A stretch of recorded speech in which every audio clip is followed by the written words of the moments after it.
I'm 6 feet from the edge and I'm thinking maybe 6 feet ain't so far down. I'm there we are. We're live. Hello. Hello, everybody. Hello, everybody. Hello, everybody. Hello, everybody. Have I got everything? Have I got everything set up? More or less. Hello, everybody. Welcome to a special late night stream. At least for me, it's late night. But I have actually been. I've actually been sleeping in until 12 o'clock in the afternoon, 1 o'clock in the afternoon. Just how things have worked out. So, it's quite convenient that this has come as it is. My kid's been sick, and it's made me sick. But we're all good now, more or less. I might have a coughing fit at some point, but I haven't really coughed much today. Hello, everybody. Hello. Hello, everybody. Yeah.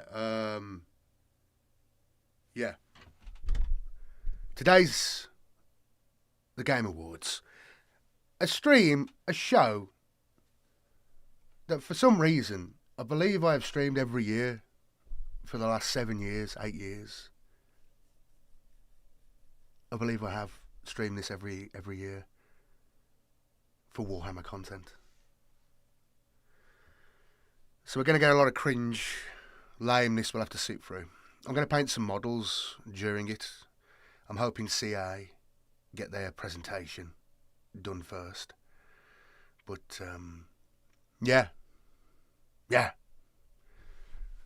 We're doing the Game Awards again. And the only reason I'm doing the Game Awards is because Warhammer 40k Total War is apparently getting announced. Apparently. I don't know if it is. I don't know if it is. But I think it might be. And that would be big. That would be massive. Massive something. Possibly. But we'll see. I'm a positive guy. I like to stay positive about things until, the inevitability gets me. There's the stream. We're waiting. There it is. An hour and 9 minutes. Oh, I'm meant to start. Why is it an hour and 9 minutes now? I meant to only start half an hour. Okay, I've got an hour to kill. So, this is going to get boring really quick. Okie dokie. Well, let's talk about Warhammer Total War, shall we? Let's talk about Warhammer Total War. Hey? Let's talk about it. Can you see that?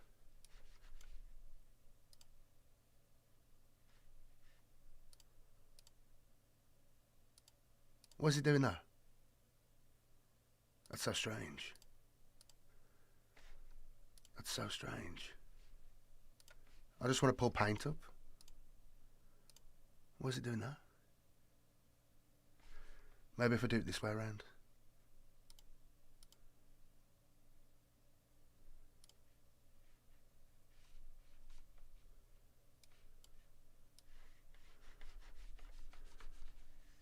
Maybe if I do it this way around.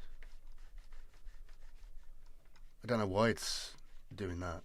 That's stupid. Maybe if I do it this way around.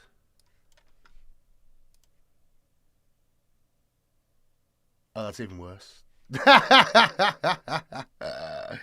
That's even worse. Okay.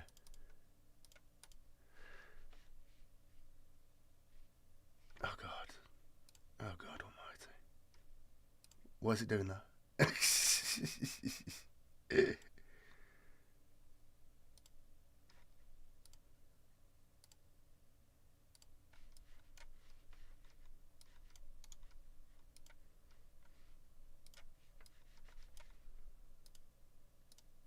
Oh great, now it isn't even showing up at all. Oh, that's why.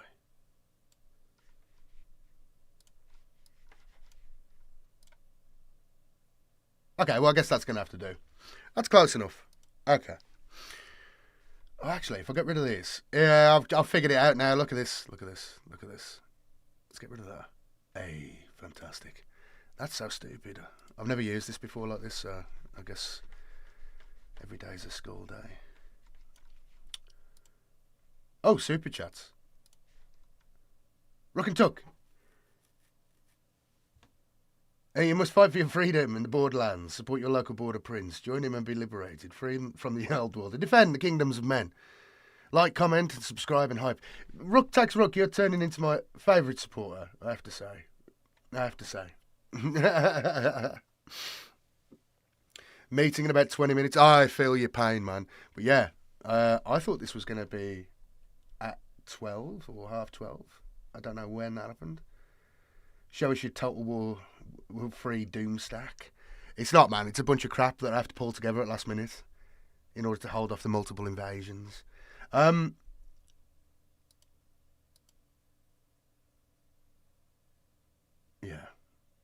Yeah.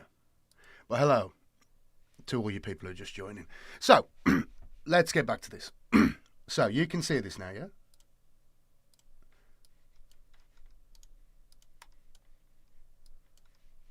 Oh, God. You can see this. Yes. Okay. Oh, go away. That's going to annoy me, that is. There we go.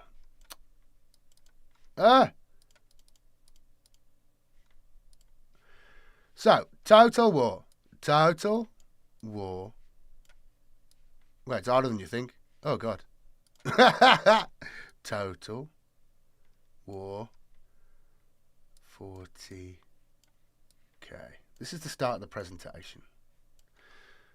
So, what are the distinguishing features of a CA Total War game as opposed to a Paradox or, I guess it's Microsoft, Sid Meier's strategy game? The Doom stack. No. Stacks. Stacks of troops. Armies. Yes? Armies. Armies.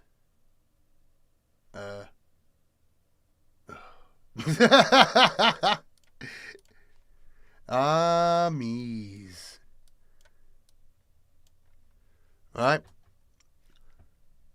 Map.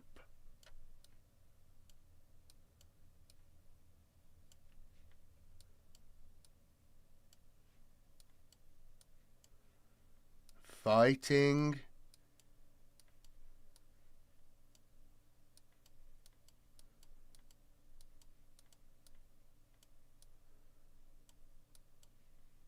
The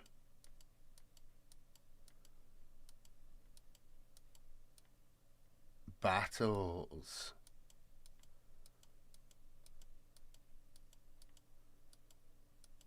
Does this feel like being on a training course yet? Because it should. It should. This is as good as it's going to get. Map.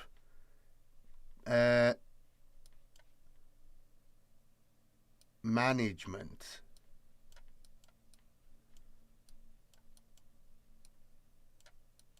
Okay, you get the rest. Okay, so a Total War game. Its unique features are the armies, maps, and empire management, nation management, and fighting the battles yourself, as opposed to something like Europa or Hearts of Iron. And also, well, Civilization. Aside from everything, it is the unique combination of all these, but I think it's essentially fighting the battles. Fighting the battles. Fighting the battles. These two things are very similar to other things. In Hearts of Iron, you can craft that perfect division. In fact, you have even more detail. You can make... In fact, you have too much detail. I don't really want to design tanks to that extent. But Hearts of Iron has these things as well. Sid Meier's, Europa have map making. But it is only in Total War. And there's that one, is it Japanese or is it Chinese? That one game where you can zoom in on the battles as well. And there was that Asterix and Obelix game years ago on PlayStation 1. But anyway, fighting the battles is the main element in combination with these.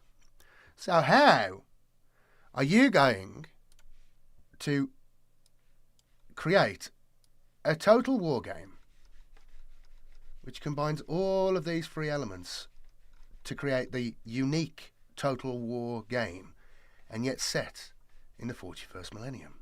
Now, what I have been told by someone in the chat is that the map, the all-important map, the sandbox on which you play your games,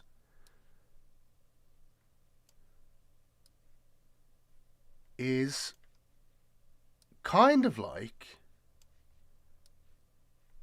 the, you know,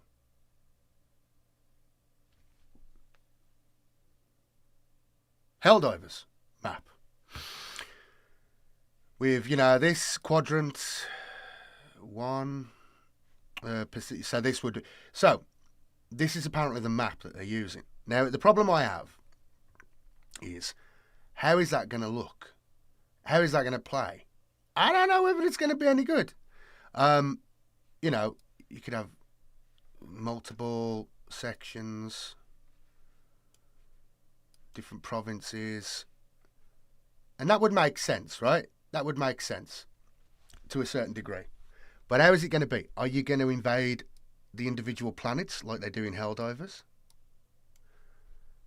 Or is it going to be you control the system? Is it going to be this is the galaxy,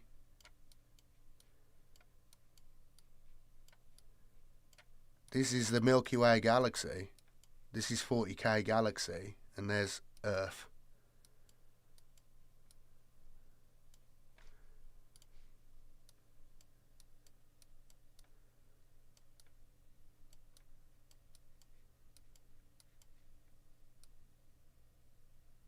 That's Terra.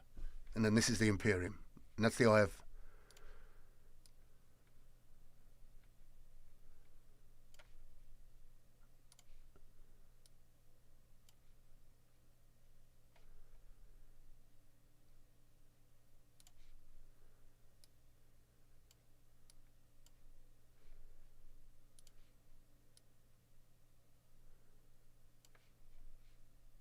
That's not very good at all. It's very important we get this right. It's extremely important we get this correct.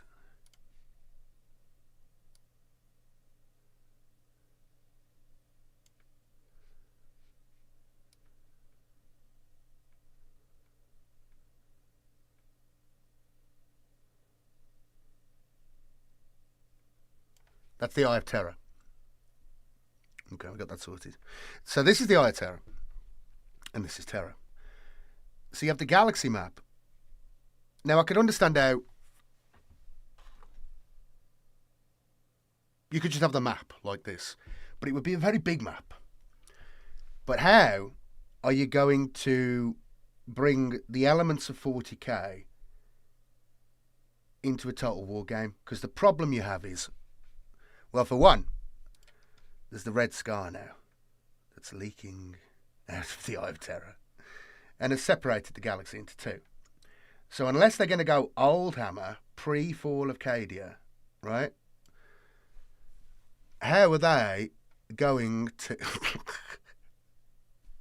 I just got a really dirty mind, man. How are you going to represent the current setting of 40k with that there? That there. It could be done, but I need to know the mechanics. So you're going to have individual planets.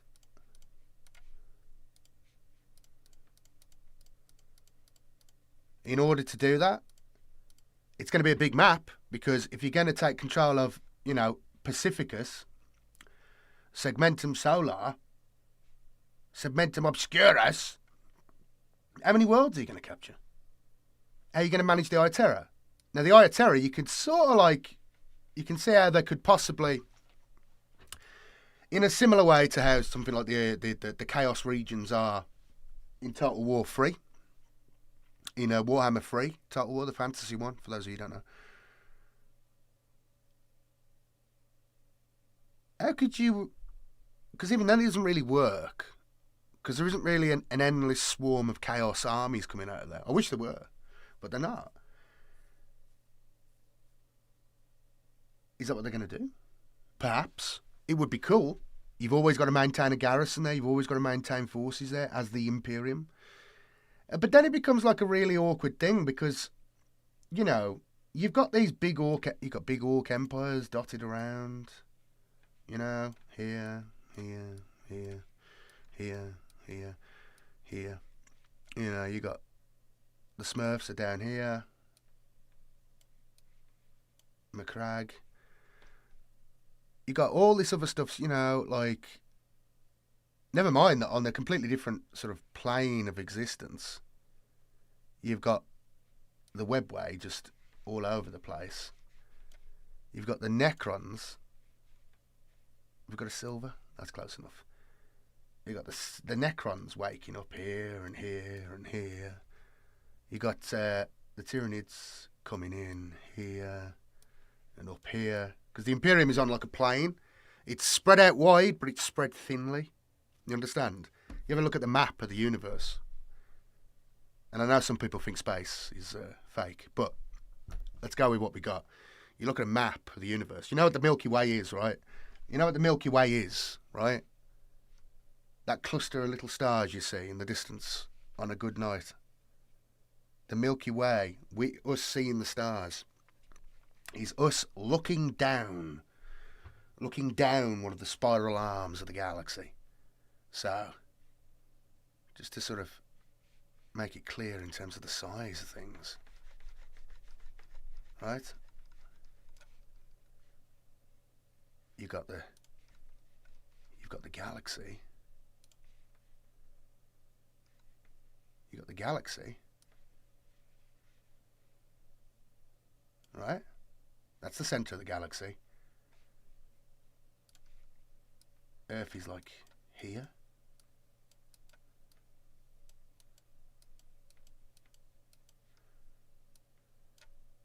And you're looking down and into the galaxy. We're surrounded by stars, but they're more dense that way because you're looking down the funnel of it. Now,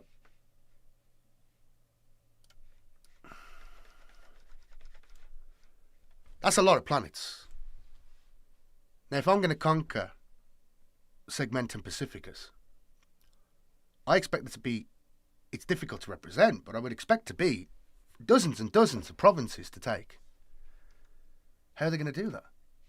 And that's aside from us getting into how is the mechanics of the conquest going to work?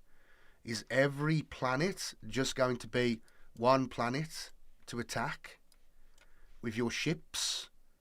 Rome, Total War style? Is a spaceship.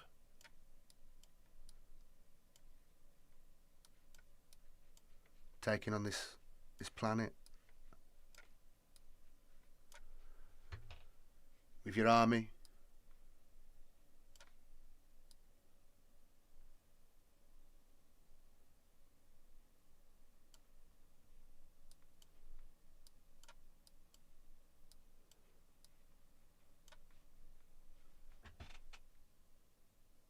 Attacking the planet. Is that going to work? Is it going to be as simple as that? Because I think it has to be. Because this is kind of the core of what a Total War game is. But are they just going to attack this planet? Or is it going to be every planet like a province does now in Total War? They have you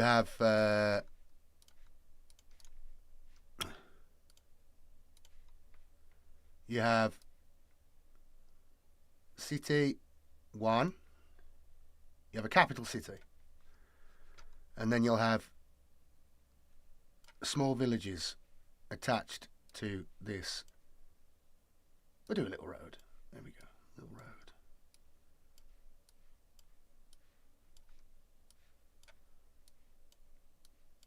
And that's where you get your tax income. Each of these places.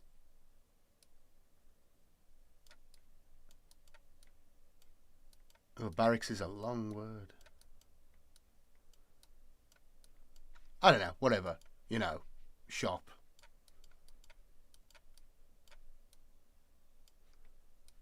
Tanks.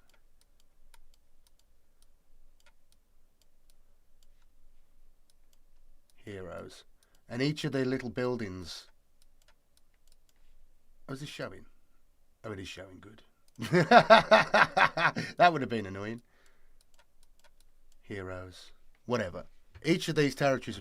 Now, you could say that a planet, it has to be that, doesn't it? It would have to be that. I'm just trying to guess the mechanics of the game that they're going to do. It's got to be. I'm thinking it out loud now. I'm thinking it out loud.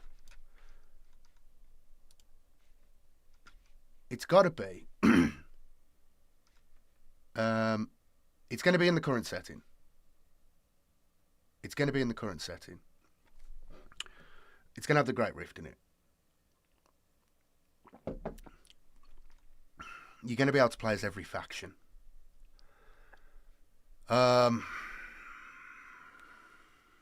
It's endless avenues for expansions as well, from a financial point of view. From a financial point of view. It's yes. Well, we're never. What, you love the OG with the elite single samurai god soldier who could just take on everything. It's going to be microtransactions. Of course, it'll be microtransactions, but it's endless avenues for expansions and territories, factions, everything. You know. Chapters, special chaptery things. I mean, I can only imagine the salivation that's been taking place at their headquarters in Surrey. Is it in Surrey? Somewhere in the countryside down south. At the prospects, after seeing the amount of purchases that were made for Space Marine 2.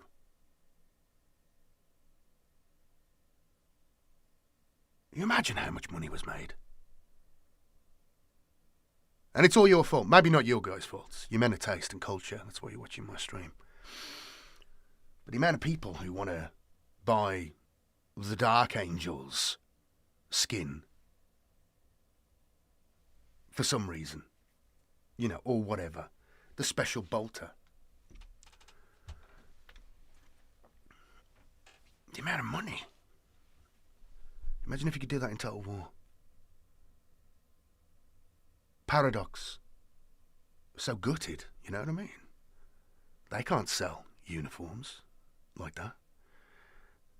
They can't. They can't sell characters. You'll have special edition characters. You'll have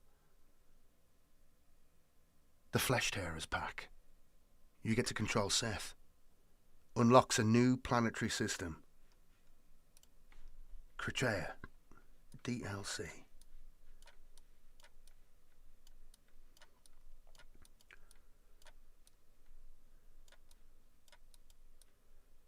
DLC roadmap.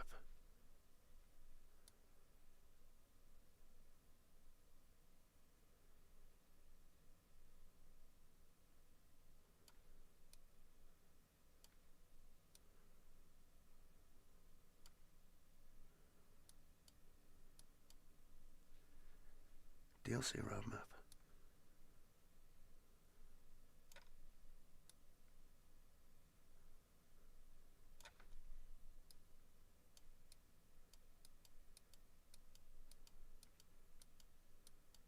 Seth.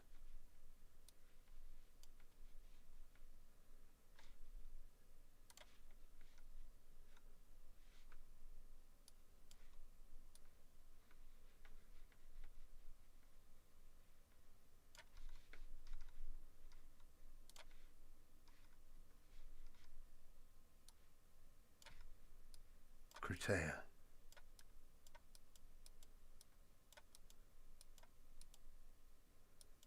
I can't remember to spell it.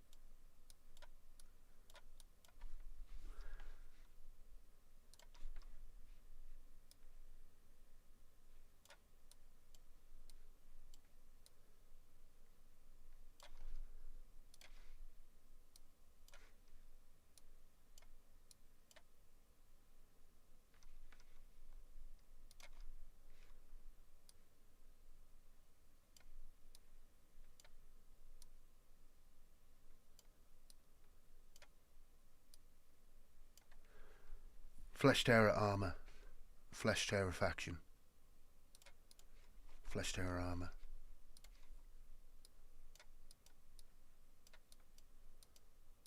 Well, be Flesh Terror, Flesh Terror. Flesh Terror.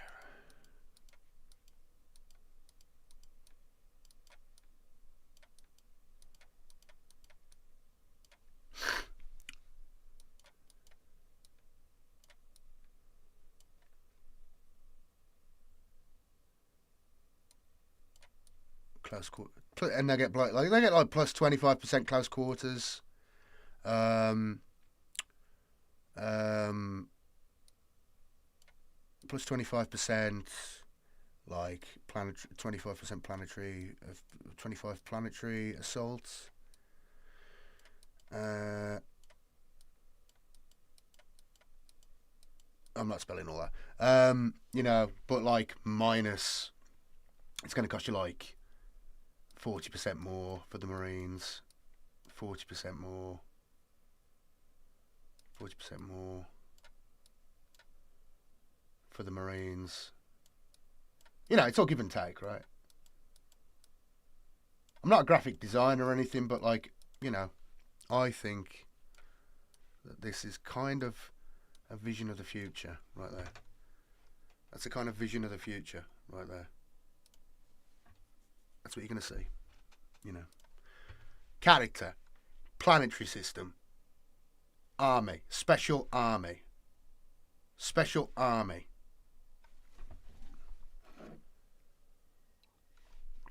That does make me think, though, about how would the alliance system work? Because with orcs, the orc faction is simple.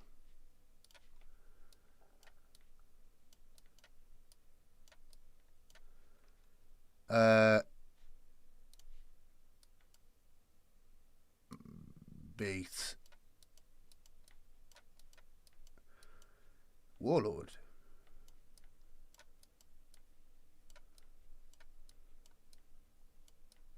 Right?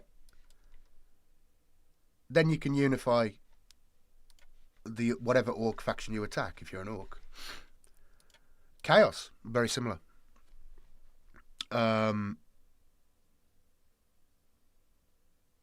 Nids, very similar.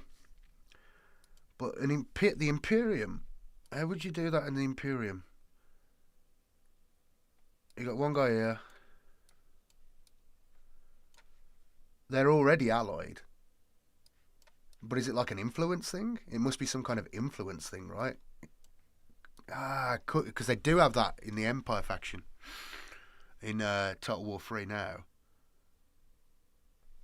You can influence them. So if they just expand on that, I guess you can see how that would work. Like, you're the Imperial commander. You'll have so many troops under your direct command, but then you got all these ally factions knocking around, you know? Sisters.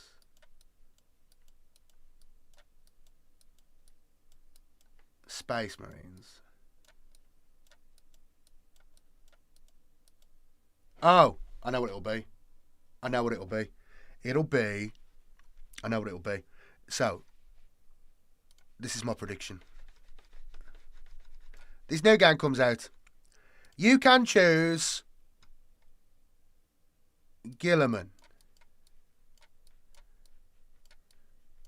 You can choose Yarrick. Because he's not dead. I don't care what anyone says. Alright? You can choose the lion. And when Rush comes back, you'll be able to choose him. Right? These will be the Empire Imperial factions. Right? You might have a few other sub-heroes down there, you know, who you can choose as well. But these will be the main ones. Each of them will be themed. Each of them will be part of the universe. The lion will be on the other side of the Great Rift. Yara could be at Armageddon. Or maybe it'll be Hellbrecht. I don't know. Gilliman will be around Ultramar. Or Terra. And then Russ will appear and he'll be around somewhere. Like like Warhammer Total War now, you can get all these guys to align with you into one big faction. But you'll have all these sub-factions and you'll be able to get them to join you. Or like to act as your vassals or your allies. So Space Marine. So you're Gilliman. You've got a bunch of vassal Space Marine chapters. You can tell them what to do and they will do it. They will fight a war against this person. They will fight a war against that person. Captain. I don't know what. Space Captain? Whoever said that. Why have I done that? Right? They'll go and do stuff for you. Or you can like directly possess them and take control of them. And if they're a unique force, which you'll have to pay DLC for, Space Wolves, whatever. Right, you want Space Wolves. You've got to get in touch with the Space Wolves or have your troops near Fenris. Or Fenris is conquered directly by you. Or Fenris is allied with you as a vassal or something like this. Your influence is high. So then you can actively recruit Space Marine companies. And because of the scale of 40k, I think it has to be like on a company level, at least a minimum for Space Marines. It's got to be a company level. It's got to be a company level force. You can't just have an individual squad. It doesn't make sense. Right? Because they've got to be battles. So it's going to be company level.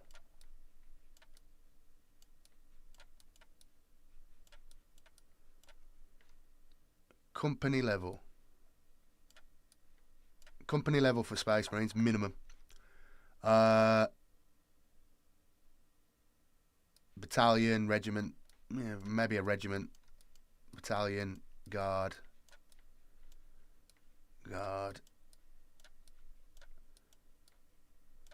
Maybe it will just be individual squads though, but I don't think you can do. You can't have a game on the scale of a galaxy map like that, unless I'm being lied to, and it isn't actually that. All right, so what are the options here? You have. Okay. Let's start this out. Right. So, Total Warhammer 40k.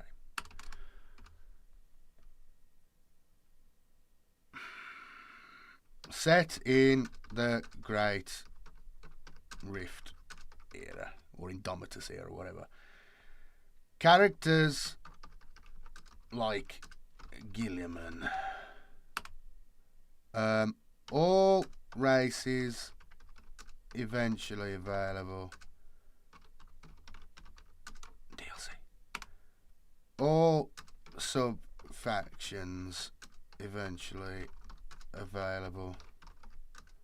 DLC.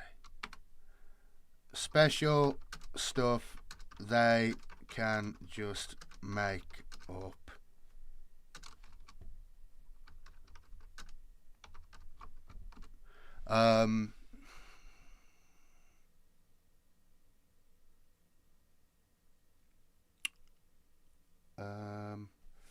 So, all right, mechanics. Either whole galaxy, single planetary system, small area of the galaxy. All right.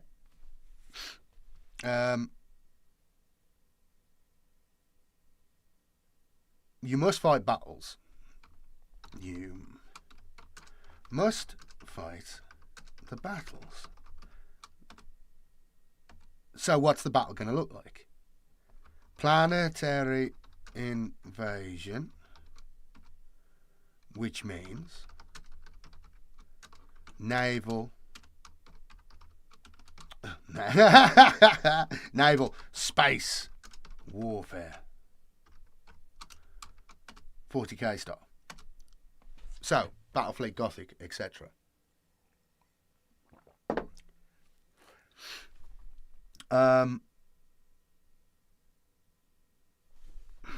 Why is Invian not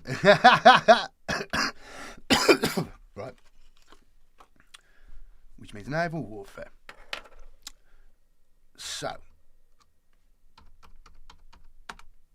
what is the planetary warfare like? Well, it's going to depend on the planet. But this is where I get disjointed in my mind, because I can't figure out how. What do you think, chat? And wait for my question before you answer, yeah? Wait for my question. Wait for my question. What? Is it going to be like... Okay, so you open the map, you choose your faction, you're in your map. Either you're in an individual sort of small planetary system, which you're not going to be because they want to do it on a grand scale, right? They're going to need to. So it's going to be a big galaxy map. Even if parts of it, even if the initial sections of it, yeah. Okay, so. Okay.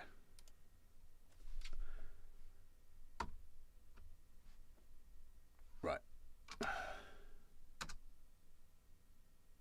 Game will be in parts, like before, like fantasy. Okay? Like the fantasy game, where they release sections of the map. This is going to be on a massive scale. But they're going to do, initial section will be initial section like that. Yeah, look. Right. Different editions will have different parts of the galaxy and factions, just like before. Eventually leading to massive but cut down and simplified map with everything later. Right? That's what's going to happen. Right? That's what's going to happen. So this first one we're going to get is going to cover, what have GW brought out recently? The 500 worlds. The 500 worlds. First one will be 500 worlds. Boom.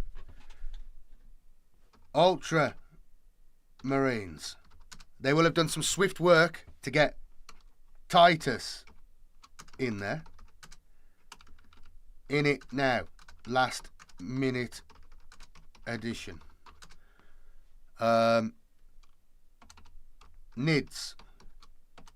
Necrons. Marines. Guard. Tau.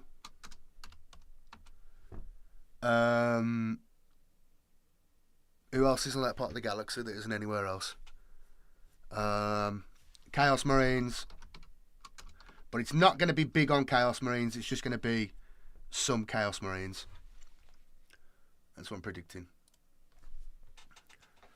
That's going to be the first 6 factions. And there'll probably be some other stuff like Rebel Guard, that sort of thing. Right? You've got to think back to the initial Total War game, what did it have in it?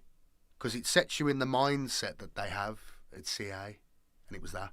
And GW is just releasing a 500 Worlds campaign thing, and they've just, and I think Rush jobbed in a Captain Titus miniature, and they're going to bring in this now to link it up with the Space Marine 2 team, because it was such a big success, and the TV show that's coming up, which I think is going to end up being, it's going to end up being Ultramarines.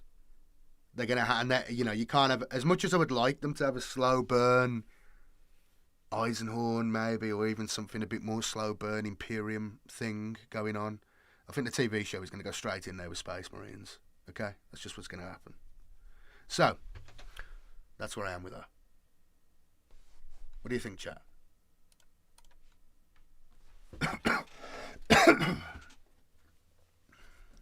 Requisition based on fame? Yeah, something like that. Something like that.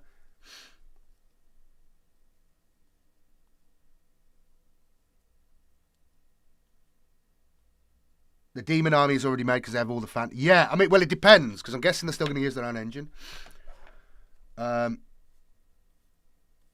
Huron? Okay, so Huron's going to be there, which is good, really, because actually that's very good, right? That makes perfect sense, right? Okay.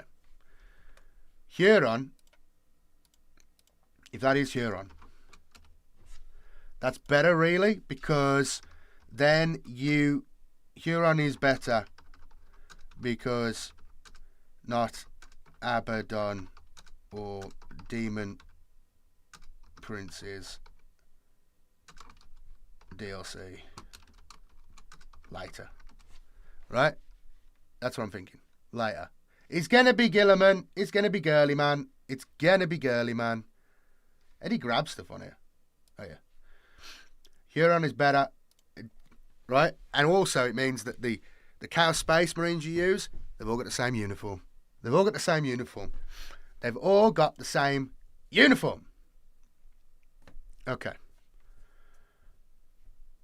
They'll all just be red Corsairs. You don't have to worry about the different legions, so on, because they're things you can sell for DLC later. Okay. Don't worry, I've only got 3 left.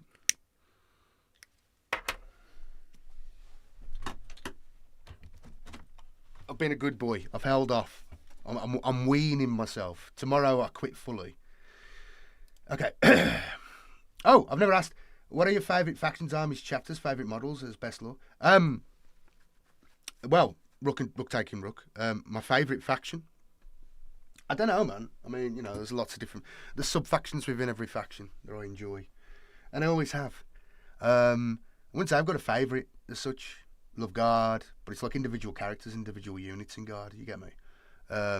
Favourite chapters? I don't know. I don't even know what to say, man. The Crimson Fists. I like Crimson Fists. I like the Iron Warriors. I like the Emperor's Children. I like the Flesh Tearers. I like the Space Wolves. Yeah. I mean, you know, favourite models. Fabius Ball is the best lore. Some of the best 40k books, but you know, the one-off books are usually the best. Demon World, Pawns of Chaos, that sort of thing. Soul Drinkers is a classic. It's not the best literary work ever made, but it's very fun. It's very interesting. Yeah. Huron is rumoured for a refresh as part of the 500 Worlds. Okay. So, let us continue. Because we've got some really important things to sort of hammer out in our minds if this is going to happen. And this is more like a prediction stream, I guess you'd say. Okay. So we got the rough idea of what the sort of force composition will look like. Oh, actually, no. Navies. They'll have to have navies. Ships. Fleets. Etc. Now, will they have them fighting it out Battlefleet Gothic style? I think you have to do that. It's not enough. It's a bit of a, like, Maybe they won't, because they've already set the precedent in Warhammer Fantasy that they don't want the ship-to-ship combat. Now they are actual ships, so this would actually be, ironically, it's easier to have space combat than it is to have combat with ships and crews on sailing ships. You know, it's easier than sailing ships with the water and the thing and all the little people.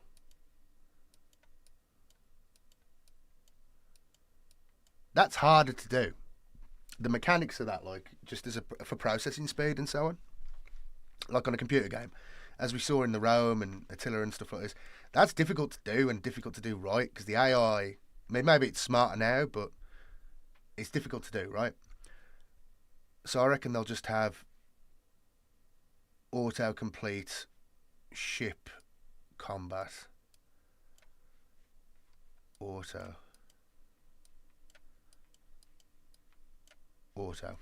right?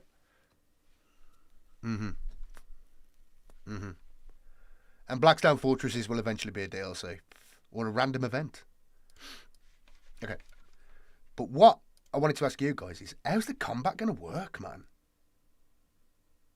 Like, what is it actually going to be? Are you going to be moving individual squads through a city, like you would now, right? So like now in the siege combat or on a battlefield, like, what are you actually doing? What are you actually doing? What are you actually doing? Because it can't be like Dawn of War. It can't be like Dawn of War. And that's essentially what Dawn of War is. The only difference between Dawn of War...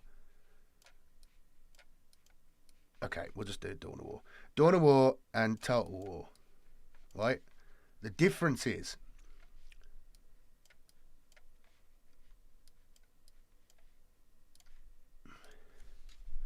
you build the armies on during the battle, right?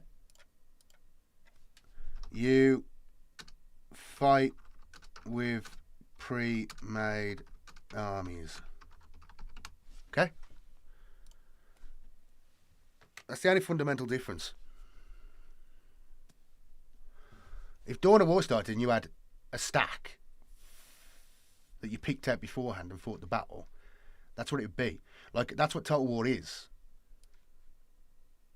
It's just got the empire management element. Empire management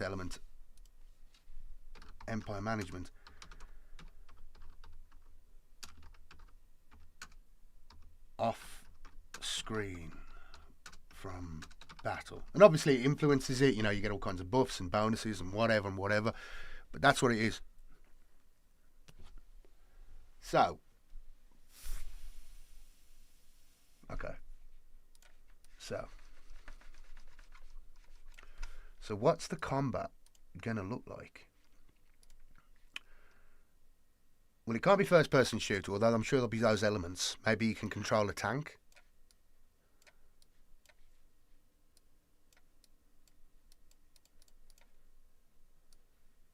Maybe you can shoot a Lehman Russ like you can in Fantasy Total War or in Rome. Pew! You can fight with a tank. Maybe they will let you zoom in and take control of a Lehman Russ, a Baneblade, a Land Raider. Maybe. But how's the actual combat going to work? You get to planet. You get to the planet. Right? Planet's here. You're invading. You've sent your stack.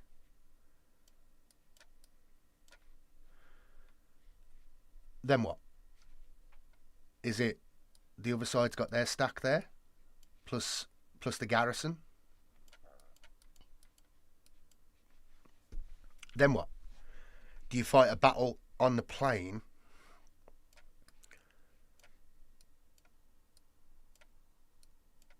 Because that doesn't seem very 40k. Is it objectives? Is it a multi-pronged battle? Do you have to secure the landing zone first, yeah? Landing zone.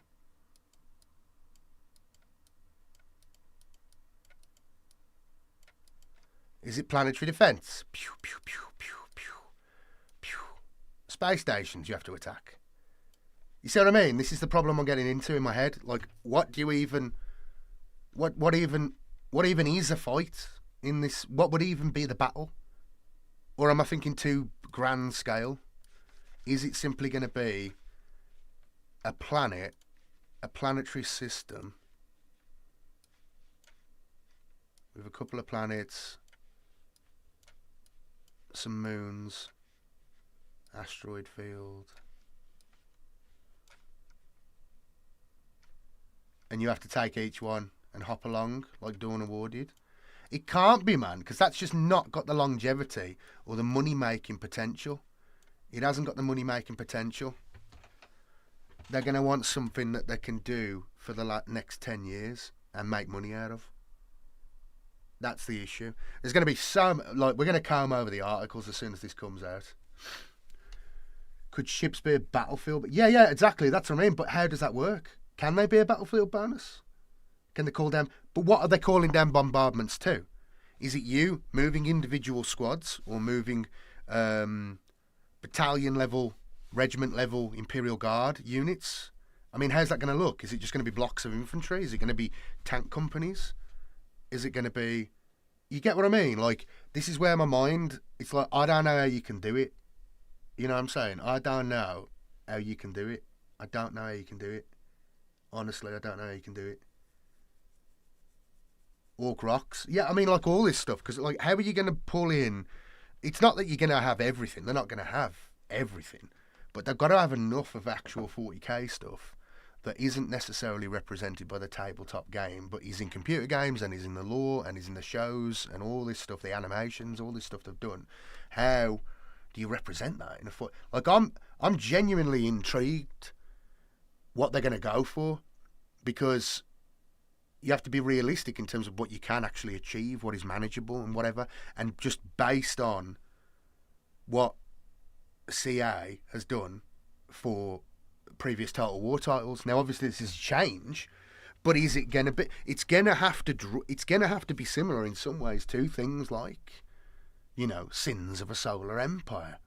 But it's got to have that empire manage. So the empire management thing isn't so bad in my mind. Like that's easier to rationalise and make sense of and understand and figure out, like, what would they probably do. It's just simply a matter of the scale of the game. And I think straight away, though, having thought about it, they're probably going to do each segmentum.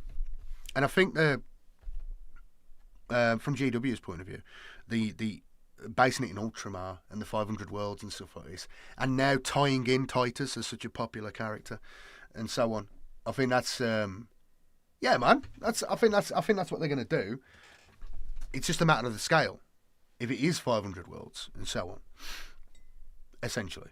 But the question is, like, what is the actual battles? What are the battles? Like a call center? Yeah. Like, that would make sense, right? So it is like, so you have a Psyker squad, but is it like Dawn of War? We have all these little squads knocking around on the battlefield like you do in Total War now, right? But what are the formations? Is it an infantry company of Imperial Guardsmen? Right? How are you going to incorporate scenery and stuff like that into it, like buildings and things like that? How are the Space Marines going to work? Are you going to have flying troops? You know what I mean? Like, are you going to have? Can they be picked up by a Thunderhawk? Can Terminators teleport in? Can they teleport out? You're going to have big characters, aren't you? But, like, is it a bit much to think that, because are they going to, you know, obviously you're going to have, like, Gilliman showing up to you know, take out some tiny little sub village or whatever you want to say as part of a bigger province. And for province, I mean like a planet, yeah? So planet's going to... Yeah, every planet is going to have multiple areas you've got to conquer on it. It's got to be like that. That's what a province is now. That's what a territory is now. It's going to be like that, but transferred into a galaxy map, right? Into space. So every planet is going to have multiple provinces, multiple sections of it. So you conquer the one section. Yeah. Okay, yeah. Look. So, okay. Okay. So before we get down to the nitty gritty of the combat, right? So, what is the map going to look like when you fight your battle? Well, it's going to be based on, like it is now, Total War, what the settlement, what the territory looks like on the main campaign map. And just like in Total War now, you can have defense upgrades, right, for that particular little bit. So now you can fortify a place with garrison, you can improve the garrison, you can get walls on it. Some places have unique things, additional things. Yeah. So you can upgrade it so it's got more defense against attacking forces. And then every map will be, it'll be laid out like that. So it's like, okay, so this province is the Astronomicon beacon on this planet, and it's defended by bunker complex, entrenchments, local PDF garrison. You can upgrade it to have like a permanent garrison on it'd be like the planet could have a permanent garrison of Imperial Guardsmen. So it'd be like a Space Marine recruitment space, a Mechanicum. Garrison point. You'd be able to upgrade it to have Titan Lead. I'm trying to think it out now. How would you have a naval docks? So maybe when you attack a planet, you take so much attrition because of like orbital defenses and so on. So maybe you've got to break through them first. So maybe then you've got to. So all right, if they don't have space combat, which is easier to do than the combat they were doing in the other games with seas, with the sea and the ocean and water and ships and stuff like this. It's pretty easy to make Imperial ships going at each other, spaceships going at each other, or attacking a facility.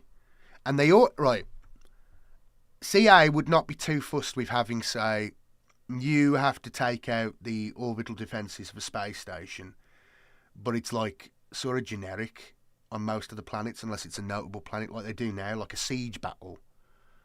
They're kind of all the same. There's only so many maps. Okay, I'm overcomplicating that, but it would be simplified.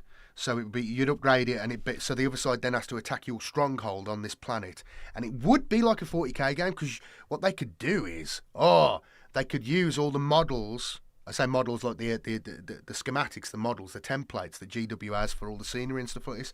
The battle fortress, the old battle fortress, the blue one. Remember that one? All that sort of stuff. And that's what you have there, and then they have to attack them. And the objective is to attack. And if you take this, they take out that section of the planet, like a fifth of the planet or half the planet gets taken. And then, it'll be stuff like that. But again, I can't visualise how they will fight the battle. Maybe it is just squads. Maybe it is just going to be squads of troops. But that feels really small scale, man. At the minute now, right, you can have like, is it 20 units you can have in a stack in the fantasy one, and in the previous medieval ones and stuff. You can have 20 units in a stack. That does not seem the grand scale. And again, like I say, how are you gonna? You're just gonna have the battle fighting it out. Are you gonna have? So like, is a basilisk company gonna have like 3 basilisks in it? You know, is a land raider company gonna have 3 land raiders in it? Is a Space Marine company going to be like... Is it going to be like one squad of 10 men? Like, how would the... Against like a... Actually, okay, you could have an Imperial Guard unit, and they would sort of operate in sort of like... They would sort of like operate in a skirmishy kind of formation. Oh, it's too complicated, man. I don't know. Less than 2 minutes. Okay, man.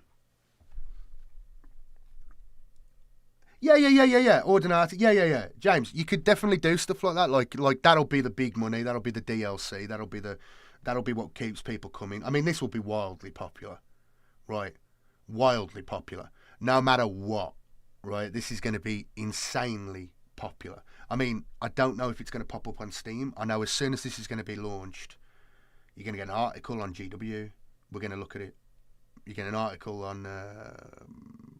This is like the biggest thing in gaming forever, okay? This is like big, especially for like, you know, us people who are into like military sort of and strategy games and stuff like this. This is going to be the big thing now. This is like just, this is insane. This is going to be mental. All right, you have to understand this now. This is going to be big, bigger than Total War Fantasy was. You know, people ain't going to be happy. People won't be happy. But is it on in a minute? 2 minutes. Let's have a look. Okay. No, it's not. Evil Requiem. Okay, it is on. Okay, give me 2 seconds, boys. Give me 2 seconds. I'll be right back.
Right. I'm gonna have a lemon sip. I'm not quite over my cold. Look how fat I am. Oh. Okay. Let's get cracking. Phantom Blade Zero, Lego Batman Legacy of the Dark Knight, and many more. Plus, over 20 brand new games you haven't heard about yet. It will make you believe the universe is conspiring for you. And you know what?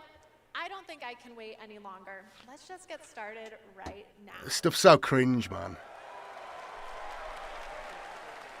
Tonight is a very special Game Awards because 3 of our Game of the Year nominees are from indie studios. So we're going to start things off.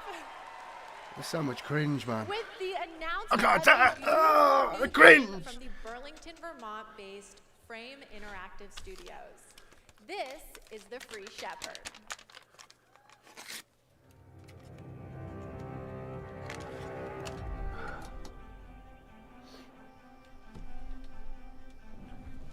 Okay. Oh, great sheep. That's grand. There's Welshmen across the world getting very excited right now.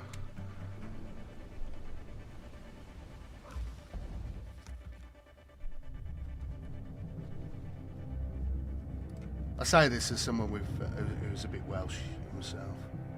Right.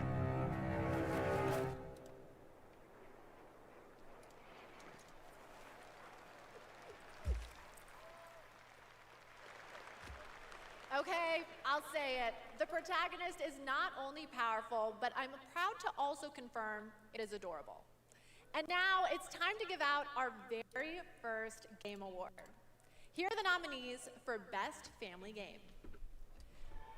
Oh. Donkey Kong Bonanza, Lego Party, Lego Voyagers, Mario Kart World. I brought the kettle with me. Is that too loud? Can you hear me speaking? And Split Fiction. And the Game Award goes to Donkey Kong Bonanza.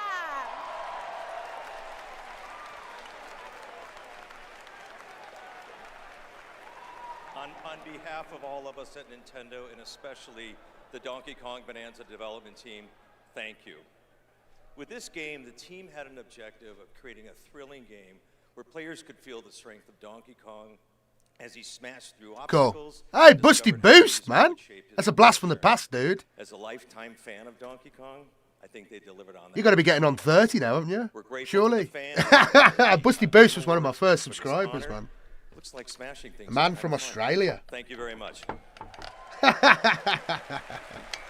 Congratulations. And now we have 2 more world premieres ready to go. Oh. Up first is another independent game that hails I from don't care. a solo developer in Sweden who's a hardcore Souls fan. He's built a brutal melee combat experience set against a I'm a hardcore. Spooky. I'm a hardcore. This is Decrepit. I'm a hardcore. Ragnar Lothbrok. I'm a hardcore Souls fan. I love the Souls, I do. I like to do it sometimes, you know. Sometimes I think when I'm in my sauna, I think I love Souls.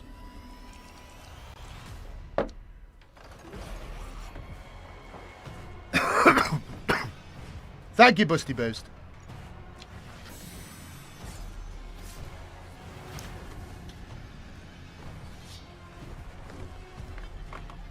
Oh.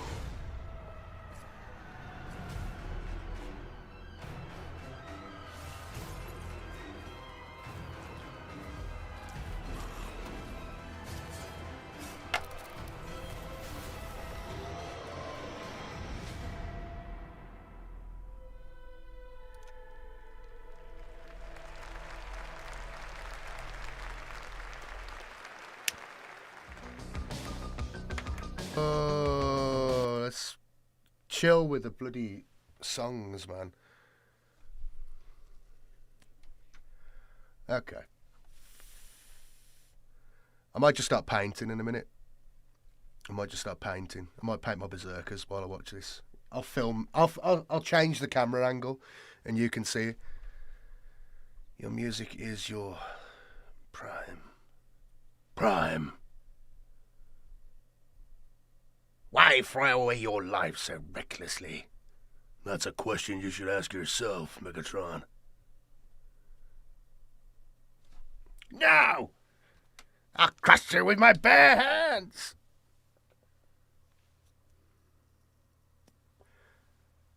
I've got to help Prime. Stay away, lad. That's Prime's fight.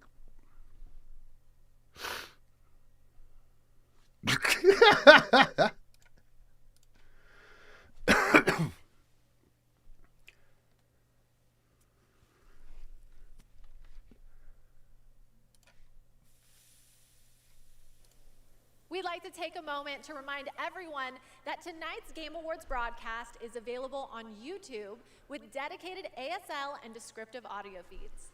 And in that spirit, it's now time for our next award, Innovation in Accessibility.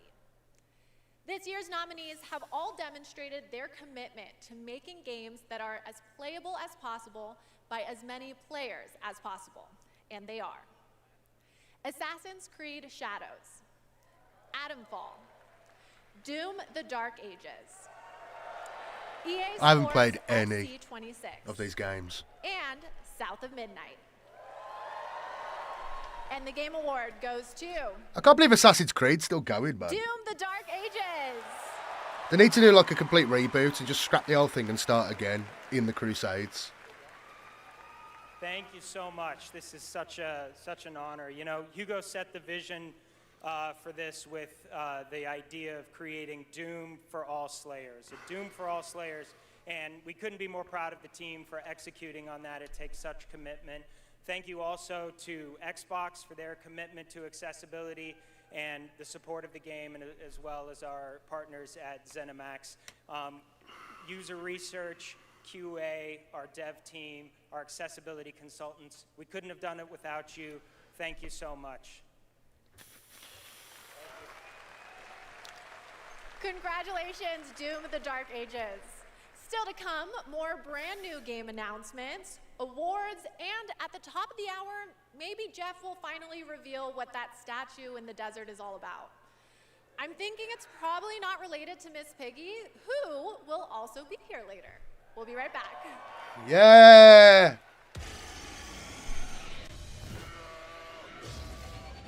The best time for you to play Guild Wars 2 is now. Immerse yourself in a realm of magic, mystery, and boundless adventure. Heed the clarion call as you join a community of... I don't think I've ever played Guild Wars. I'm an expert gamer, obviously, but I've never played Guild Wars.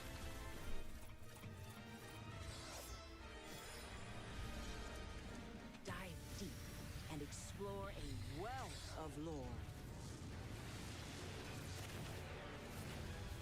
Celebrate the release of Guild Wars 2's newest expansion, Visions of Eternity. Visions of Eternity. Da da da da da da da da da. I'm gonna get so much. It's meh. Yeah, who's this little fella? Hello, mate. What's going on here? Who are you, mate? I'm gonna get that many claims for the music. I'll have to cut loads of stuff out of this stream. But this is all the boring stuff anyway. We want to just get round to the big thing. I'm a proper YouTuber, you see. I'll even cut out the section where they announce it and upload that separately. My reaction. Oh my god! I'll start crying. I've been saving myself, man. You know what I mean? I got the tears ready to go. I'll just think about all the horrible things I've done in my life or had done to me, and it'll all just flood out of me, and then I'll monetize it. Oh, look at this little fella. Look at this little fella. He going for it is. Oh, it's a quacky duck. Okay. Duckov. That's actually quite funny. I like that. That's funny. I can live with that. But I'm going to risk it all just for you. So she's not going to announce any of the big things, is she? There will be lots of new game announcements, including Lara Croft's return in the next Tomb Raider. Oh, who cares? A deeper look. I lost interest in that game once I couldn't get out of the. The announcement of I don't know what one it was. I got stuck in a mansion and I couldn't figure out how to get out. The Game Awards Orchestra I mean, I was like 11, will pay tribute 10. to our 6 Game of the Year nominees. I didn't really know how to get out. I was stuck in the house. I was stuck in the house. I couldn't get out. Couldn't work out how to get out. Flute Guy will be back. It's like PlayStation 1. Actually, it was probably the original. Is that the original one? Where she's in a. You start off and you're in her house. The first up is Best You got a Esports kitchen Game and everything. presented by Game. And the nominees are Counter-Strike Best 2, eSport. It's got to be Counter-Strike now. Dota 2, League of Legends, Mobile Legends, League of Legends. and Valorant.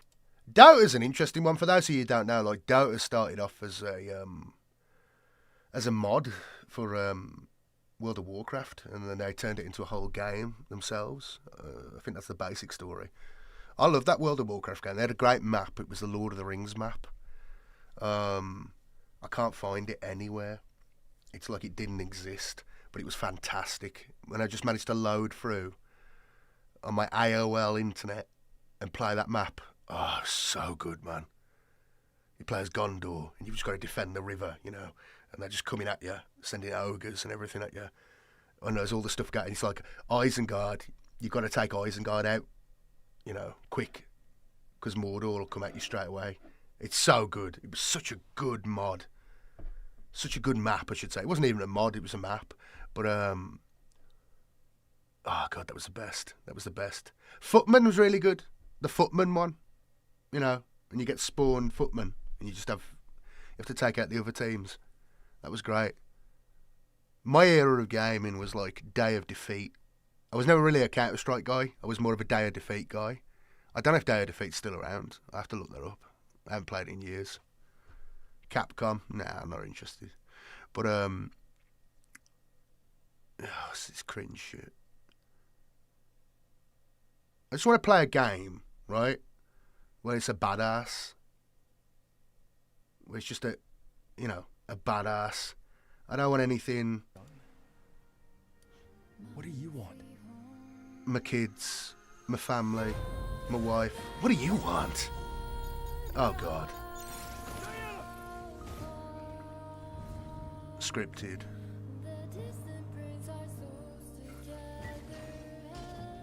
It's like, yeah. Man, need us again. I can't do anything. That guy, it's that game, isn't it? It's that game, but less Atlas Shrugged. What's it called? That one, you know, the one that's underwater. It's just that, mixing in some big bosses.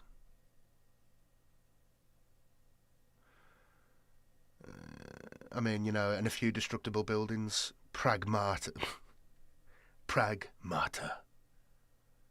She's just in his head, right? Or she's just there? I don't know. It's kind of cringe, man. I don't like it. No, I won't pre-order it today. Thank you very much.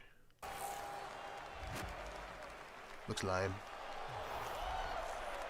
Looks lame. Stunning. I Bioshock, have the yeah, same man, beach at Bioshock. my research station back home. And surprise, you can play a demo. I'll look of up that, man. I wouldn't mind playing Day of Defeat right again. now. See, we're giving you lots Grenade! of tonight. And now I have Get my MG42 another out. award. These nominees are games that never leave you because they're on your phone. Here are the nominees for Best Mobile Game. Oh, God almighty. Destiny Rising, Persona 5 The Phantom X, Sonic Rumble, I play Horus Heresy Legions. That's what I play. That's what I play. That's my phone game. Horus Heresy Legions. That's the game I play when I'm bored and I've got nothing better to do. Wow, she's massive compared to him, isn't she?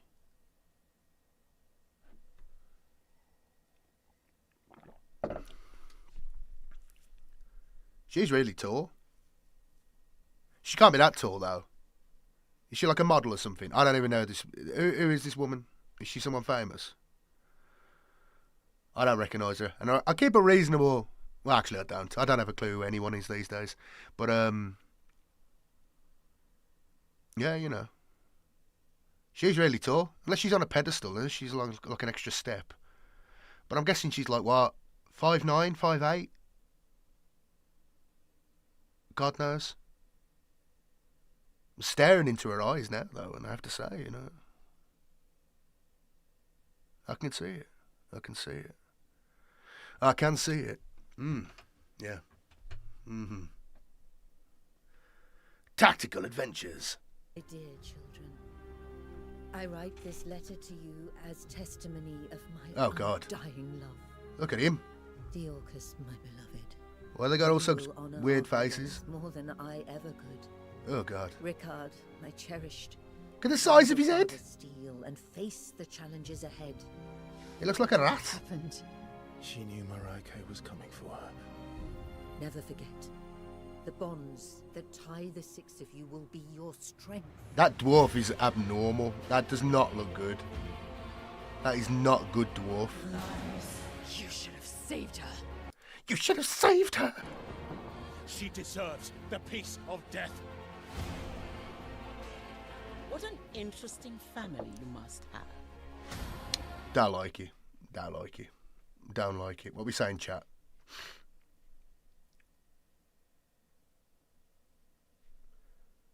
Sevatar. Good name. On light mode. I always watch YouTube on my PC on light mode. I've got it on dark mode on my phone, though. Don't worry, I'm not insane. But come on, man. Star Trek is what I play on the tablet. I have a Sims City type game.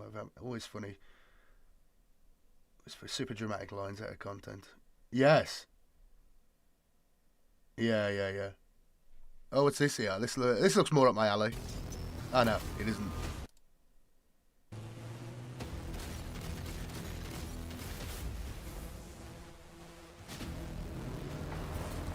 At least this looks like it's got a bit of violence to it. Yeah, this is better. This is better, for sure. I know we've never quite seen eye to eye. Believe it or not, Whitaker, we want the same thing. It's all out there in the zone. You never know what you might find.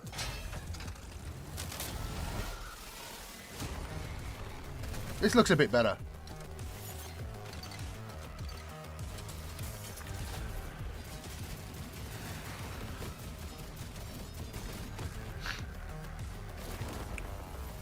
Why don't they bring out a Warhawk game again? Like, Warhawk was like the game in like 1999. Welcome back. We are It's like legendary status. Why don't they just bring out that again? Everybody, go tell your friends to tune in and get ready for a night of awards, world premieres, musical performances, and lots of surprise guests we haven't told you about. Because then they Get ready for someone to in a themey way play a themey flute. Game studio with an award, and it's one of my favorite categories: Best Independent Game. This year, there have been so many incredible She's hot, though, independent man. titles from She's hot. studios around the world, and our global jury Got the of ring on. media selected these 6 as the best.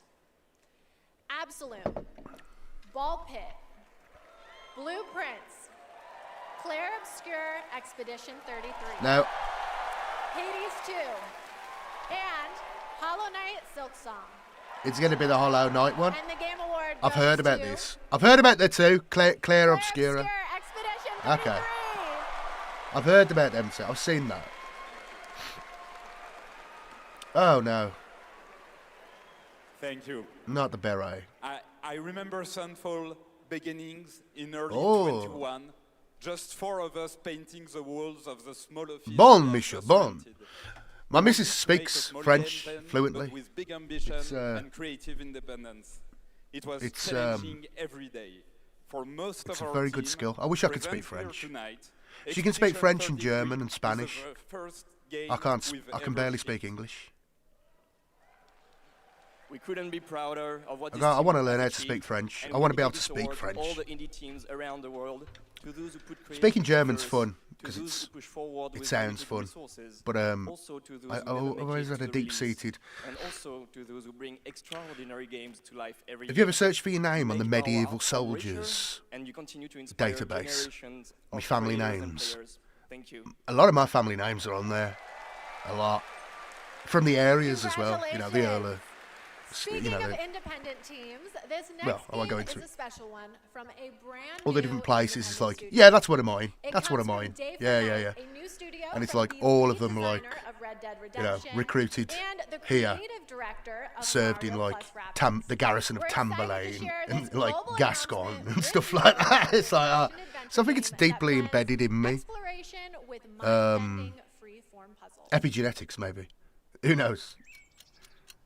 I think it's just imbibed in me that I yearn for the French. I love the new game. I want to get as much French stuff as I can. Loot, women. It's like embedded in me to do that. When the war season comes, I need to go, you know? That's where my summer is meant to be. In France. In France.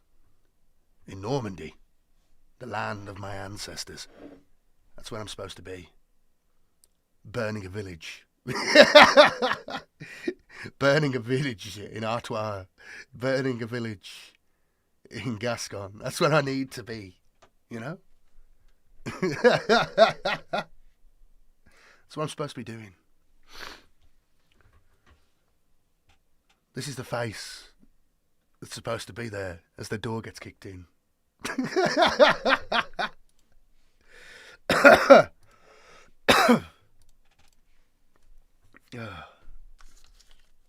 I can't speak German.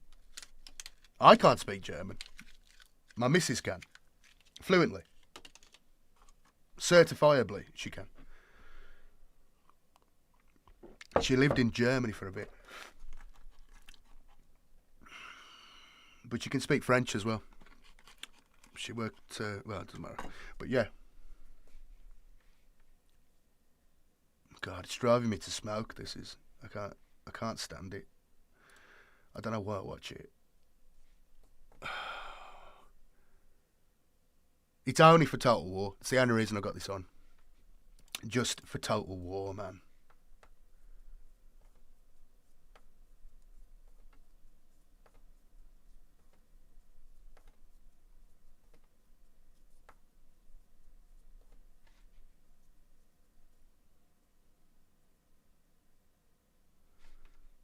Is Valrat watching this? I bet he is, isn't he? Let's see how many views. I've got 15 of you guys in here, and I appreciate every single one of you. Every single one of you. But let's see how many Valrak's got. I've only got like 3,000 people watching. Yeah, 2,800 people watching. That's crazy, man. He does a good job. He does a good job, does old Valrak. You got to hand it to him. But we'll get up there. We'll get up to triple figures at some point. I've just got to be consistent. I'm gonna be a real live streamer.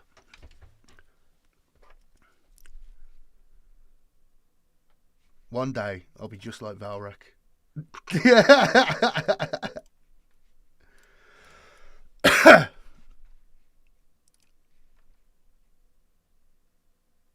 There we go. He's taking my audience. That's what he's doing.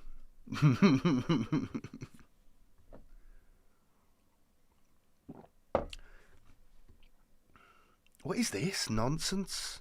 What is this?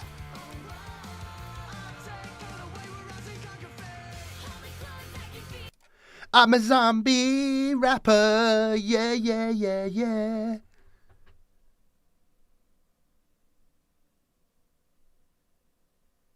Just meme zoomer nonsense. I don't know though, man. I mean, people have weird tastes. People have weird tastes. There's probably going to be people really into this. To me, it looks awful. It looks bizarre, strange, weird. It shouldn't be allowed. And it's like, what, they're singy songs in this sort of cartoon aesthetic. But he's a zombie. Yeah, look, they've got the filters. We're so cool, we're so hip, we're there. Oh, and it's romantic as well.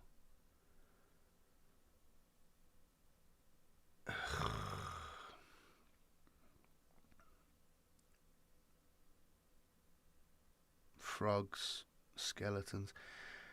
I mean, I don't know if it's based on something like a comic book or something like that, but it just seems stupid to me. It just seems cringe. It seems lame. Am I being a negative Nelly? Maybe.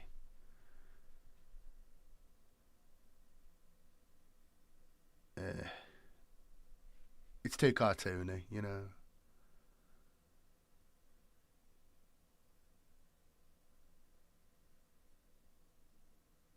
I guess at least someone's trying something new, aren't they? They're trying something new. If that doesn't get you hyped for the main show, then maybe you're the This isn't the main show. That was Stupid Never Dies from GP Track 50, a studio made up of action Thank you, game Darren. makers I appreciate who have that, worked on titles such as Devil May Cry, Dragon's Dogma, and Resident This isn't the Evil, main show. creating action games for action game fans. I'm just drinking my lemon sip now. Okay. I should perk up in a We're minute. minutes away from the main event. We have one more award for you. A category that celebrates other media that took video game IP and made movie and TV magic. Oh, God. Here are the nominees for Best Adaptation.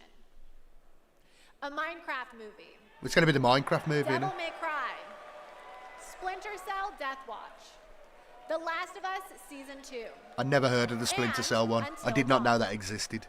And the Game Award goes to Minecraft. The Last of Us Season 2. That's crazy, man. I thought Jack Black was going to come up here and go, hey, hey, I betrayed my best friend. Yay! My best friend of 40 years. I betrayed him. Cut him loose. Thanks to all the support we got from PlayStation. Tenacious me. Sony Pictures, HBO. Do we need to thank Netflix or Paramount or whoever our streaming? But most of all, I really want to give a big shout out to our crew, our incredible cast, led by Pedro, Bella, Isabella, Gabe. They really threw them. I never watched The Last of Us. I never played the game either. It seemed really dull. It seemed boring. Oh, God. There's like no maps. There's like no maps. Lionel Johnson shows up. Yeah, man.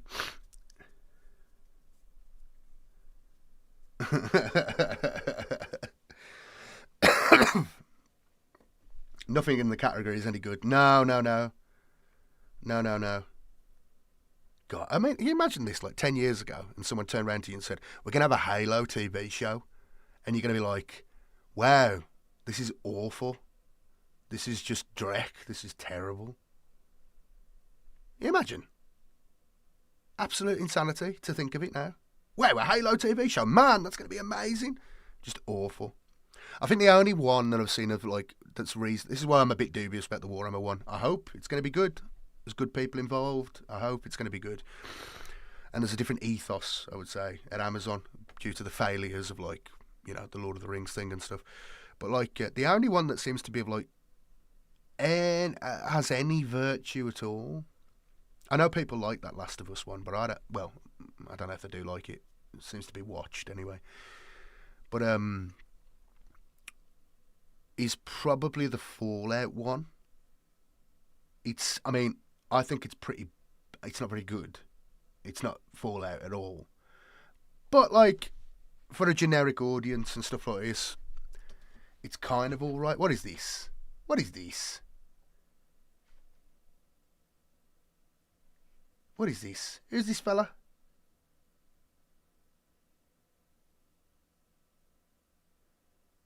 Who are these people?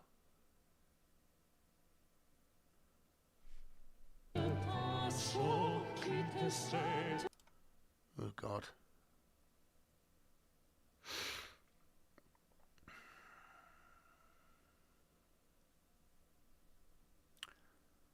I mean, he's got a strong voice. I will hand it to him. But like, they both sound like good singers.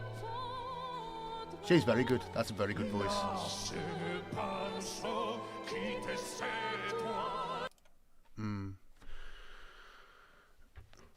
Well, Pirates of the Caribbean here. I don't know. They've pulled out a guitar now.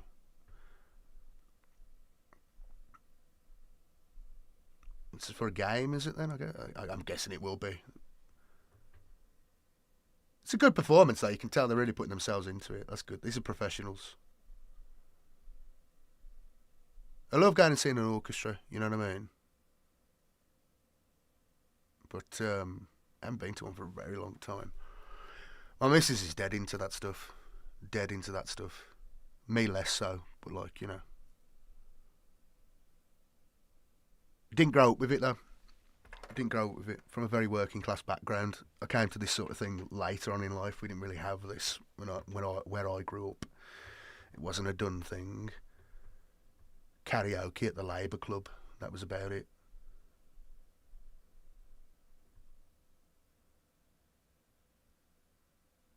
But I'm not watching it. I'm not watching it.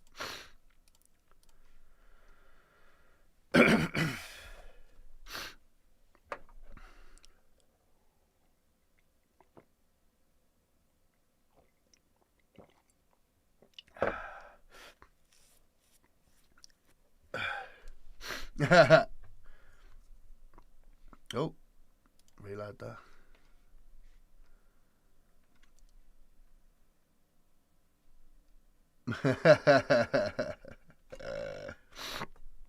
I think they're busy tonight. Hate chat, Chris. That's where they are. Hello, Imperial Toastman. It's Expedition 35. I never played the game, man. People said it was good. I don't know. But people say all sorts of stuff is good. I don't believe them anymore. I don't believe any of these people anymore. They also said that that space game that Todd brought out and lied to us all again and tried to push on us. His fake Fallout. They all said that was good. And they lied. They lied. G-Man lied. Legacy Killer lied. He lied. They all lied. Everybody else lied. And we are where we are. Luckily, I refunded it once I saw the sort of reviews. I bought it early. No, actually, I didn't buy it at all. That was it. I didn't buy it. Oh, God, what's this? Sometimes we paint the bars of our own prison. Sometimes we paint the bars of our own prison.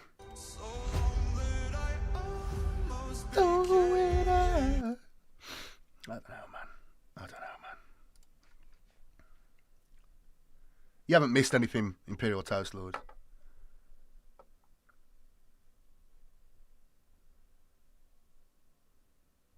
But the man is not the original singer. Okay. Yeah, you haven't missed much. I was just trying to think about how they would actually do Total War. So I'm really intrigued about how they're going to do it. Really am intrigued. It's going to be fun to see. But I don't know, man. This show, man. I hate this show. Every year I stream it and I hate it, man. Absolutely hate it.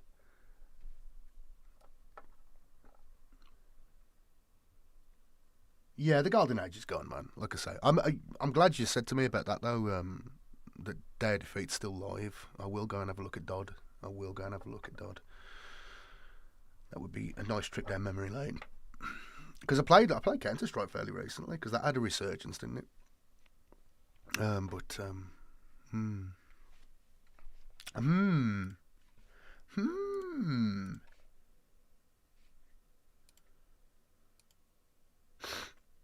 God, this chat, man. These are normal people in the chat there. That's normal people. That's what you're dealing with.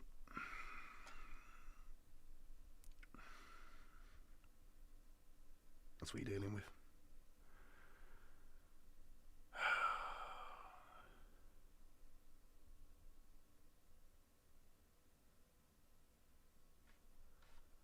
You chose a hard road for yourself.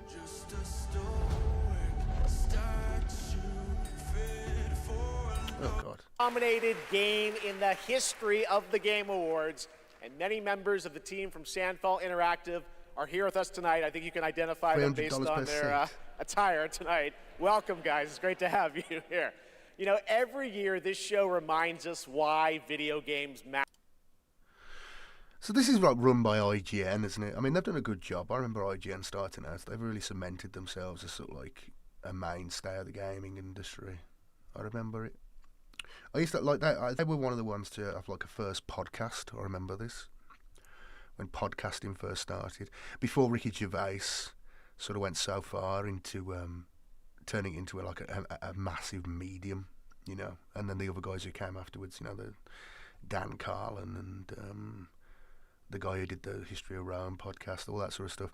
It was Ricky Gervais that really made it what it was, and that's like 2003, 2004. He really, I mean, people forget this. He really made the podcast what it is. Him and Carl Pilkington and everything. But they were up there. They had a podcast and everything. I remember. And there was another gaming site that had a podcast. I can't remember what they were called. God, it's going into memory. Oh, the other one was Smodcast by the guy who made Clerks. What's his name?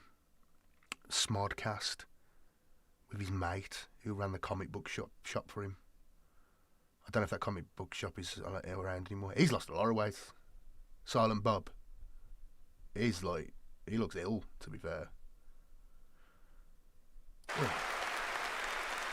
Tonight, we're going to honor over 100 nominees and celebrate a record-setting 3 independent titles up for Game of the Year. I only read the TV. I only seen the TV show. And it, like, we are going to have some fun, of course, too, with a whole slate of brand new game announcements that will hopefully get you excited. But a pretty accurate about representation the of the future, I think. Ahead. So let's get going.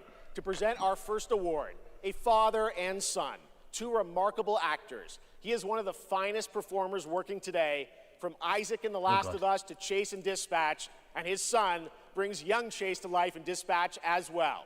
Please welcome to the Game Awards, Jeffrey and Elijah Wright. Kevin Smith, yeah man. He was funny, man.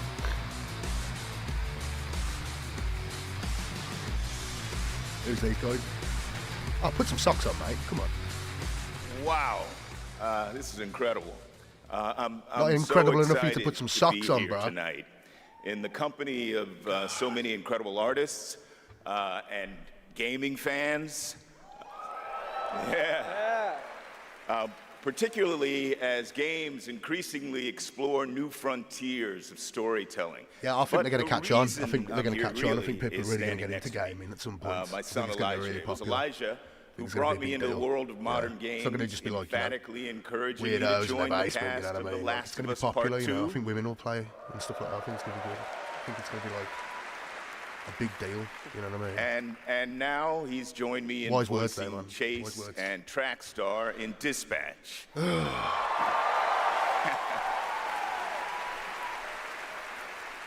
Some Dispatch fans out there, I think. Yeah, cool. If it weren't for Elijah, I'd still be playing Pong on an Atari. Fabius Bile isn't in the... That's right. Keep Fabius up. Bile is not in the Emperor's Children. I didn't know that. I don't play the game, so I don't like can't check believe things I'm like standing that. on this stage today. You know what I mean? As Like an artist, that's I'm crazy, thrilled. man. I grew up So what with is he video like? games Just in the and generic getting to work in the world of gaming Chaos Space has Marine been a dream codes? of mine. Is he just part of I the, mean, I guess the it's nice to hear generic it Chaos too, Dad. Space Marine Force? That's crazy, man. Thank you, Elijah. Gotcha, I got you.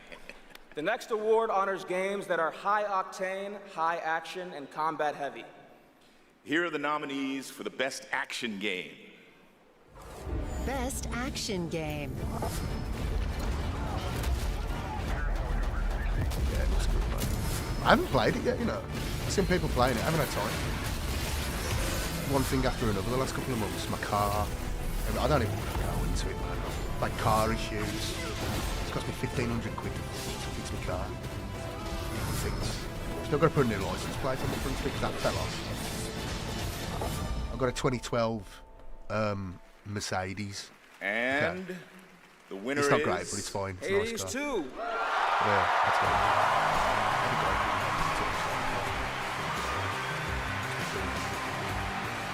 I had a bump in my car. I went into someone who shouldn't have been there. I mean, I don't want to say who's at fault, but like, you know, I mean, come on, it's not really me, is it? And yeah. Thank you. The insurance wouldn't cover it. They wanted to write the car The off. 7 of us who worked on our first action game, Bastion, I paid $6.5 all grand still for this work car. together at Supergiant Paid Games. $6.5 grand for this car 2 years ago. We've been joined by so many people who helped make Hades 2 That's and fact, the you know, original that's Hades what sterling, it is. right? So whatever on it behalf is of for the you guys. entire group of us who worked on the game. That'd be like $8.5 grand. We just want to 9 express our grand. gratitude You know, I mean, it's not a small to the other purchase, teams right? And they who wanted make to give such me $4 incredible grand work in this industry write it and off, inspire and I'm like, us. And we want to say thank you to our players I didn't think who it cost me, literally helped make this game what it 1,500 is quid to fix, through its but early access. Thank you so We much. are where we are.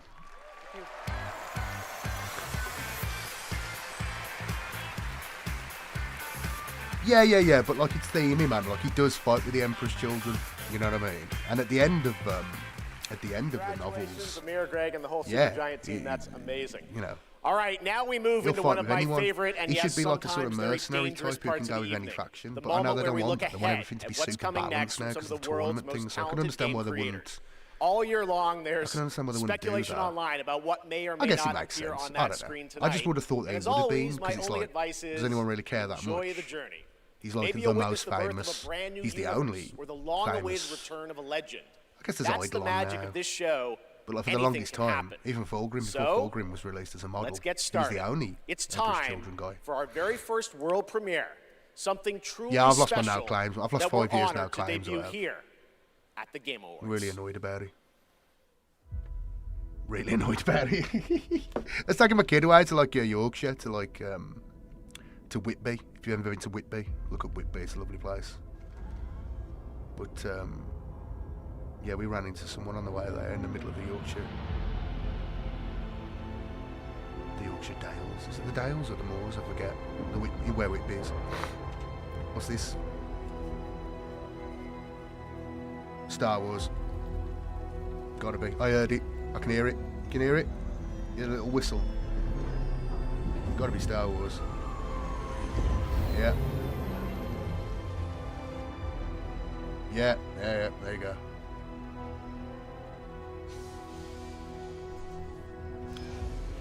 Is the size I've got this clipping stuff off? Yeah, maybe it is. Go away, yeah, I don't want to see that.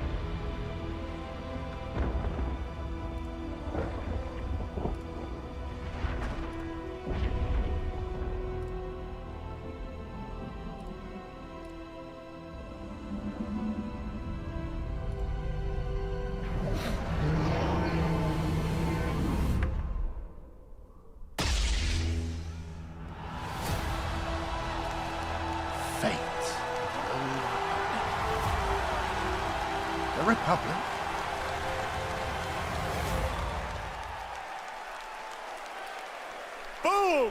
Star Wars Fate of the Old Republic. I've got a son now, is so it's going to be so great to show him Star Wars when he's older. Role-playing game set in the Old all three Republic of them. era, of course, and directed by Casey Hudson, who's the joining three us Star here Wars tonight. movies. Casey was, of course, the director on Star It's amazing Wars they've never Knights of done the Old anything with them. Republic and the Mass Effect series. And we are so excited that Casey and Star Wars are back together again. All right, we have many more game announcements to come. Going to be hard to top that one, but right now we have a very special guest I'd like to bring out. Please welcome Miss Piggy. Thank you.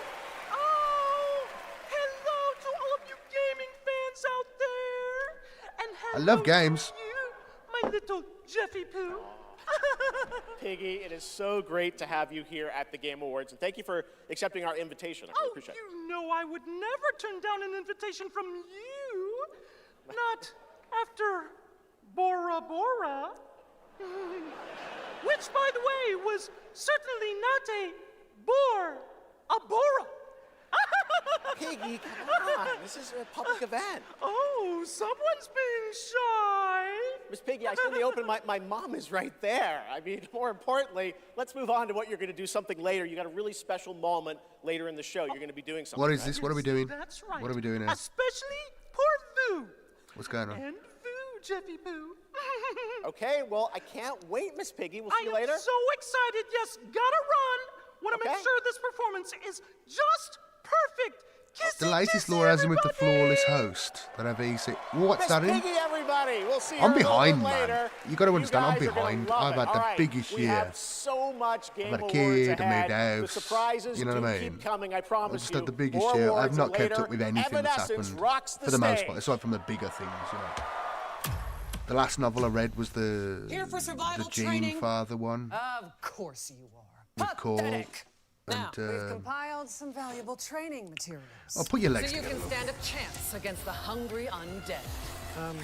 We can just run around those, right? Silence, both of you. Out there, you'll need more than your foolish instincts to escape the monster's claws. Or to pick a fight with a martial arts master. Well, I do love a good fight. But do you like winning them? Dude. You'll face samurai and demons and viruses. I'd like to talk more about the samurai and demons. Oh, well, this is survival training, not survival talking. And lucky for all They you should never do helpless skits, man. halfwits, Skits are we've terrible. cut the price on some top-notch materials. Skits are terrible, So man. study up, fools. Let's jump! This isn't Conquest. It's Red Sec. It's a lot of fun. Dad, it's free. Free red sex? Do you think anyone here said sex? He said sex, you said free. I mean, I've seen worse on this game Sector. show. Really? Games Yeah. awards. Is that the name? It is. We gotta This is jump! bad. Am I supposed to have a big gun? No, you're gonna find big guns down there, and we might even get a tank, noob. Oh, a tank? We're not getting a tank if we don't jump! Oh, we need to jump. Yes! Go, go, go! Yeah, red sex! It's Red Sec!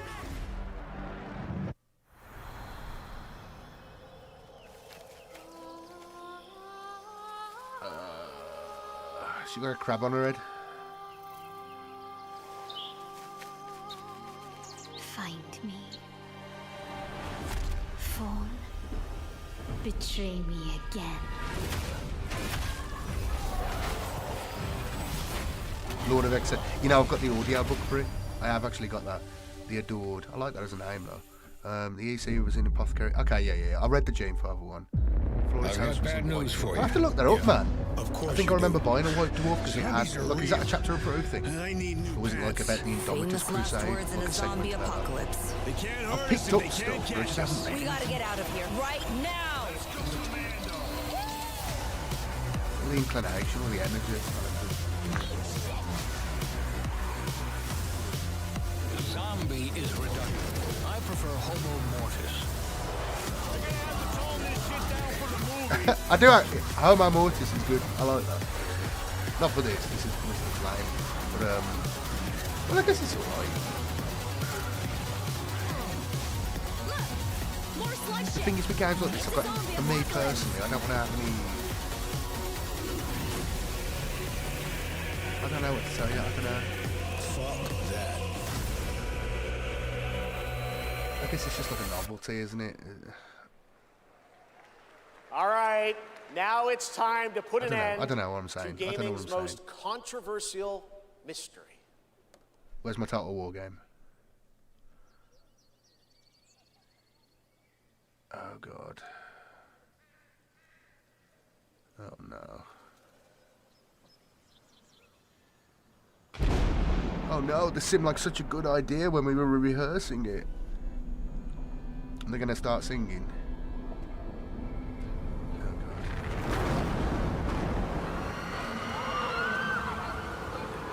Oh no, he's got strings on.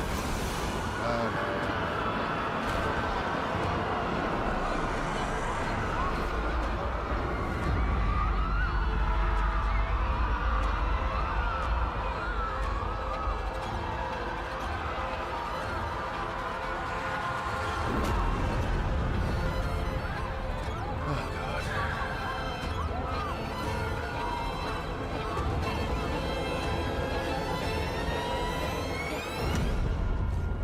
The gods of chaos will come.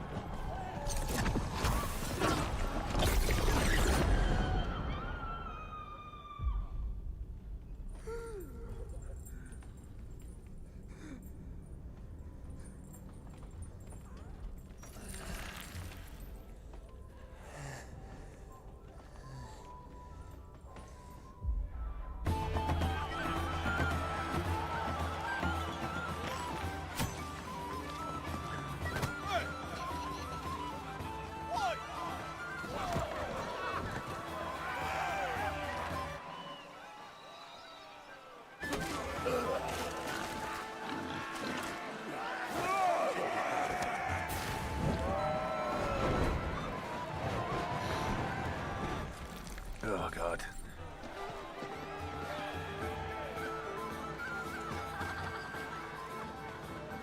This is what chaos looks like. Okay. This is what happens in Pawns of Chaos. Right, this is the world that they live in. Mutants, demons, worshipping profane idols. You know, like this is it. This is where, you know, in fantasy, a priest of Sigma, in 40k, an Inquisitor shows up and just wipes the place out. You know, just wipes the place out. Oh, he's in for a bad time, he is.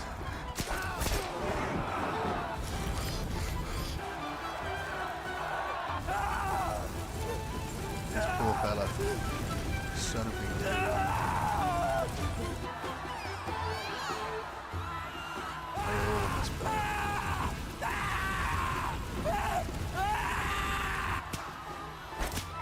And it's not enough to end them, they have to suffer, you understand?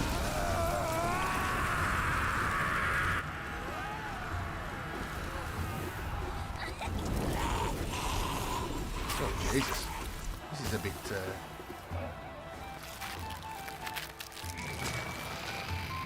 Oh no, he needs to go as well. That stuff's coming out of him, he needs to go as well. It's a bit graphic, isn't it?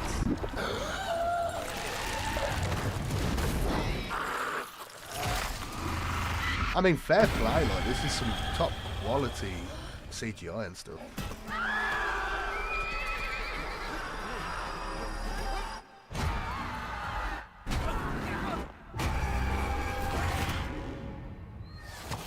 That's it, I'm intrigued, man. I'm intrigued. I'm intrigued. This is actually intriguing. It's very well put together trailer. That's probably one of the better trailers I've seen of it. Look at that. That's really good. That's really, really good. Really bleak, really dark. Oh, is that thing they put in the desert? What is this then? I'm intrigued. I'm intrigued. This looks good, man. What is this? Is this a new thing? Divinity? Or is that an existing thing? Or is that new? That was pretty, I mean, that was a good trailer. I haven't seen What a any moment. That statue or monument that has fascinated the internet now has a name, the Hellstone. And yes, Larian, winners of Game of the Year in 2023 for Baldur's Gate 3, are hard at work on their next role-playing game, a continuation of the Divinity Saga. I didn't enjoy Divinity Baldur's Gate, is and I their played the original Baldur's biggest Gate. game ever. That's right, even larger Yeah, than it's the mystery Baldur's Gate sculpture in the 3, desert thing. promising more breadth and depth than ever before. What was the thing and that we cannot started wait that to off? tell you more What was that for? You know, the one they found in the to desert? present our next award, It was like please welcome two 2017. previous winners of Someone Best found it Performance in the here at desert. the Game Someone Awards, found it in the Maggie desert. Robertson and Neil And it was like, Lubon. it was like an alien thing, wasn't it? That started appearing everywhere. That did sell me, man. I am actually really intrigued. That was like a really high quality thing. It was like a really high quality thing. That's really good work. They paid a lot of money for that. That's an excellent CGI, man. Yeah, that was really good. Really dark. For the record, Neil said that he was wearing the dress this year, so... I'm a big fan of The Wicker Man. If you've never seen The Wicker Man, wash my I hands of recommend... this. Not, Anyway... I just don't know why they keep not the wearing Nicolas themselves. Cage one, All right. I will say. Right. Worth watching that as well. Acting. But the original one, They say acting is the art. an amazing Pretending. film. It's got our well, man, Actually, Mags, I personally who's passed away. think it's the highly disciplined Saruman. craft of being I can dramatically never remember his truthful actual on name. purpose. Convincing strangers I or don't know a someone lot else about him, and then winning but, awards for lying. Listen, Yeah, I Wicker Man, actually based my amazing entire film. career on this. We So really it got them have to- vibes for me. You love Baldur's Gate? I'm not really into games like that, man. So we're here today to recognise the amazing performers who convinced us I like through their shooters, I like map lives conquest and games. They're my games, you know, strategy games. that The they were bees, the warriors bees. on a quest of vengeance in feudal Japan. Dashing archaeologists bees. with a penchant for fedora. God, that's so funny. I need to watch that again. Pseudo-French revolutionaries holding baguettes for some reason. And teenage girls forced Yeah, to Wicker survive Man is, extraordinary peak, man. psychological It's and good, physical it's good. terror. It's good. The point is, There's still acting places you is can go though serious and see those business, sort of and we are serious festivals. actors here to I talk grew up with about stuff like that because acting I kind of grew up on the edge of the countryside, so we'd still get like Here old are school the nominees countryside for stuff, Best you know. Liar. I mean, actor. But if you go down south towards Devon, Best all that sort of area, performance. and deepest, darkest Wales, Make the rules between you two. you'll find stuff like that. It's interesting, it's good stuff. I mean, obviously, it's a jolly time, right? Because you see this movie and stuff, your mind automatically I goes. thought I was used to losing people.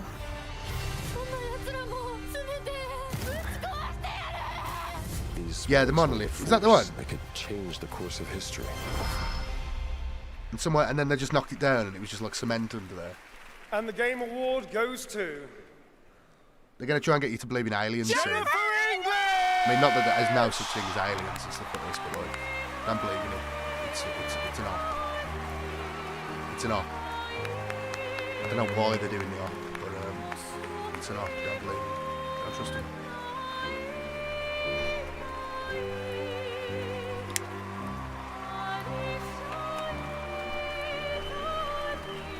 Where's Halo 3? God knows, man. Halo 2 was the peakest. Split screen. Wow, she's really tall. Oh, she's got heels on, to be fair. She's a tall lady, though. But she's a really short lady. I don't know which one's which. Yeah, she's probably Thank about you 5. to everyone She's who like 5'5". voted. Wow, this is loud. This is not just my award. This takes a village. And oh my God, I love my passionate, beautiful-souled, artistic, clever, beret-wearing village. Every single one of you. Guillaume, Jen, special shout out to Charlotte and Adeline, and of course, my wonderful Ben, who has been my ride or die throughout all of this, my big brother. Thank you. Thank you to my beautiful girlfriend. And I just want to say to every neurodivergent person watching this in this room, because I know there's probably quite a lot of you, and at home, to all of you that feel like life is stuck on hard mode, this one is for you, and thank you so much to the games community and industry for giving us, so many of us, a home. For those who come after, thank you. Made a game into it.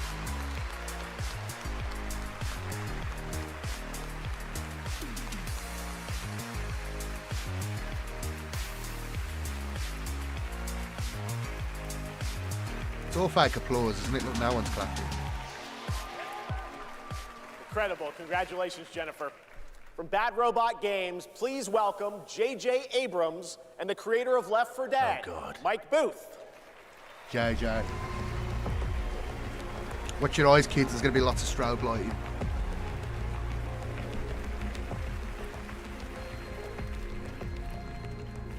Oh, you got it all, missus?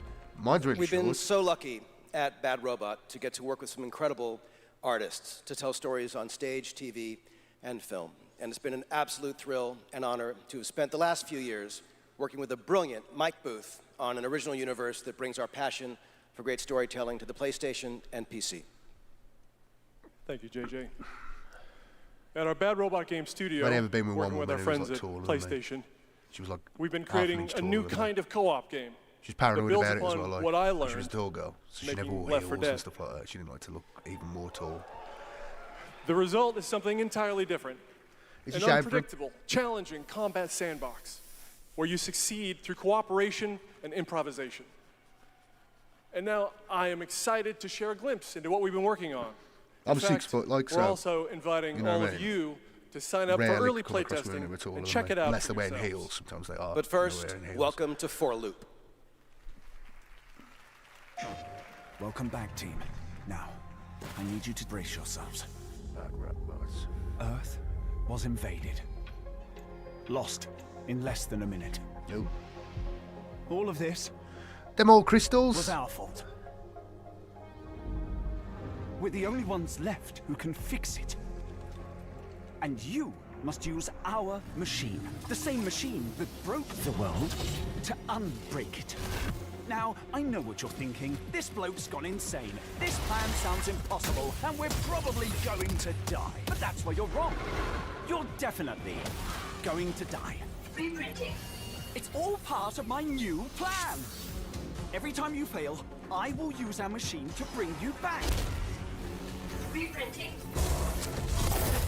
Reprinting. If you can relentlessly experiment. Reprinting. Reprinting. Reprinting. Reprinting. Test strategies. Learn from your failures. It looks alright. You will It's a good concept, become the I guess. world-saving It's a team law, you know. humanity needs you to be. Trust me, the voice in my head hasn't been wrong yet. From now on, nothing is impossible. Now get out there and fail to save the world. PlayStation. Up next, we have a new game announcement People from are some of meth. the developers who helped put The Last of Us and Uncharted into our hands. Oh, man. This new, small, independent studio is charting its own course, Where's focused on Total War? crafting It's gonna be at the end, uniquely innit? styled, artful It's such a games big that are pushing game. the It's gonna be evolution such a big of game. companion characters. Enjoy. If they gave you a little trailer for Space Marine 3 as well, I would not be surprised. I would not be surprised. I mean, how long's that? It's been a year. It was a massive success, like 3 months in. You could turn around a really good little trailer for Space Marine 3. I mean, they've been insane, all of them. After the mess that they made with AOS and Fantasy and Warhammer Total War, like, problems they had because people were looking for Fantasy to play and it didn't exist anymore. Big problem that was. They would be insane not to align themselves to each other because one success is another's success. You get me? GW, CA, and whatever company made Space Marine 2, you would think that they would align themselves somewhat. You know, I can see that happening. I can see that happening. Come on. What's this? Is she going to eat him?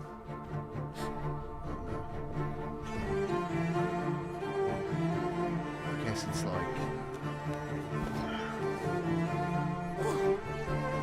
It's cute, isn't it? I guess it's a nice experience. It looks well done, I like the action. I'm actually looking at it now. It looks nice, it's very pretty. Very comfy experience, I imagine. I'd never play it, but I can understand why people like it. Very comfy experience, I've been in the cartoon.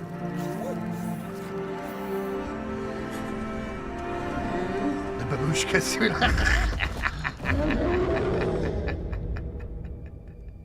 Niet. Niet. Oh dear. Oh God.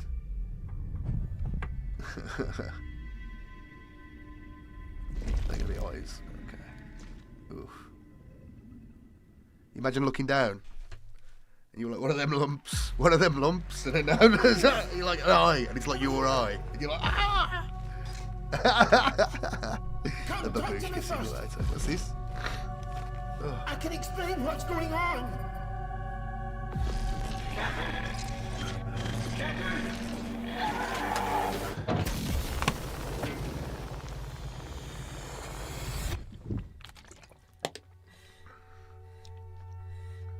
What is existence, really? Surely a question without an answer. Your father thought he knew. Oh, he's so deep. And it inspired him to grant wishes. Who's there? Nightmare. Yes! Oh. That's why all of us are here. You want to understand, to know. Then you have to step beyond. Oh wow, they got him to voice it. Around you. Play your father's game. What's his name? Morton. Mortensen, no? You know the guy. Until you realize. Best role I've ever seen him in is the Saxon King in the King Arthur movie. And he's like, and he meets Arthur, and he's just like, finally a man worth killing. Whoa! And he kills that pro swordsman he's got. Games, a sci-fi mystery and spiritual successor to Soma, Oh God, that's set on a repurposed hotel on the moon. And yes, the unmistakable Stellan Skarsgård will star in the game. Stellan Skarsgård, but as the Saxon King in King Arthur, he was amazing. He was amazing. Finally, a man with. He was like, wow, such a cool man. Like he respects him. He respects him. You know, they only meet and they're just like, yeah, he respects him. I like, yeah, man, it's so good. It's so good. Tread carefully. One step further and you may shed your mortal sins. This looks cringe. This looks cringe, man.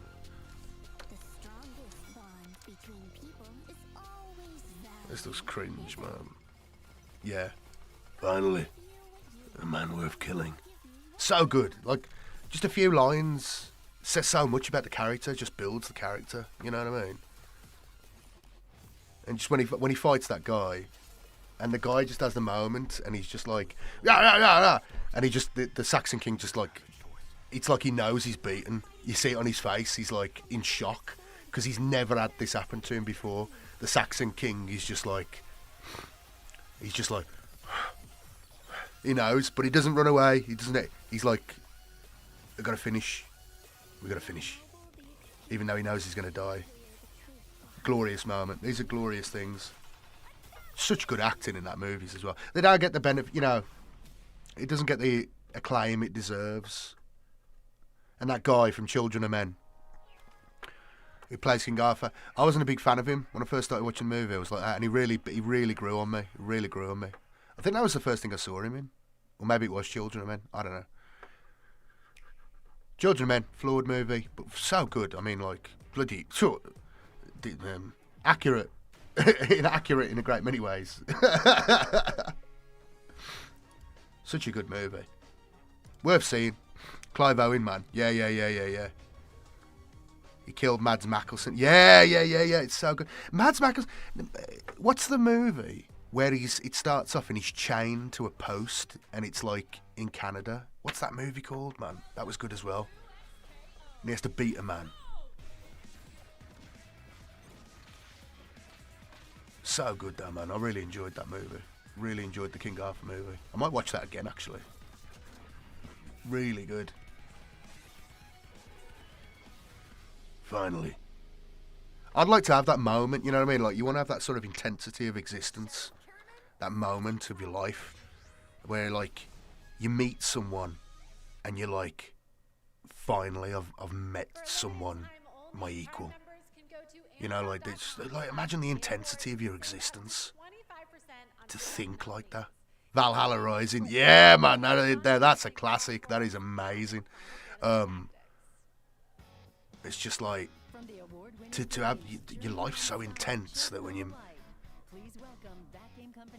just like, yeah, finally, someone worthy of my blade. You know what I mean? Like, it's just like, you know, it's a completely different mentality on things. It's amazing. It's amazing.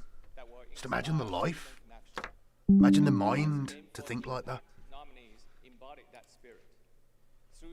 Like a diamond bullet. Like a diamond bullet. And grief and healings. These games remind us how interactive art brings us closer together. Here are the nominees. Games for impact. Consume.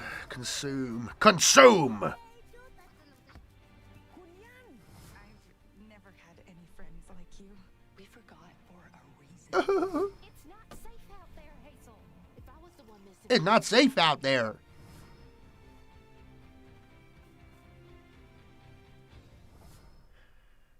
It ain't safe out there. And the game goes for Cells of Midnight.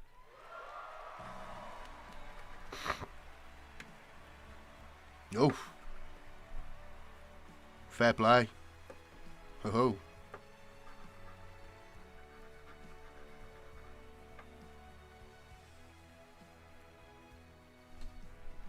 Legit. I'm happy for her.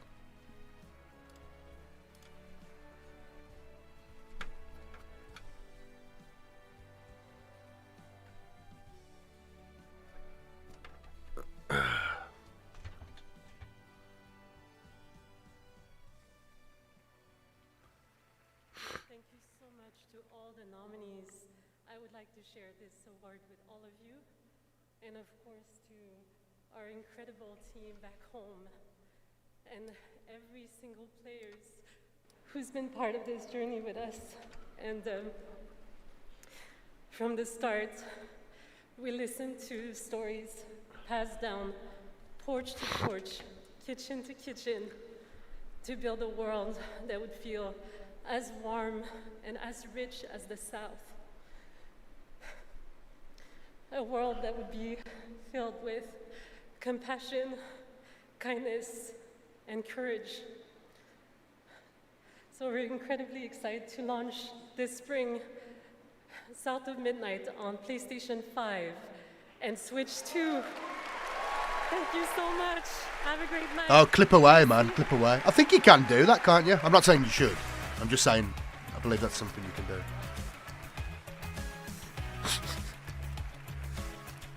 I never actually used any of these features. Apparently I can click things out. Tonight, one of the most iconic survival horror franchises returns to the Game Awards stage.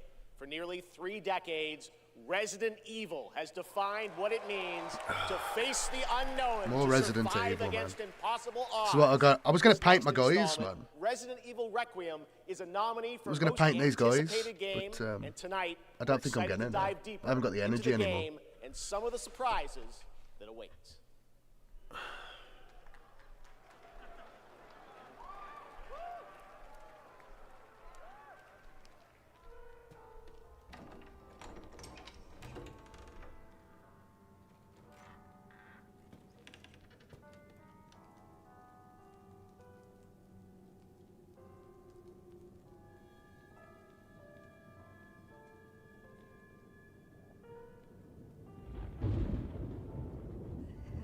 Hello? It hasn't been easy. But after much effort, here we finally are. Who are you? I know now that you're the one that I've been searching for. The special one. The chosen one. Miss Ashcroft.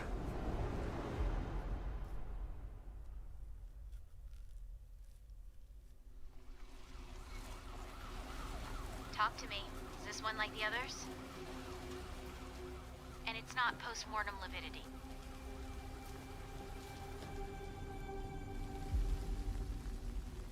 I just got a report of a missing police officer. It might be unrelated, but he disappeared near where the 5th body was found.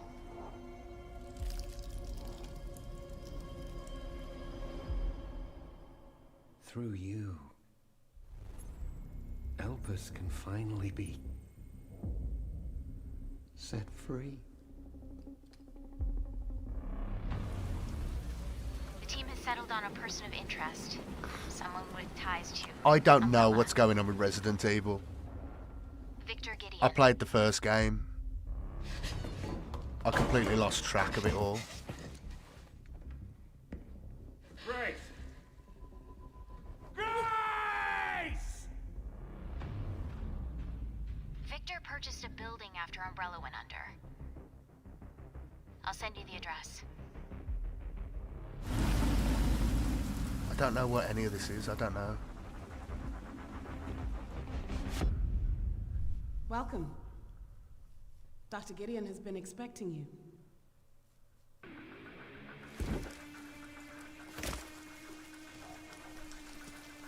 I've seen the movies. Yeah.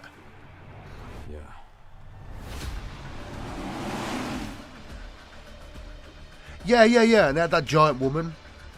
The giant vampire woman. Hey, over here. FBI. What are you doing here? Would you like to see what's hidden under the hood? Don't do anything stupid. Me? Never.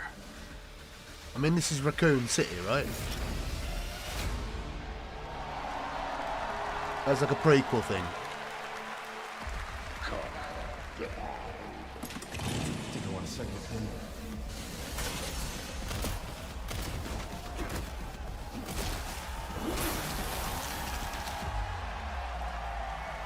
It just never seems like interesting to me. Like, once you've done it once, I don't know. Yes, the internet was right. Leon Kennedy, one of gaming's most iconic Yeah, the vampire characters, mummy. is Yeah, back yeah, for yeah. Resident Evil Requiem. The story in Requiem will intertwine the fate of 2 playable characters. Grace's storyline takes played players one. through a I unique played one. survival Probably horror was like experience, 99, while 2000 Leon or something. delivers explosive action to the game.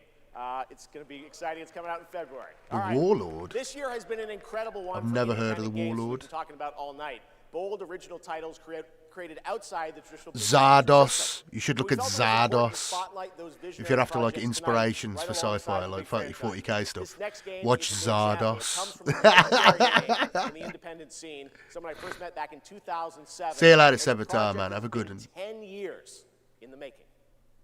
Yeah, watch Zardos. James McCann. Watch Zardos.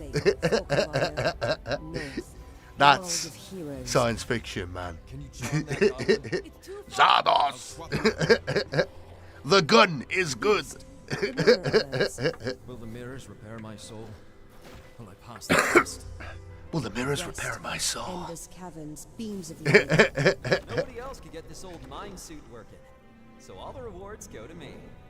Nobody else can get this mind suit working, so all the rewards go to me. Close to the treasure. Just a few more minutes. If you don't get back before that storm hits, we're both dead.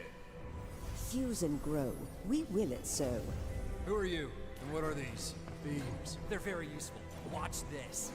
Can you push a stone back across the water? Sean Connery, that's king, man. The man was a king. Sean Connery, man. When the portal appeared and I stepped into this, A god amongst men. I had never imagined such a device that could fuse realities. Oh yes, my name's Ramirez.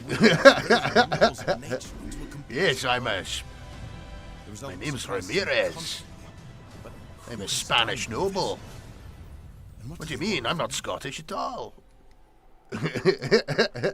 God, how good's the new Highlander movie going to be? I am looking forward to that, man. Russell Crowe as Ramirez. Oh, Order of the Sinking Stars. It better be An good. amazing puzzle adventure with over 1,400 puzzles and a big story wrapped all around heavy it. metal movie. Yeah, heavy metal's All right, okay. next This is up, better we're than traveling heavy metal. 40,000 years into the future for a brand new look at Exodus, the upcoming sci-fi. I'm not really into action platformers or RPG puzzle from Wizards games or of the anything like this. I Coast can't, and you know. Archetype Entertainment. For decades, Wizards has built worlds where players define their own legacies. Exodus carries that tradition. The most believable to the stars. Spaniard. It's Yes. time to Yes. step forward. You could just smell the Iberico pork on him. You could just smell. Who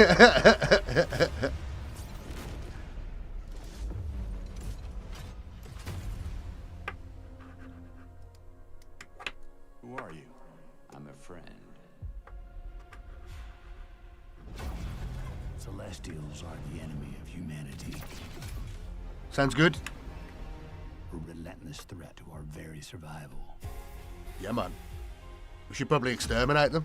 I can't do this anymore. And take over all their planets. Salvaging scraps just to get by. Well, you've got a giant dog there, mate. You know what I mean? I've got a lot of sympathy for people who are into these problems. But then I go around your house and you've got like 2 Alsatians. And you say, you know what I mean? And you're like, oh, I'm skint. And it's like, well, you know what I'm saying, man? You know what I mean? Our world is dying. My sympathy goes down. You are the only one who can wield celestial tech and find a cure. Oh yeah, chosen one, celestial tech, yeah. That's fucking terrifying. Well, yeah, I mean that's. It's got that vibe though, man. Like Eye of Terror has that vibe to me. It's got that feel, you know. Like all these modern sci-fis. It's so like. I was on an alien world. It's all staid, you know. It's like, whoa, wow. Look at the ancient temple. You know what I mean? Like it's like. Why was the new Total Recall awful? But the original is amazing. Because it's got a grittiness to it. It's like and a weirdness. And, you know, like. There's sweat. There's sweat and there's grittiness. And just insanity. How much are you willing to Look at all this. You know what I mean? They look. save your world? Look at nice hair. Everything's. Damn, kid. No pressure there. Everyone talks like they don't talk right. I don't know. It's.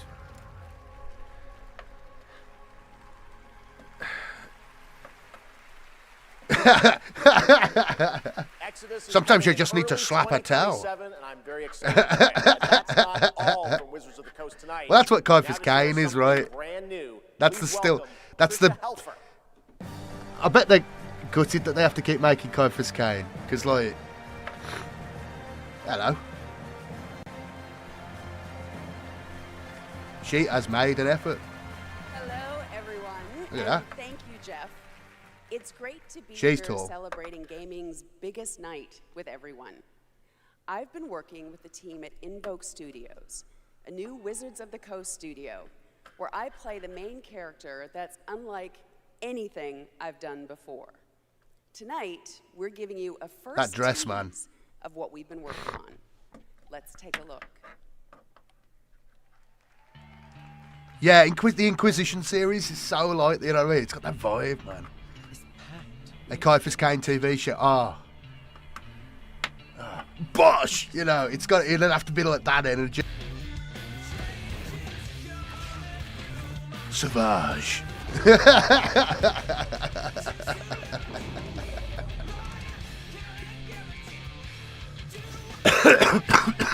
Is it Tool? I haven't listened to Tool since I was like 18, man. 20. God damn it. I want to get a Nickelback album. I'm going to get a Nickelback best of album. I bought a best of Creed album. I've got a 2012 Mercedes, like I said. I've got a CD player in it. I need to get an album. Tonight, the return of Tomb Raider, And Muse. Phantom I need to get my Blade Zero, and a Muse. performance by Evanescence, And the who are Black also album. releasing a I need to new get my version of their Metallica hit Black song, album back Afterlife. out. I don't know where these Today are on though. I'm sure I've Spotify, got them. Alongside new video game inspired singles from Labyrinth with Sonic the Hedgehog and Bill Murray. You on live that tall. Blu-ray different Nah, man, with they were good, man. Cyberpunk They were Edge good. Runners. Here's your first listen. You know that my biggest like music thing. Shush up, shush up, shush up. My biggest music thing of like a thing to say, like I saw these guys, you know what I mean, is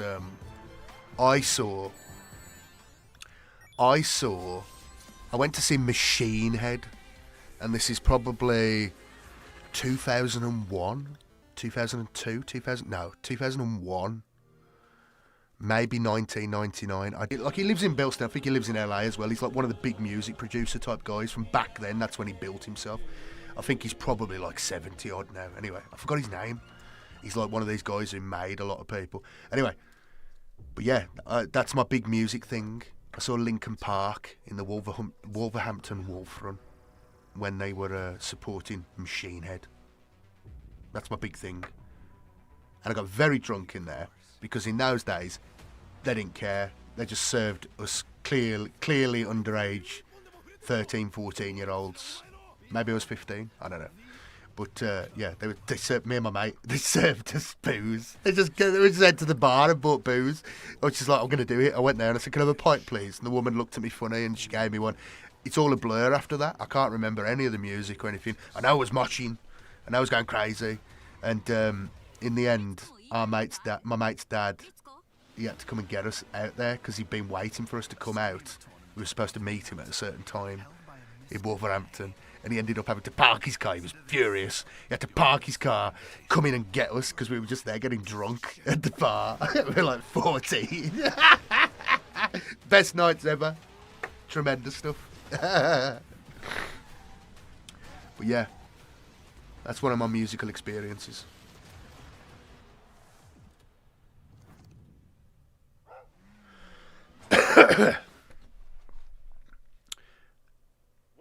Yeah, you got to understand it, man. If you're from Bilston, I don't think you ever really. It's like a weird thing. Like you'll never go that far away. They're kind of like that down there. Dudley as well. They're very, you know what I mean. I ain't going anywhere. I ain't. You know, it's that sort of thing. I ain't going anywhere. I ain't. Brummies are like that. I'm not from those areas, like nearby, you know. My lot don't think like that. We want to get away. God, they're making good use of these bloody ropes, aren't they? Whoever they got working there, he's putting in the work. He's making sure he's got work.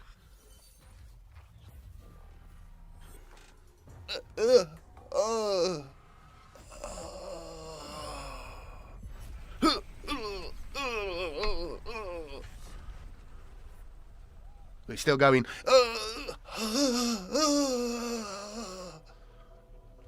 Oh, I think I pulled something. He's arching that back. He's arching that back. He's a professional. What's that? Transformers movie soundtrack. Sounds like Optimus Prime's about to die. Oh yeah, man, it was sick. It was sick. It was great. Goth chicks everywhere. It's fantastic. Do you feel it? Something is coming.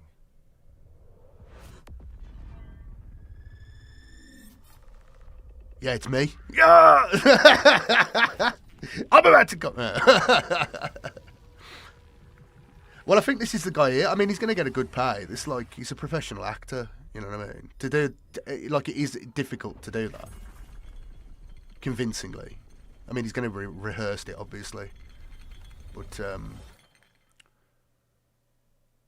oh, croissant. Oh, I'd love a croissant now. An intrusive pattern. I'd love a croissant now. Of staggering power. Someone saw that movie. The soundtrack is, like, literally giving me... I got Transformers on the brain, but it sounds like the soundtrack of... someone watched that movie, didn't they? With the spinny thing. With DiCaprio. Eventually worms its way out. Okay.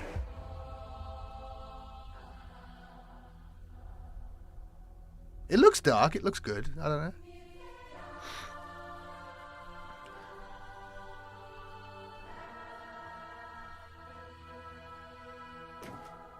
Alien stuff. Had good reasons.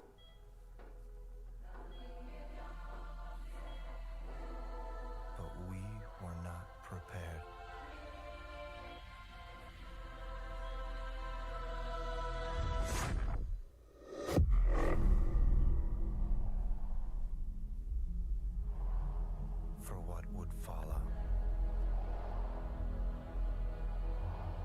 This looks interesting. I'm intrigued.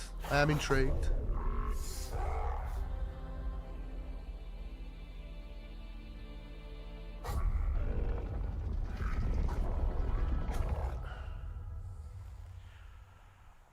Oh no, actually it doesn't look very good.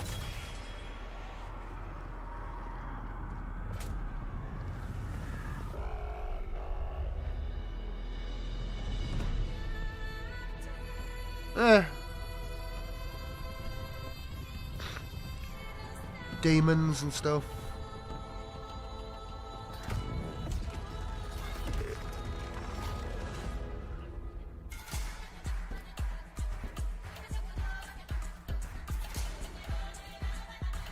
The visuals are really impressive. This is actually a really impressive thing.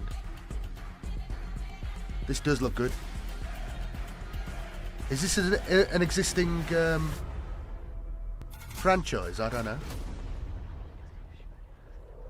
Oh yeah, this is good. This is very... But is it just like basically science fiction Elden Ring?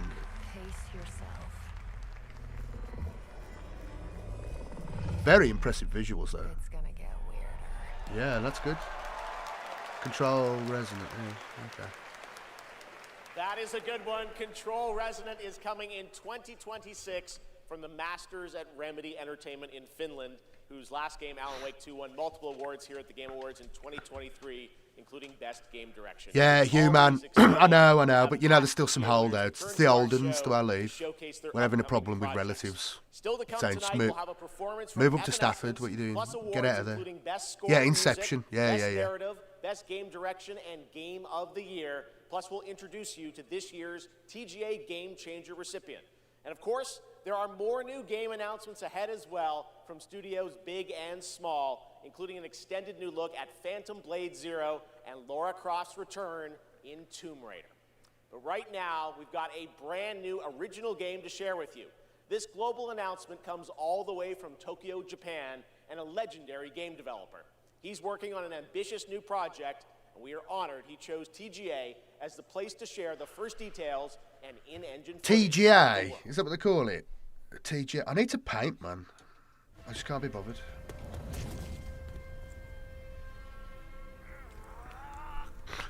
Oh no.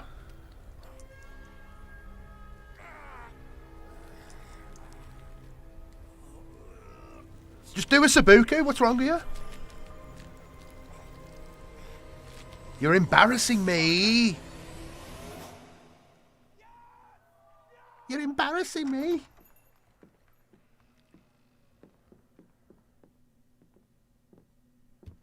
Have you guys seen like a lot of these Van Damme? I think he's in both Van Damme, sort of early Van Damme movies. You know the Hong Kong guy who's like always a villain. And in like the one where he's in Double Impact, which is the best Van Damme film. I know people say the tournament one is good, but no. Double Impact is where you really see the range of Van Damme. You know? You really see the acting range of him come to life. And it's got the guy, and he always makes me laugh, man. He's hysterical. In that movie in particular, he punches Van Damme between the legs, and it's the you know, like look, they can just feel the chi. The chi just they do like an excellent move, and it's just like Bolo Young. Yeah, man. Is that the one? Is that his name? That sounds familiar. He's just like...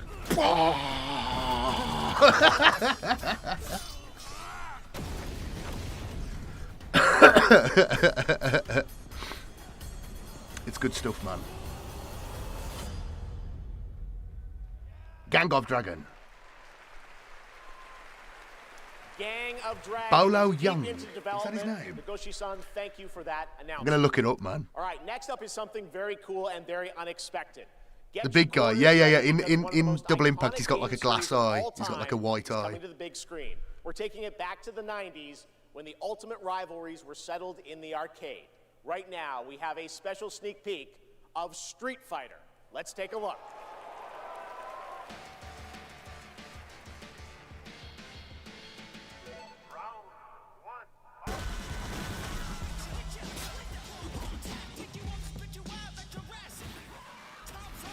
Nothing will ever. I mean, that's an excellent Van Damme movie as well. They were off their faces as well, if you know the backstory of the movie. Like they were just off their faces. But the guy, the Bison, it's the best line ever, you know. You know the line. But for me, it was Tuesday.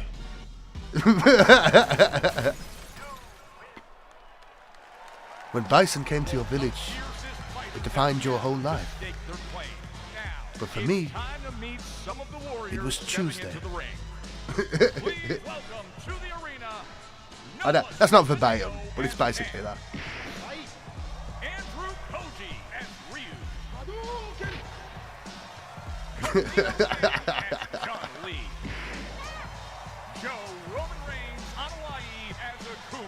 Perfect. David Desmalchin as M. Bison. Cody Rhodes. Nice. Andrew Scholes as She was in Battlestar? Who was? Oh, is that the one?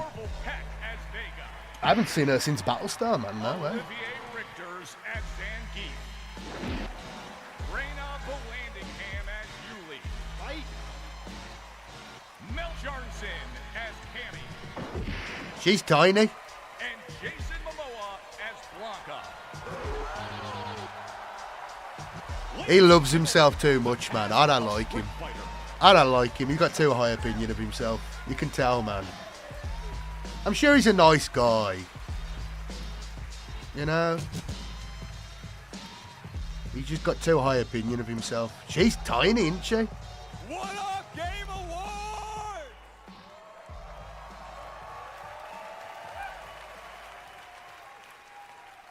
Now, I know our movie comes out like a year from now, but there was no way we were showing up without a sneak peek.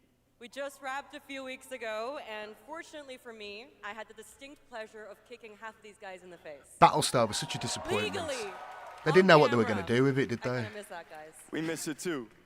As a lifelong All the spiritual Street Fighter stuff. fan, like legitimately obsessed. Like, you could do that and you could do that well, but yeah, shush up now. Hire me to play Blanca. I'm so funny. I don't like him. But it's like, yeah, Battlestar, man. I'd really have to go back and like reappraise that because I haven't seen it since it first came out, and I was just like, it was such a disappointment at the end. And I never really thought about why, but I remember thinking like, oh, you know, I think it's because you had that, and I think it was like, did Sopranos end the same year or the year before? It was like endless disappointing endings to TV shows, you know. But I loved Battlestar. I loved it. I thought it was really clever, really good. And then it just started going down. It was when Saul started getting like that song in his head, you know. Clowns to the left of me, jokers, all that stuff. It's like, I don't like this. This is not good. This is silly. It's like, it's people who don't really understand, like, the sort of spiritual things they're trying to convey. They know what they're trying to do, but they don't get it, so they can't translate that into a TV show. I mean, they're trying to be high intensity to like a bunch of geeks and nerds, right? A bunch of cokehead young actors, muscle men. You know what I mean? Trying to be high intensity to a bunch of geeks and nerds. I don't know.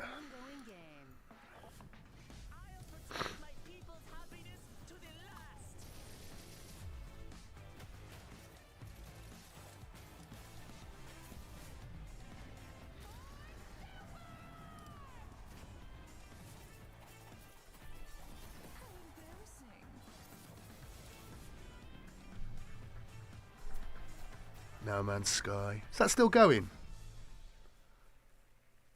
Now that's an interesting story, the No Man's Sky thing. I think it's the guy just kept going. Like, it was disappointing to people, but he made it good. You got to respect that.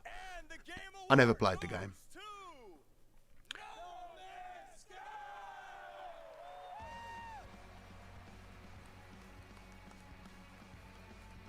Look at these two, gutted. They're going to have to walk up here now with these massive people.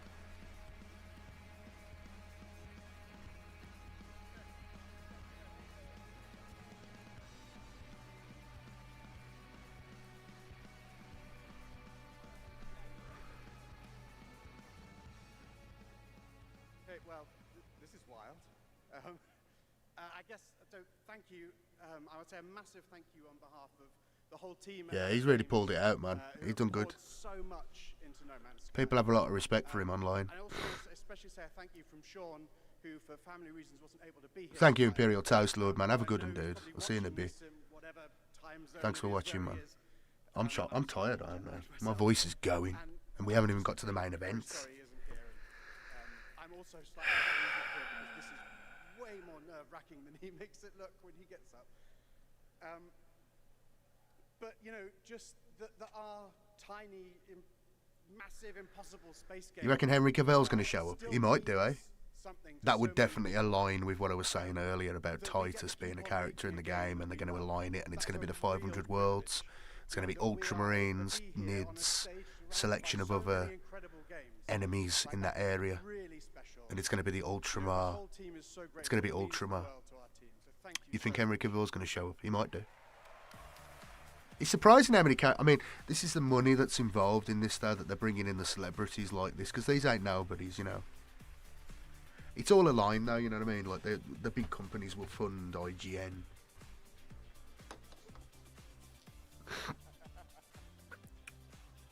I mean, he just spanked that man's ass. There's camaraderie, isn't there? But, like, you know what I mean? Come on, mate. And how about the Street Fighter cast? That was absolutely wild. All right. There's lots more Game Awards ahead, including a very special announcement. Oh, no. Oh, no. Okay, well, we'll pick it up, I guess. Live from the Batcave, all the way from Gotham City, Batman, welcome to the show. How you doing, buddy? It's great to see you tonight. Henry Cavill in full power armor. It's going to be so crazy to me. Like, Warhammer is such a prominent thing within the culture now, in the sort of popular culture now. It's so weird, it's so crazy. Considering how I grew up with it. It was a geek thing, it was an embarrassing thing, it's something to, like, you know, you didn't mention it to anyone. You definitely didn't mention it to any girls until you got them, and then you showed them your true self. But you know what I mean? It's like, and I think it still is, to be honest, to most people. It's just like geek culture is such a normalised thing now, before. But, like, trust me, most people still think it's lame. Okay? Don't get ever thinking you're normal. You're not. You know, playing with toy soldiers is still frowned upon. Okay? In normal world. It's just, the culture, the online culture, whatever you want to call it, is like, it's normalised. It's normal on the internet, but not in real life. Not that it was ever that bad, but you know what I mean. It will be frowned upon. Like gaming still is now. Like if you're a grown man playing computer games, less so now, but like definitely people think it's a bit weird. Yeah, the video game. It's the video game side of things. Yeah. Well put. We don't do that. Sorry.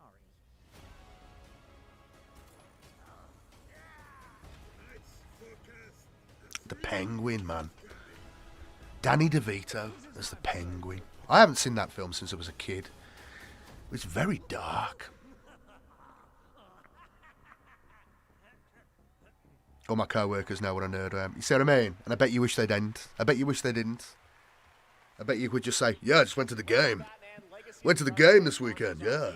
29th, 2026. Now it is time to recognize a number of teams across the industry with the announcement of the winners in a few categories. Nominees for Best Audio Design: Battlefield 6, Claire Obscure, Expedition 33. Okay, I'll be back in a second. I gotta get a drink. I gotta get a coffee. And Silent Hill F. This year, the Game Award goes to Battlefield 6. Congratulations. Here are the nominees for Content Creator of the Year: Cadril, Kai Sanat, Moist Critical, Sakura Miko, and The Burnt Peanut. And the Game Award goes to Moist Critical. Congratulations. All right. Here are the nominees for Best Fighting Game: 2XKO, Capcom Fighting Collection 2, Fatal Fury City of the Wolves, Mortal Kombat Legacy Collection, and Virtua Fighter 5 Revo World Stage. The Game Award goes to Fatal Fury City of the Wolves. Now, the nominees for Most Anticipated Game: 007 First Light, Grand Theft Auto 6, Marvel's Wolverine, Resident Evil Requiem, and The Witcher 4. The Game Award goes to Grand Theft Auto 6. Stick around for more of the Game Awards. Some of tonight's biggest surprises are still ahead. And of course, later, the Game Awards Orchestra and Lauren Belf pay tribute to our Game of the Year nominees. Ready for action. She-Hulk smash! Good old She-Hulk. Now that's power. Come on, Web. We cannot be stopped. Feel true power.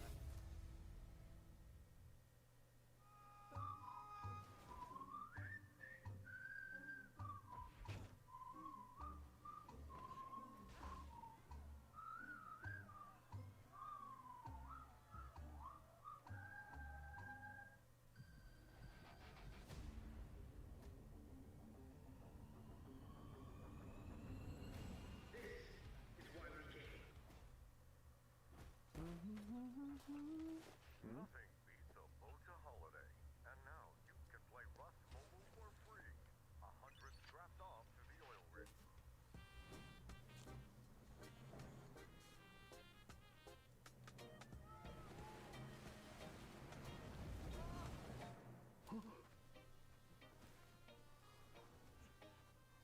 Take it! Don't look back!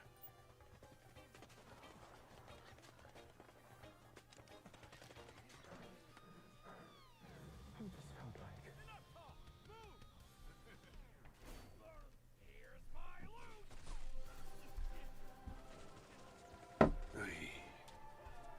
Wait. Anyone got a power bank? Rust Mobile first global test begins now. Join the test. Unlock God almighty. I've got to remember, I'm in my back garden, I've got neighbours, and it's like 2:30 in the morning.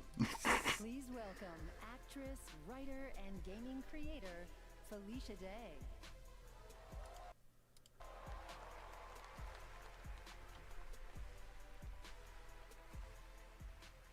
Hi, friends.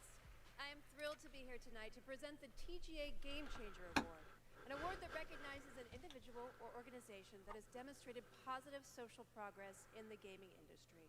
And I'm even more thrilled that tonight's Good for you, man. honoree is one of the You're most 50. impactful Dirt organizations Hermits, you're 50, man. girls today, and one You got a that bit I of time on me. represent as an ambassador. I swear, man, the strangest thing is, I turned 30 and it's just gone by like nothing.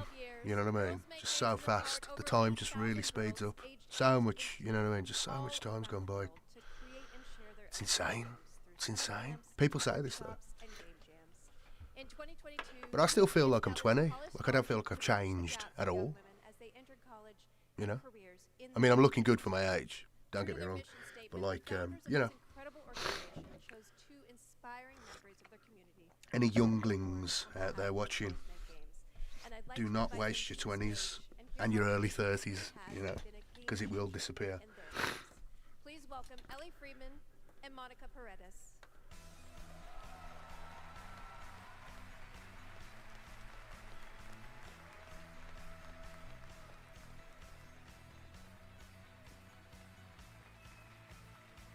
Yeah, kids will do it, man. Kids will do it. Mine's free.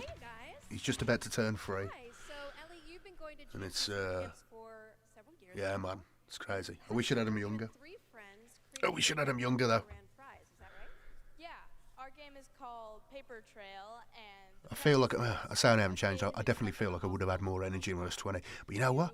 I was a really immature 20-year-old. I was a really immature. Very underdeveloped. Very underdeveloped. Until until I was like 30. And then all of a sudden I grew up. wanted this game to be And even then, not really. I think you just don't care anymore, do you? I love it. And what is next for Paper Trail? You concentrate on stuff. Anyway, this is all a bit deep, isn't it? To fully publish our game on Steam and PlayStation. Very Brandon over. Oh man, I'm glad you enjoy it, man. Eye of Terror. Let's shut these up. Shut up. Eye of Terror is an amazing book, and it was probably like the third or fourth book GW or Black Library brought out. Someone put an interesting comment talking about Brendan Sanderson. Like, he knew, I can't remember who said it. He knew. If you look on the comments, you'll probably find it. He knew a lot about him. He was saying blah blah blah, and I did some research on him and stuff like this. And obviously, I looked up his idea for the sequel. But he passed away before it could happen. But that Pawns of Chaos, there was a lot of fantasy books as well that get forgotten now. Wine of Dreams by Brian Craig, who wrote loads of books. But you know why? They were a little bit too edgy and gritty, I think. But you think about it, compared to the fare that we get from GW now, like Pawns of Chaos is off the chain. Even compared to like the worst things that happen in Horus Heresy, they're a little bit. They're not as gritty and nasty. The Inquisitor series, you know, that's what 40k had to it. It was like a vile, harsh, dark, you know, grim dark. You know what I mean? You know, Demon World, like dark stuff is happening there. The characters are really interesting. You know, like the writing isn't always necessarily the best, but the ideas, what the authors are allowed to do with the setting and the world is like amazing. You know, Execution Hour, Gordon Rennie's best work, I think. You know what I mean? All the stuff about, like, you know, he really captures like belief in the Imperium, faith, all that sort of stuff. Really good quality stuff, man. Really, really good quality stuff. There's a few things that have come close to that era, that sort of early 2000s era. There's a couple of authors who do well at that. Like Chris Wright, I would say, is very good. But yeah, it's just like every book was a banger until that Gatto guy started writing for him. Nothing he did was good. I remember reading the one, and it was like a Space Marine with a multi-laser, and I'm like, no. I mean, he was all right. He wasn't that bad, but like, it just wasn't for me. Now, it's time to move on to our next announcement here at Game Awards. Oh. No. Well, this isn't it, is it? Eesh. Oh, hello. They slipped that shot in there, didn't they? Trying to please the fans.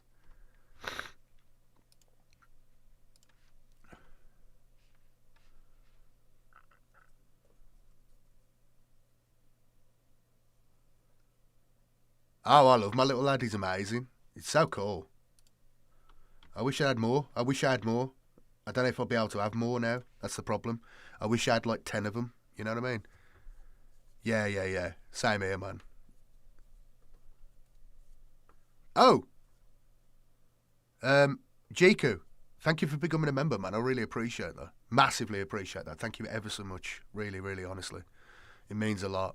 It's really appreciated. I'll try and get some content up at some point, so hopefully. I mean, in addition to what's... Like I say, I'm trying to put 3 of my old videos out a week, but I appreciate that. Thank you for the donation, man, and thank you for being a member. All donations are appreciated. It's Christmas time, you know.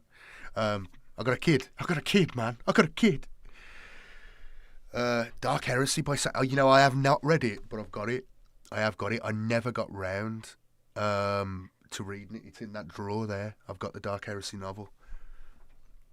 I've got it right there. I've never got round to reading it. I'm going on holiday in January. I'm going to Gran Canaria, Spanish islands off the coast of Africa, if you want to know.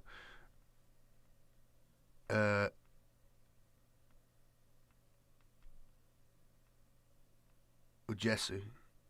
Jiku. Yeah, well, you... Oh, well, yeah, I'm glad... Yeah, it's an E, isn't it? You've done it as an E. But yeah, thank you, man. I appreciate it. I appreciate that, man. Hey, look, I read stuff for a living. Of course I got it right. Of course I got it right. But thank you, man. I appreciate it. My son is 24 next year. You know, I was thinking about that, the mental thing. My mum had me when she was 18. So it's like... And my nan had her when she was like 24. So I was thinking, like, when I was born, my nan was like 44 or something like that, 42, which isn't far off from how old I am. You get me?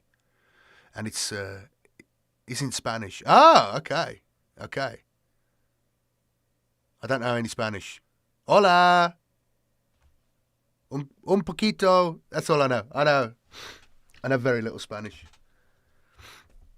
I'm going to, well, you know, I'm going to Gran Canaria in January, which will be nice. Get some summer heat. I went to Mallorca again. I haven't been there for years. In June. And we went to Gran Canaria last January, and it was really nice. But we don't get much help from our family in terms of like caring and stuff like this. Like none, basically. We haven't had we've had one night off in the last 3 years. It's harsh. Grandparents are not exactly pulling their weight. And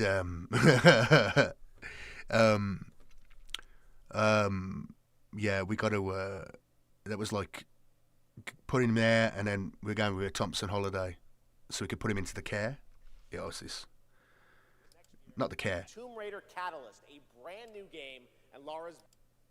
Not the care, but you know what I mean? He could go to the fun day. It was before he started nursery as well, so it was like for the first time in 2 years at the time. We spent most of the week sending him to go to the play group while we sat around the pool. You get me? And it was like such a... Like, we needed the time off, man. We hadn't had any time off, you know. One or the other of us had to always be there. And you know what I mean? I'm bitching and complaining, but you know what I'm saying? It's like... We've got friends of ours who have normal families. You know what I mean? Normal families. The grandparents come round and say, oh, I'll tell you what, why don't you two have a night out? We'll have the kid and we'll keep him round ours and he stay with us, you know what I mean? Blah, blah, blah. None of that. If you got that in your life, consider yourself fucking lucky, I'll tell you. Because it is rough not having any time off. And it's like, it's not that you don't like your kid, you love your kid and stuff like this. It's just, you need a breather. And for your relationship as well, you know what I mean? You can imagine. You know what I'm saying? You got no privacy. You get no time off. You know? And I like to get freaky. You know what I'm saying? So it's like, you need a bit of privacy. You need a breather. It's grim, man. It's grim, man. If you got good family and stuff like this, he'll support you and everything. Fantastic, good for you. But yeah, if you haven't got that, it is tight, man. Beg to take the kids, yeah. I mean, most people do. Hey, most people do. Most normal people do. But we're lucky this way on both sides of our family. Can't you find a babysitter you can trust? No.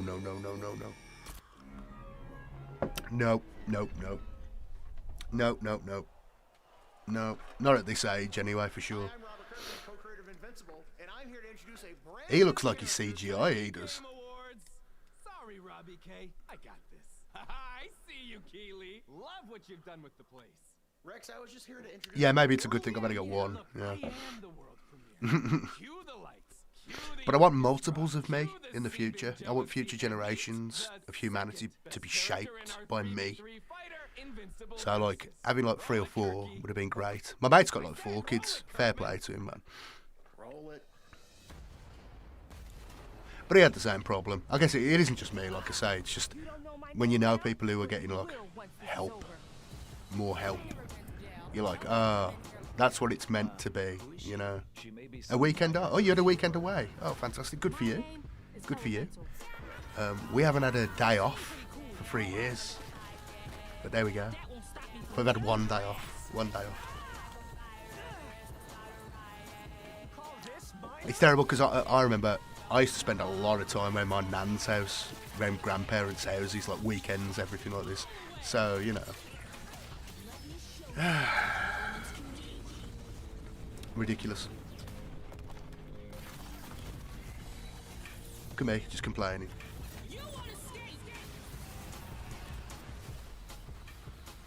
Invincible. I went off that show. I never read the comic books or anything, but I watched the first season. All right, next, we're excited to share the global announcement of an upcoming game coming exclusively to Nintendo Switch 2. Ugh.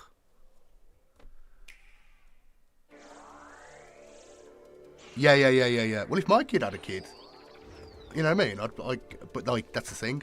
I'm gonna be like clocking on to like. I'm gonna be in my late 50s if my kid had a kid at like 20. You know what I mean? So it's like, you know what I'm saying? Although I guess he'll inherit early. That's the thing I was thinking as well. Like, you know, like they talk about the birth rates and stuff like this. That's one way of looking at it. The other way of looking at it is it's probably nature just setting itself right after the baby boomer numbers were insane. But also, a lot of the financial issues that people have, aside from like AI coming in and everything like this, all these young kids now, they're going to inherit early. People having kids later in life and stuff like this, they're going to inherit early. Like my kid's going to, by the time he's 30, by the time he's my age, he's going to have like 2 parents who are going to like inherit stuff off, you know what I mean? Like they're going to come into a lot of money fairly young, which is interesting. Now it's time to present some other.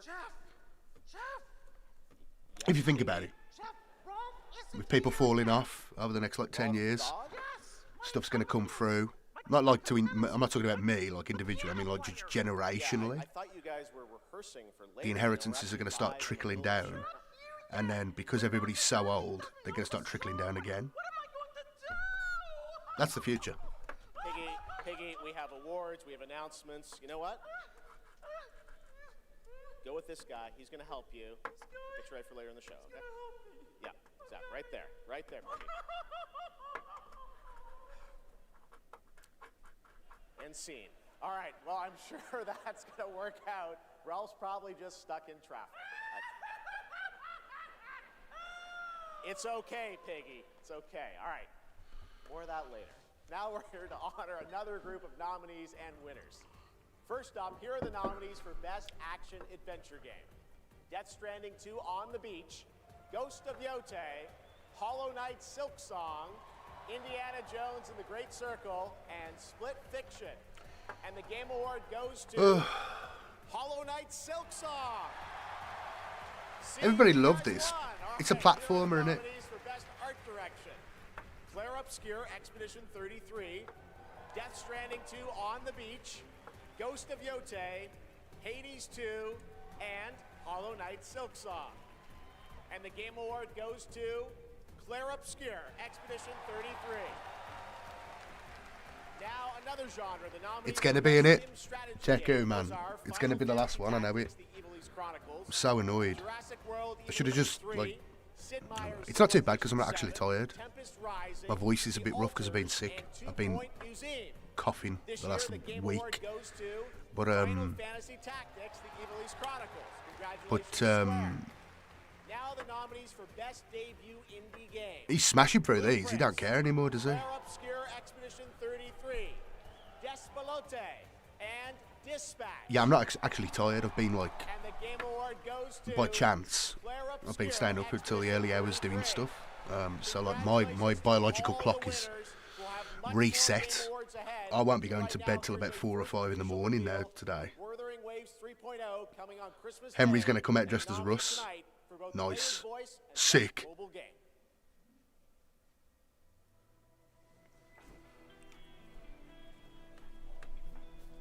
Do you reckon they'll have Space Marines marching out? I reckon they will. They're going to have a crowd of people like they did for that peasant game. And the peasants are all flying through the air. They're going to have a bunch of actors coming out going... But it's going to be like they're all going to be dressed as Imperial Guardsmen marching in. I need to watch that one again. You know, the Inquisitor movie that got made years ago. Someone just made it as a fan project years ago. And imagine, that was years ago. That was like a long time ago, that Inquisitor movie. You know, you've seen the one, I'm sure you've seen it with the Imperial Fist marching through Terra and the Inquisitor. It's a whole movie, that is. I don't know where it is. I'll have to look. Hopefully it's on YouTube. It's 20 to 3 in the morning here. But That's a great little movie, that is. I might have to look that up again. Maybe watch that at some point. I'm guessing it's still on YouTube, maybe. But, like, that beats the... I mean, no offence to any of the people who made all them animations and stuff like that, but that was, like, sick. The one with the parade? Yeah, man. Yeah, man. Like, even now, that stands up. Like, that beats most things, aside from, like, Astartes, probably, I would have said. I'm not an expert on these things. I don't know how things work. But, like, just on visuals and impact and scale and detail and look and vibe, that was the best. That was high quality. In a way that the others aren't, you know. I don't know if that's the graphic engines they use. I say graphic engines like I know what I'm talking about. I don't know what I'm talking about. But you know what I'm saying? I don't know if they're using different applications and stuff where it hasn't got that same feel. The Google Play Point, the most valuable jewel in the game. Earn them by playing the stuff you love. Bunch of Black Templars, man. Oh, my boys. My Purity boys. The one with the word bearers. Yeah, he's as good as well. But again, he hasn't got that sort of... There was like a realism to that Inquisitor series. Everything had like a real... It looked very real. But I don't know whether it was because it was so early and so long ago that it's become warped in my mind. And I think it was more real because we weren't as used to that. Maybe that's what it is in my mind. I'm going to make you a... Because of your Dirt Hermit, I'm going to make you a mod. Thank you ever so much for being in the chat. I appreciate it. I'll give you the power of mod. Don't do anything. Unless someone starts spamming in the chat, maybe. And Jeku, I appreciate your donation, man. Essentially, you've bribed me, but I'll take the bribe and I'll make you a mod as well. Thank you very much. Enjoy your wrenches. And you know, Hatchet Chris, why not? You've been here as well, mate. You can become a moderator as well. Now, when my channel gets bigger again, and the audience gets increased again, you'll feel special in the chat when you've got a wrench, you know? You'll feel special. You remember tonight, the time we spent together, and you'll go, yeah, that was it. That was a special night for me. So when there's like, you know, a couple of 100 people in here, it's going to be great. Every celebration of hubris, your hatred grows. Look around, would-be heroes, What's this? influencers, executives. You, how far would you go for that trophy? Death, decapitation, This isn't 40k. and you streamers are no better.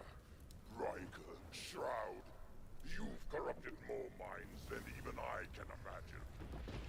Oh, if it isn't Jeff Keighley, creator of this Come on. You can have one as well, Darren. You see, this is a select group.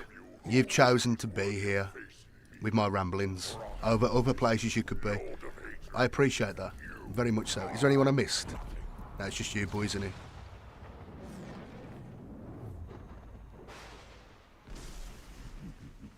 There we go.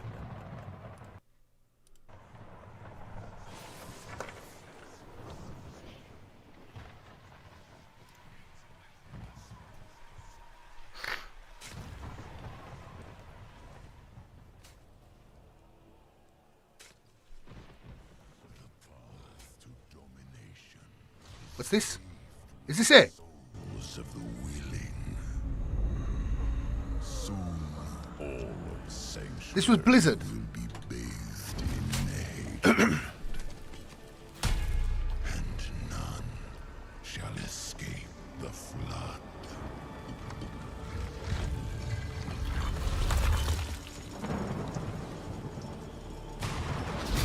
Mephisto, you shall darken the world no longer.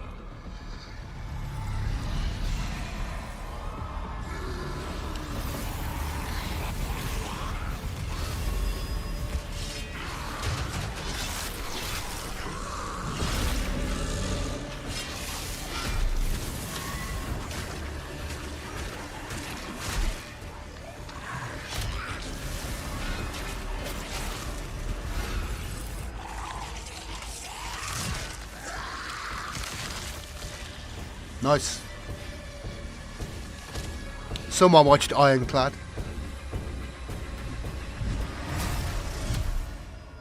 There will be those who believe that they'll against the inevitable.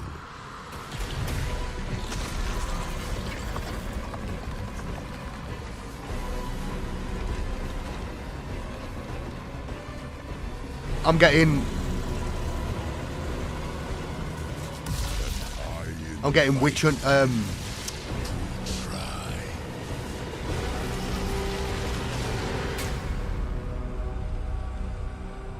That's impressive. That's a good little thing.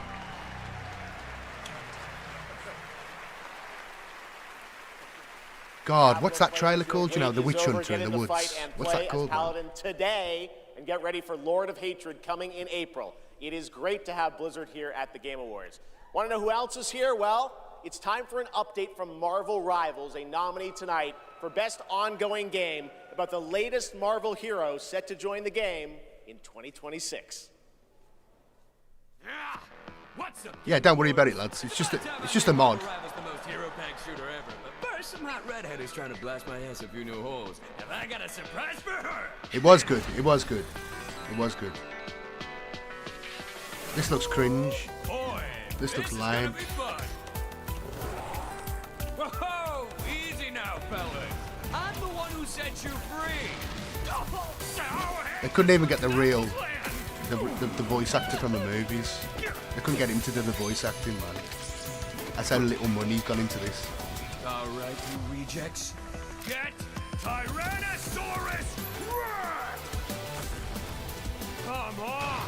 I'm not even a... Oh god, I haven't seen one of them for years, man. The big robots. What's this? I used to look. I never read the comics. It wasn't a thing for me, but like, I did watch the TV show, the cartoon show.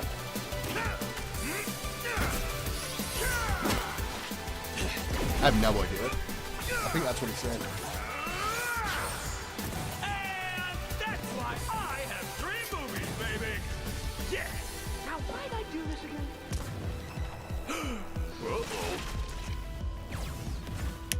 Oh, right. She's my rival.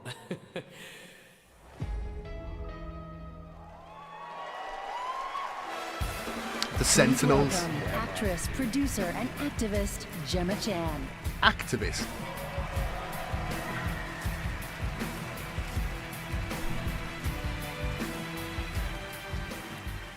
Hello, Game Awards. I have the pleasure of playing Dr. Selena Tan, head of the tactics simulations for QLab in 007 First Light. James Bond has long had the fortuitous, some might say daring habit, of crossing paths with rather dashing antagonists. And this one is undoubtedly unforgettable. Take a look.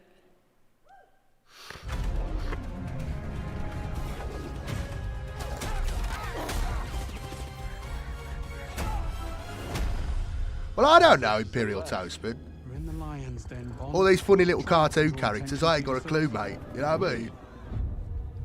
Never. I am sometimes asked, Bafma, That looks like Arrested Development, man. Every whisper in every corner of Aleph. And I answer, I built Aleph with my will, my blood. King Willie. Yourself.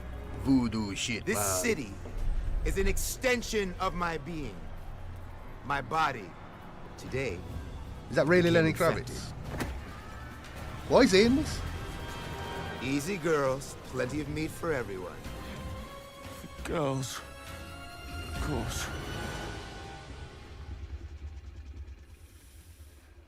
That looks bad. That looks really bad. Please welcome Obama himself, 4-time Grammy winner. I was never a Lenny big Kravitz. 007 guy, but GoldenEye was amazing. Sean Bean's in GoldenEye as well. If you've never seen GoldenEye, it was amazing. I love the soundtrack. It is Lenny Kravitz now. I haven't seen him in years. Is he still making music?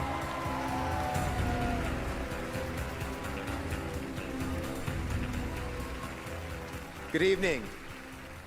It was a great honor to be asked to join 007 First Light for my first voyage into the world of video games. I didn't have much else on. When IOI invited me to play Bavma, a wild, unpredictable pirate ruler. All the people of in that Africa's audience, biggest black a lot market hub. of them look young. I knew I was stepping into something They're special. probably going to be like, oh, I've heard that name, but I don't know Others see any chaos, of his music. Bubba sees freedom. He rose from nothing, broke free, and built his own kingdom of Aleph.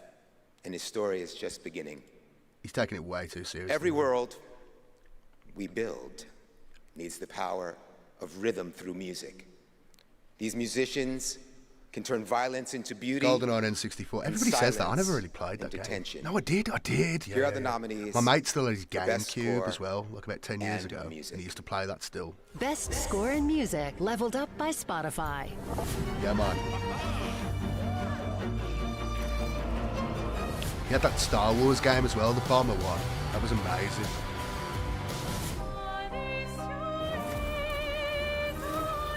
Don't know any of these games. Talking about, I tell you what.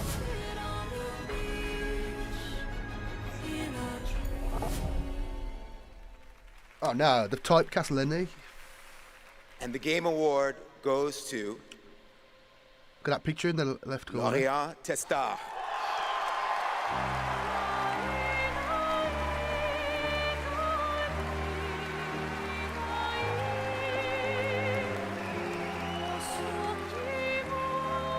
Nightfire. Expedition 33. Everybody says that, man. Everybody says that. You should play it. I might look into it, man. Thank you so much. We're so happy to be here tonight. It was incredible to play in Viateme in live with you. It's incredible. Thank you so much. I have a letter I would love to read.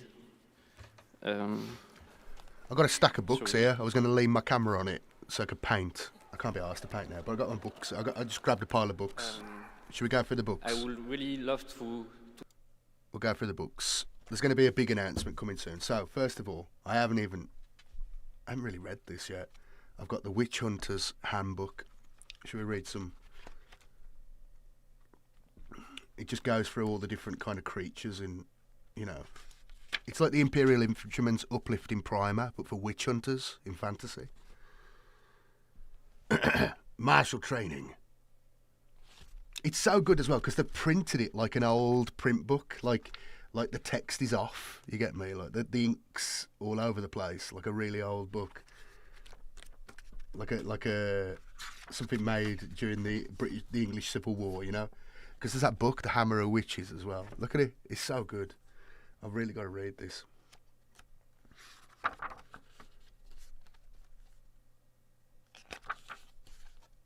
So good.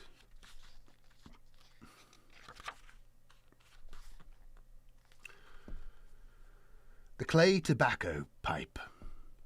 Clay has long been considered the most suitable material for a pure tobacco flavour when smoking a pipe, and many Templars of the Order benefit from the calming properties of this habit. The practice is more than a harmless indulgence. The practice is more than a harmless indulgence, however. Concealed within the shank of their pipes, many witch hunters keep a handful of seeds from the Weazenland bellflower. With a sharp exhalation of breath, the seeds can be fired from a tiny opening in the pipe's bowl.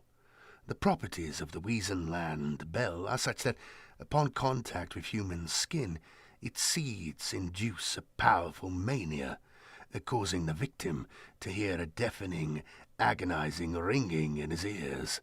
This is usually all the distraction a witch hunter needs to overcome an opponent. Prime members can go to Amazon.com/thegameawards to save up to 25% on select gaming hardware and accessories from brand Turtle Beach, Lenovo, Samsung, and more. Please welcome from Warframe Community Director Megan Everett and Creative Director Rebecca Ford. Okay, we're going to carry on.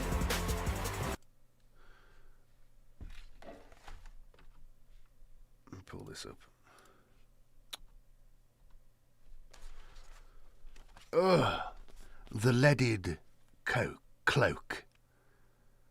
The distinctive black robes of the witch hunter are feared throughout the length and breadth of the old world, along with their chains, branding irons, and wide-brimmed hats.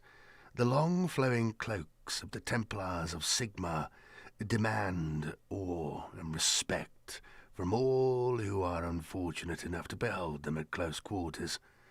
The cloak, however, serves another purpose. Sewn into its lining there is a row of lead balls. Should the wearer find themselves unarmed and in danger, he can unclip the cloak and brutally lash anyone within a number of feet. Many a recalcitrant heretic has been thrashed to within an inch of, or indeed beyond, his life by a Templar wielding nothing more than his own clothes. The blocked muzzle pistol. What's this?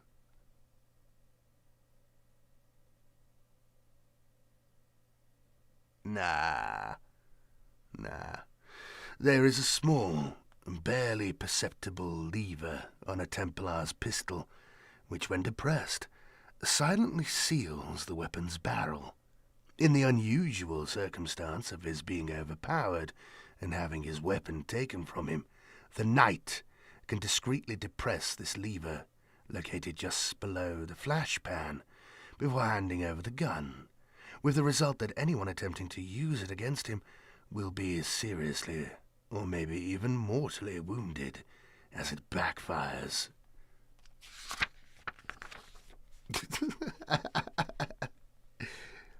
The pricking knife. If a local magistrate or noble lacks the faith to accept your judgment of heresy without visible proof, the pricking knife may be a useful tool. The sprung blade of the knife retracts easily into the handle. Simply thrust it against the flesh of the heretic, hold it firmly in place for a few seconds, and then withdraw it. Onlookers will be aghast at the absence of blood or injury on the skin of the accused, and will accept your sentence without question.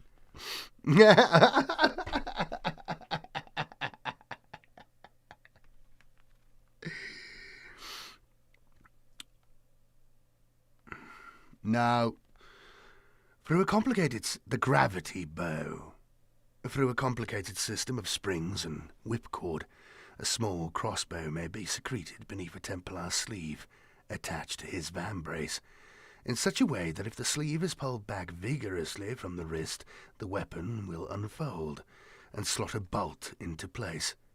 In this way, an apparently unarmed member of the Order can suddenly be equipped with a lethal weapon that is loaded and at full draw. Snuff boxes. 3 small snuff boxes are hidden on a Templar's person. The first is made of a tortoise shell, the second of mother of pearl, and the third of silver. The tortoise shell box contains snuff, a fine ground tobacco for snorting as an aid to concentration. The mother of pearl box contains a powder that appears to be snuff, but is actually poison hemlock, for use in the subjugation of heretics. The silver box contains powdered death angel mushrooms from the World's Edge Mountains.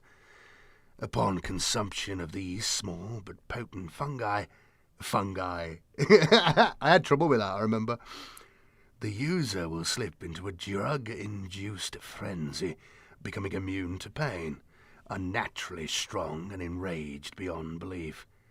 The symptoms are short-lived, but effective.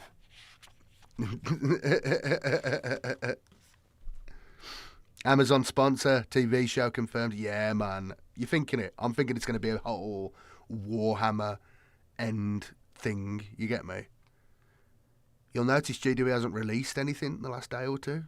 The last week or two. This week, there's nothing really coming out. Now, it might just be because of Christmas, but... Free on the Epic Games Store right now, and there's even more Harry Potter fun coming later this month to Fortnite with customizable Hogwarts house outfits. Play Hogwarts Legacy on EGS before December 18th and unlock a Harry Potter chocolate frog back bling in Fortnite. the world we live in, guys. All right, back in 2023, Lords of the Fallen surprised and impressed players with its brutal combat, dark fantasy world building, and stunning dual realm design. Tonight, we have your first ever look at the gameplay of the sequel. Lamp bearer. One must travel many paths on the road to salvation. Paths through light. Paths through shadow. I mean, I will walk them with you. Wherever they may lead. No matter the cost.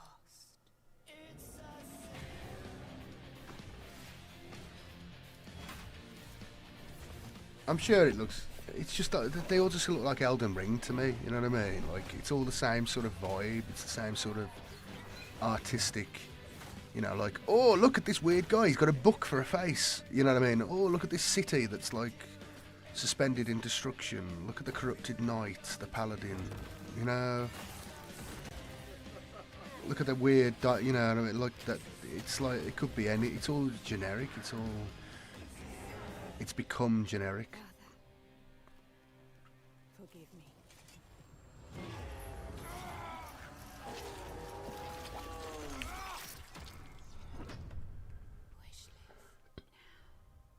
The 6 holy principles.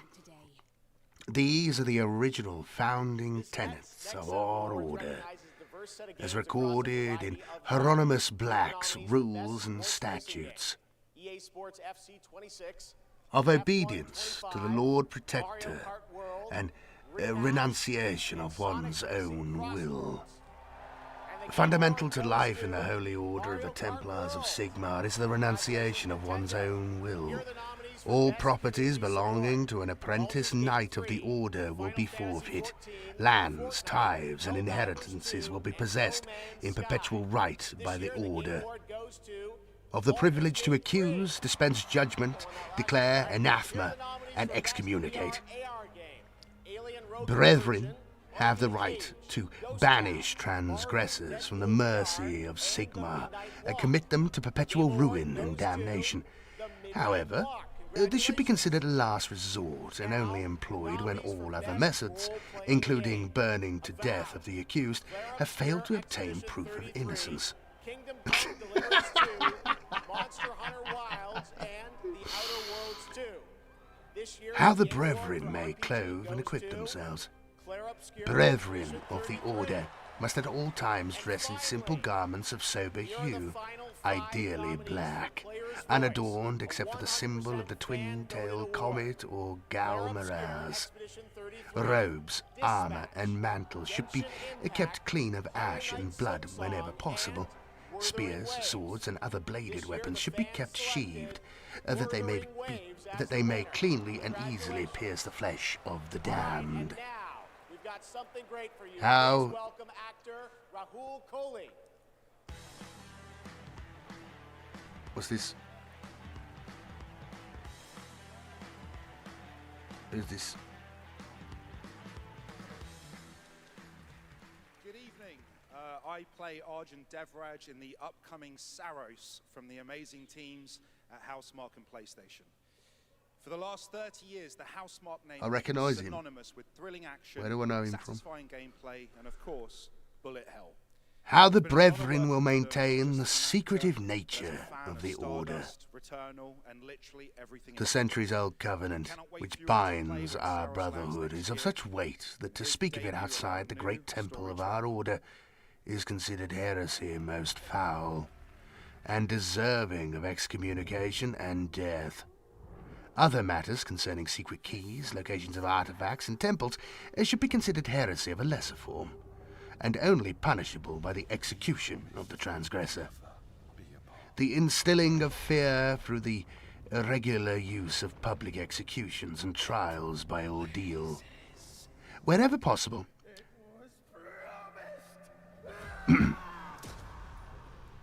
Do you mind? I need to know that I just made the right decision.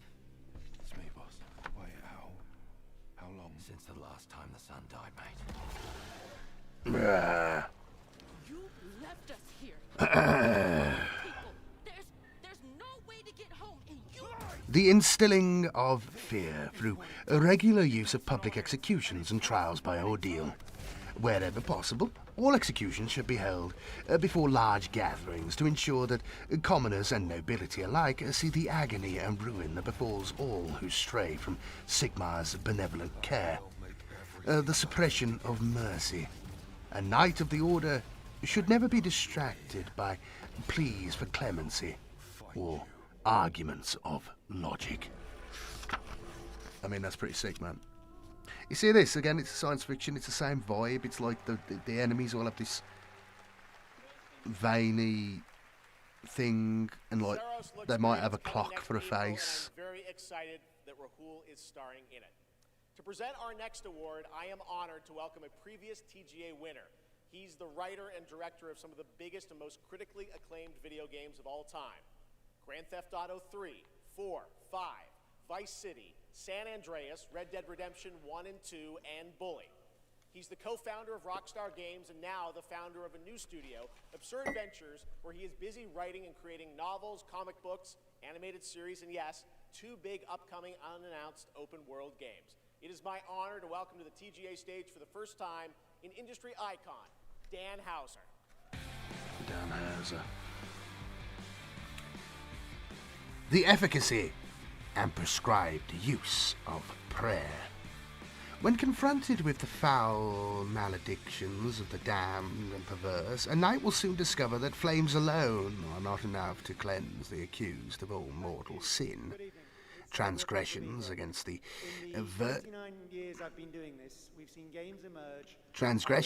virtue of Sigmarite faith, the worship of the chaos powers, necromancy, etc., are sins of such depth and heinousness that the impenitent will occasionally be immune to the merciful healing balms of pyres and muskets, and tools of a more divine nature may be called upon. Within the library of our great temple there are many texts detailing useful sermons, litanies, and ministrations. See note on rites of exorcism in chapter 3. This thing between us, it was a mistake. I will find every last member of the Yote Six, and I will bring you peace. Concerning witches.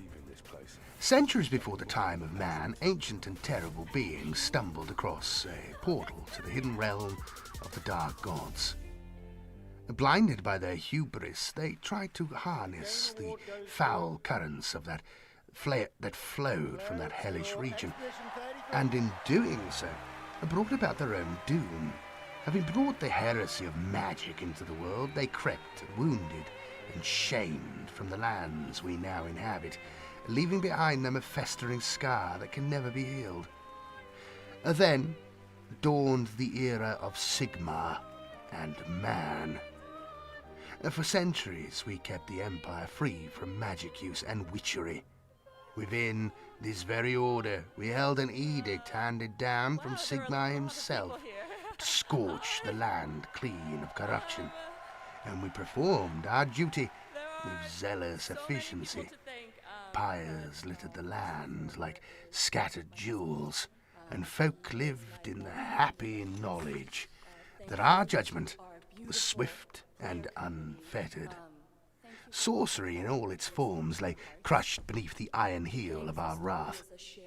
These were golden years, and for a time it seemed that we held the upper hand. We were blinded by our pride, however, and betrayed by those we served. In 2301, the rot began, as the dread legions of the dark gods poured down into the Empire from the still gaping portal. Magnus of Nuln, consumed with despair and arrogance, agreed to sign an unholy pact with the decadent ancient race that dwelled across the sea. He indulged the perverse whims of their conjurer Teclis, who filled his mind with falsehoods and ordered him to pardon every witch who would aid him in his fight for the besieged city of Prague. They came in their thousands, every hedge wizard, warlock, divineress, and thaumaturgist dragged his or her corrupted members can go to Amazon.com/thegameawards. corrupted or his or her corrupted tomes to Altdorf, where they were welcomed and christened magisters. Whether, rather than punish those who were slaves to the eddying winds of chaos, Magnus announced that their unholy skills should be honed and developed. He decreed at the behest of Teclis that there was no inherent evil in the sorcerer's arts and that the state could sanction magic. After the Great War had ended, all right-thinking souls prayed that the madness would end and that the newly crowned Emperor, Magnus the Pious, would turn his back on such heresy. We begged him to unleash the wrath of his holy order on those who had used forbidden arts to aid him in the Battle of Prague. It was not to be, however. His sycophancy towards the conjurer who had brought him his throne knew no bounds. Claiming it was his own idea, Magnus obeyed Teclis' command that he should found 8 colleges of magic right in the heart of Altdorf. The wizards quickly utilized their newfound legitimacy and infiltrated every strata of the land's political and trade organizations. To this day, they move unimpeded through the corridors of power, exerting their influence over important matters of state. It is only the brethren of this much-maligned brotherhood who monitor and stifle the machinations of those wretched charlatans. To the public, it may seem that our purpose is simply to stretch the necks of crones and village idiots. But our agents are locked in a deadly and secret duel at the highest levels of office. It's so good, man. It's so good. I love this, though. This is the kind of thing I want to see, like, for the Inquisition in 40k. It's the same vibe, you know. Witch hunters are inquisitors. Well, they literally are. Game Awards, get ready to get on your feet. Earlier this year, Netflix's Devil Delta T. No. The witch hunters are right. I stand with the witch hunters. Hammer the witches. Nominated tonight for Best Adaptation. The show also featured a #1 single from our next performers who just announced their 2026 World Tour. Here to More perform music, man. Come on. Afterlife, please welcome Evanescence. Evanescence, man. No way. Well, I'm not listening to that. Yeah, can you feel the take me down. The manifold forms a witch may take.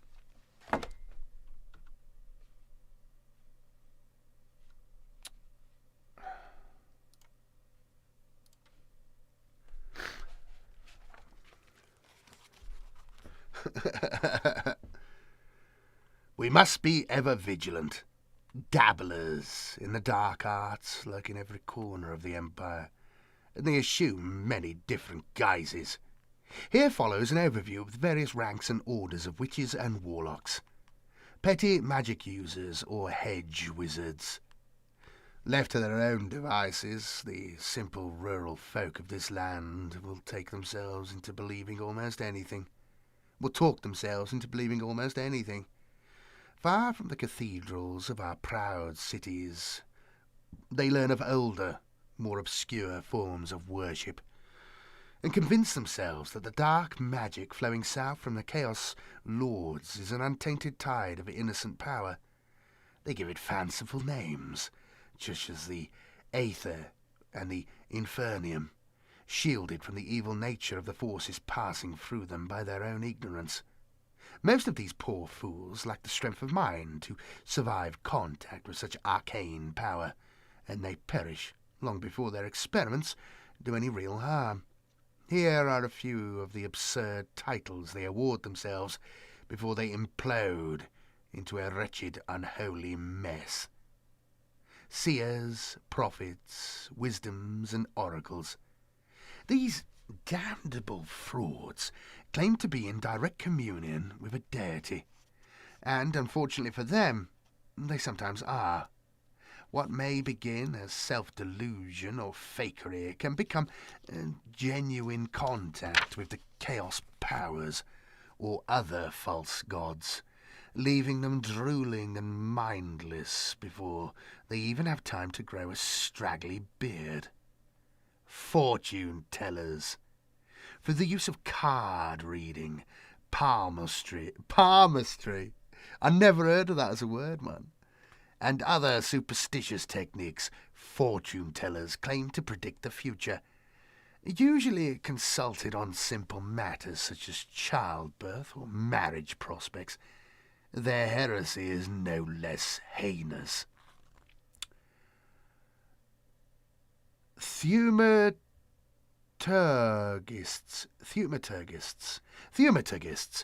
claim to be miracle workers, harnessing forbidden powers and attempting, usually disastrously, to utilize them for their own ends. Healers, through the use of herbalism and other unorthodox practices. These charlatans claim to cure diseases and illnesses of the mind. Those who claim Shalea as their deity are no less worthy of punishment. They appear to worship flowers, for example, the poppy. With its many seeds, this flower is associated with fertility and the nature god Tal. The periwinkle, known as the sorcerer's violet. A good film. I've just thought of it. If you've never seen it, it's a very good film. It was a bit overrated, but it was a very good film called A Field in England. Look that up. It's like a black and white movie set during the English Civil War. It's very much got that vibe. There's a source. I don't want to spoil it, but watch it. It's got Reece Shearsmith as well, who's like Reece Shearsmith, who's like a really good actor. He was one of the League of Gentlemen, which, if you don't know, they were like a comedy troupe. Very good stuff. But yeah, A Field in England, I recommend. Oh, yeah, but all the Primarchs are Chaos Corrupted. They already teased Lorgar on the return to... Oh, Lorgar's coming back. He's finished thinking about things, has he? He come out of his room. The periwinkle, known as the sorcerer's violet, this flower is claimed as a cure for boils, toothache, and other minor ailments. The violet, associated with Mor, the master of the underworld, believed to give easy passage to those slain in battle. The thorn apple, known as Cain's trumpet, due to its poisonous nature. When placed on a hat, this fruit is claimed to cure the mad and sober the drunk. Divineresses. It is hard to drive away the old beliefs, and since before the time of Sigmar's people have people have used various methods to predict the future. Though some of these practices may seem on the surface to be fairly harmless, they inevitably lead to more serious forms of magic use and are as worthy of the pyre or noose as any other heresy. I can't read all them. Come on, we got to get something else. Alchemists. Night hags. These wicked creatures of the night creep through open windows and enter the dreams of their slumbering victims, using dark magic to poison and corrupt minds in the name of the dark powers. I'm watching ads now. I'm forced to watch ads. Blass witches. That's a night hag. Witches. Blasphemous, idolatrous, and pathetic though they are, most... I love the vehemency. It's so cool. I'd love to behave like this. It'd be so much fun.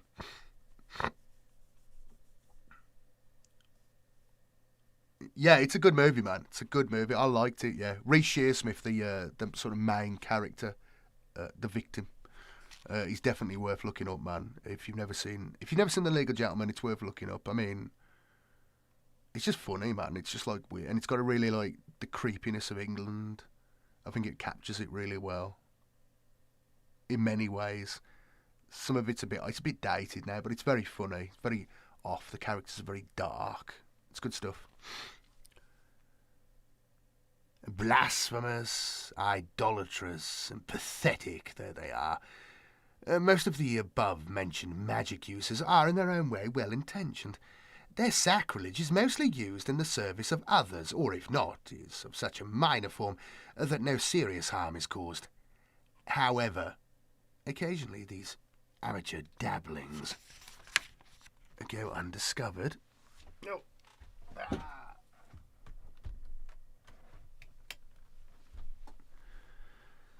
And become something more than just prophecies of wedlock obtained from goat droppings.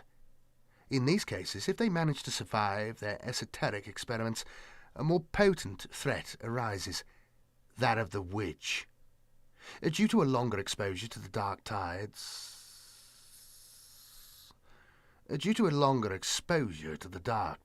of the Chaos Lords, these poor unfortunates grow not only in power, but also in malignancy and madness, and their collection of spells and grimoires grow with them. Years of studying forbidden lore twists the minds of these wretched creatures, making them not only powerful, but cruel and unpredictable too. Warlocks. The whirligig. Look at the whirligig. Trial by water. Warlocks.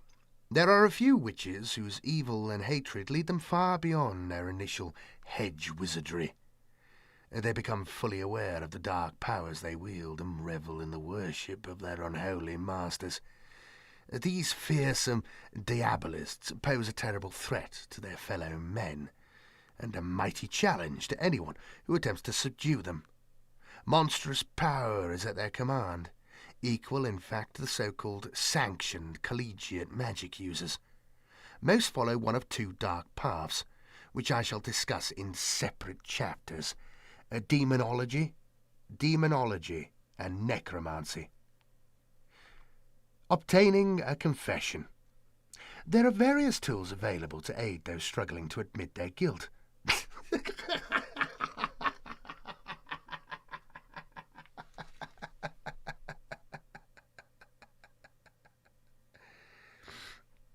In the Warhammer Online game, you know what I've got?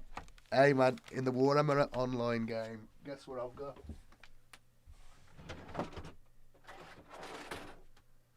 Ba-boom! I found it, man. I bought this when it came out, man. Oh no, that's Total War. Ah, shit.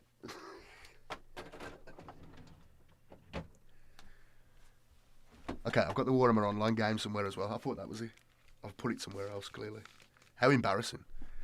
That's Total War 1. But yeah, man. The old, such a shame. You know, the guy they had plugging it for ages when it was being in development. I've never seen him since, but he was so enthusiastic, talking about what they were going to do. Such a shame that game ended like it did. What's this? Oh! Here we go. Here we go. This is it, boys. This is it.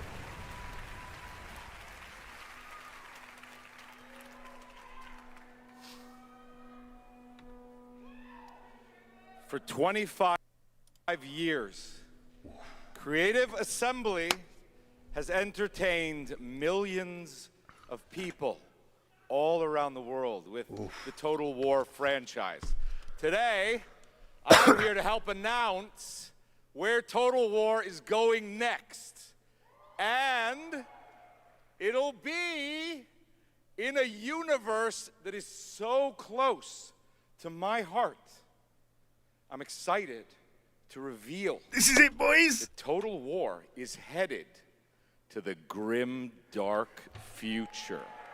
I'm excited. Total War, Warhammer. Let's go. $40K! Look at that. Ultramarines, what I tell you? Some of you may know this, but some of you may not know this, but I am a huge fan of tabletop gaming. I've painted endless miniatures, spent a crazy amount of time dropping dice under a table. Of course, as you might expect, I'll be in the game. It connects to some of my favorite aspects of the universe, but more details on that later. Let's take a first look. He's an Inquisitor advisor. Warhammer 40K. Oh, come on. Let's go.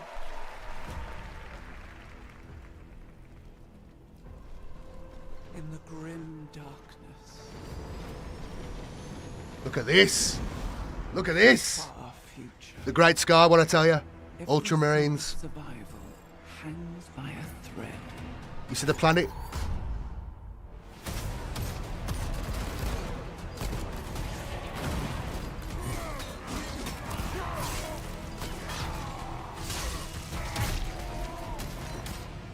Mankind is beset by endless tides. What did I tell you? aliens, Deep strike. Yeah. traitors, Okay.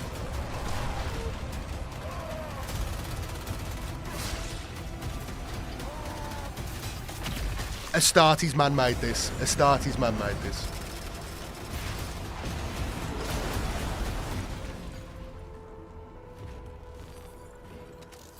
Across countless worlds, battles rage.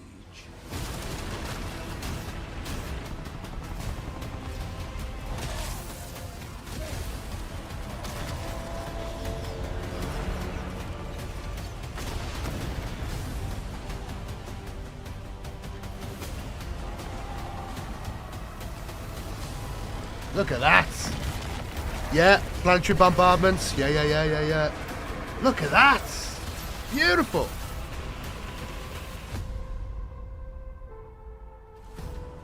Lead your armies.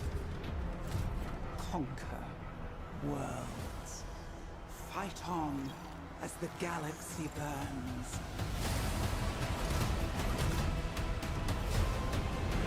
Yeah. Squads. Okay. There is no peace amongst the stars. There is only war. Okay.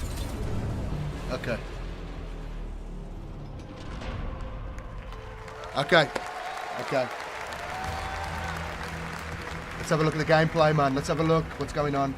Show me how a battle works. Fleets, like we said. Planetary invasion.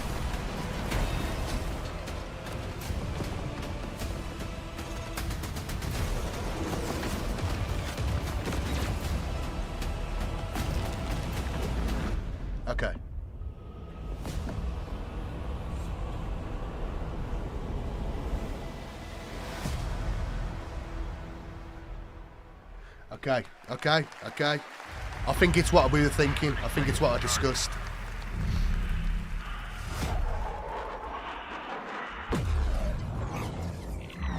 Respond, bandits inbound.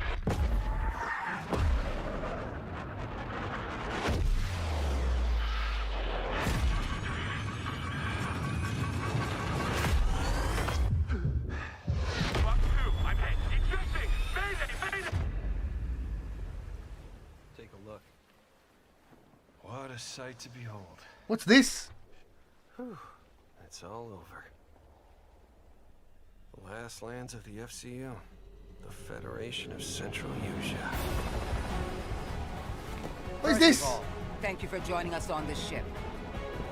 Hello there, my dear newcomer. I don't care about this. Why is it showing me this? Are you for real? The battle looked strange. It looked a bit stilted.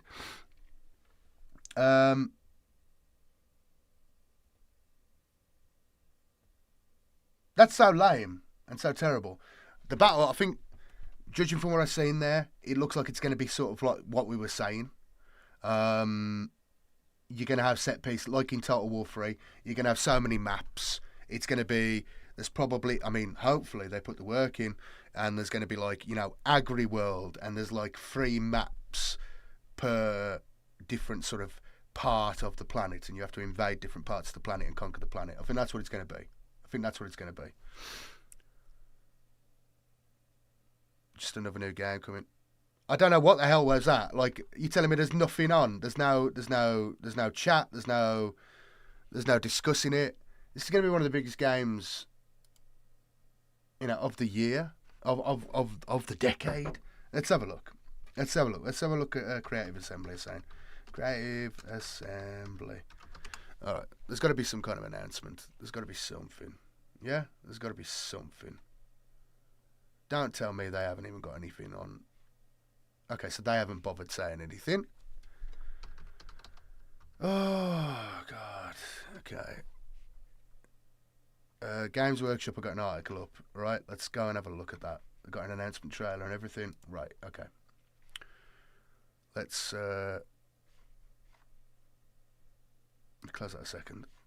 I'll pull it over. Okay.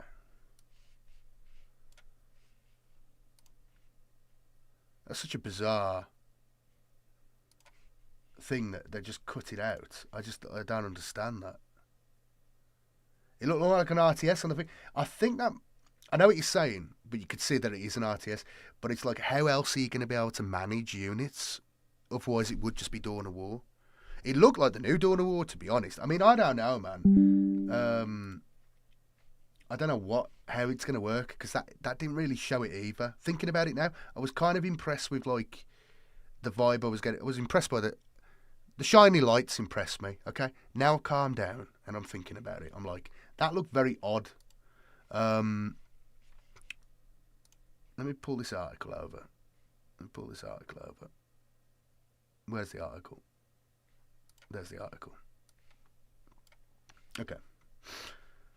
We'll watch the trailer again.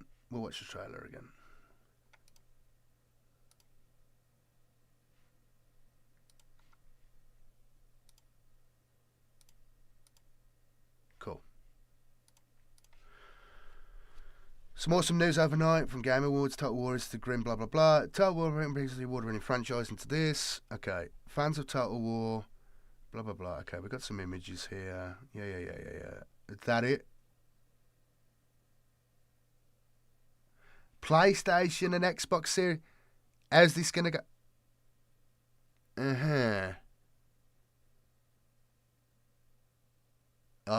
I'm dubious, boys. I am dubious. It's gonna be on PlayStation. How can you have a strategy game on PlayStation? It doesn't really work. I'm a bit dubious, man. Let's have a look at this again.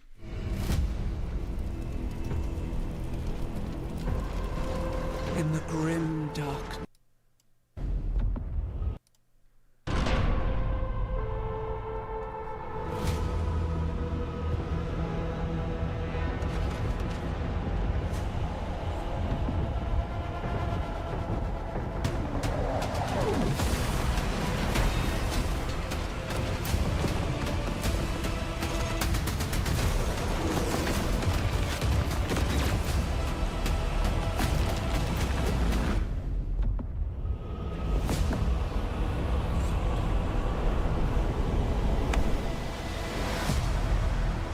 Yeah, it's gonna be like Total War Fantasy. It's gonna be set piece battles for the majority of the planets are gonna be like sort of generic. You know, like how sieges are now, basically. And like I said, that's if you attack a hive world and you attack the hive city itself, that's where you'll fight that. But if you were to attack like the plains outside the hive city, that sort of thing. And I guess there might be like mechanics like if you take all the provinces on a planet, that probably like diminishes the defences of the final stronghold, the citadel, whatever you want to say, on the planet, I guess. It looks like you can have some form of naval combat.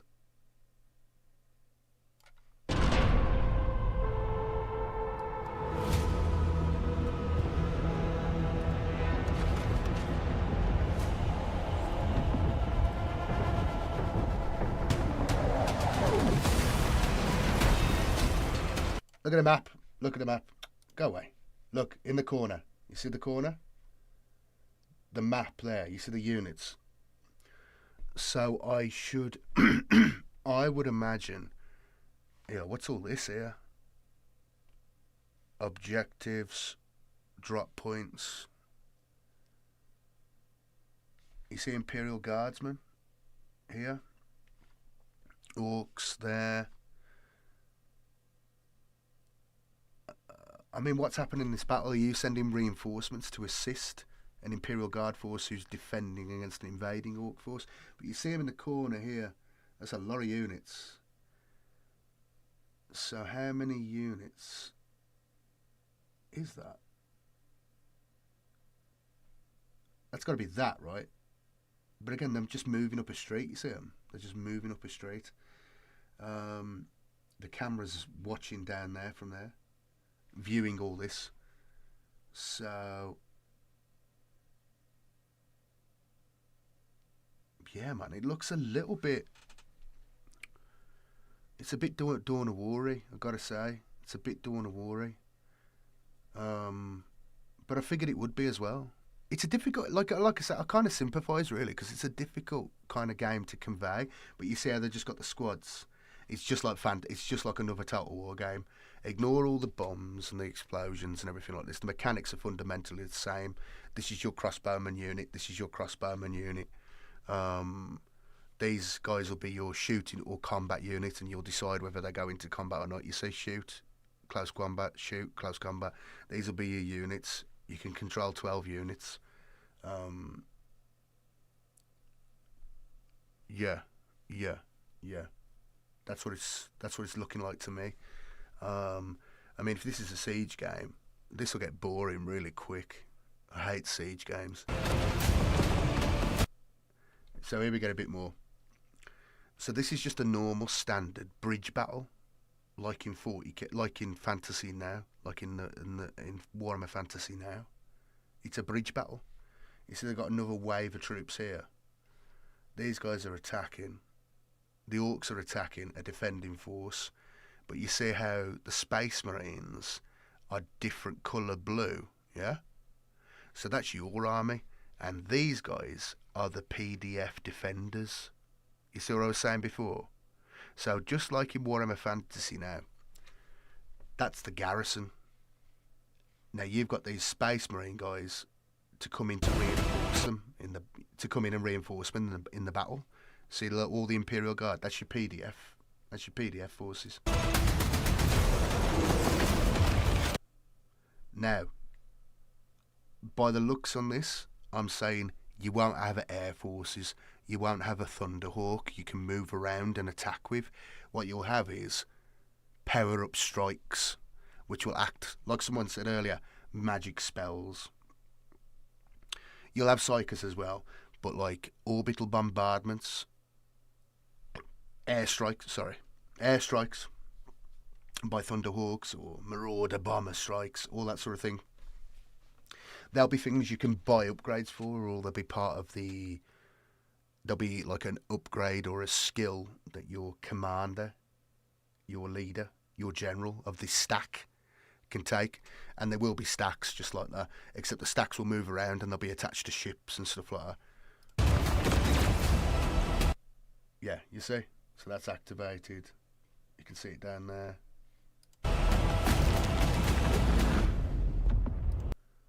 That's cool.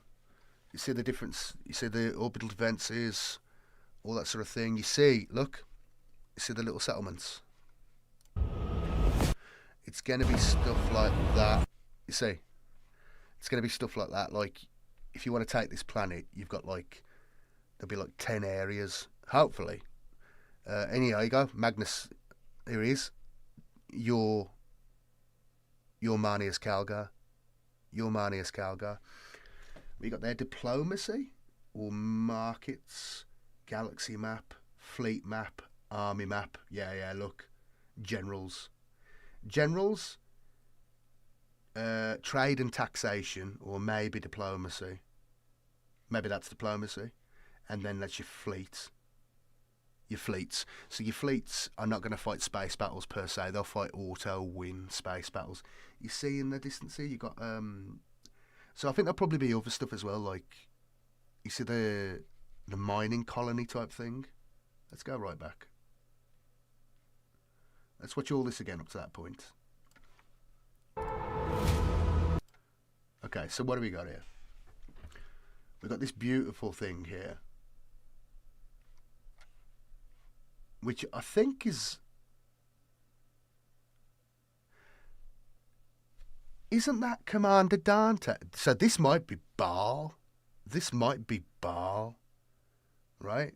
Because that looks very similar to something that was described in, is it Reign of Blood? The second book after the Great Work with Belisarius Call. Anyway, you can see the defense ring around the planet now. I don't think that is Baal because it looks very green. It's probably Macragge, so maybe that's just something that's there. Let's go on. Space station, something there. Okay. So, fighter craft.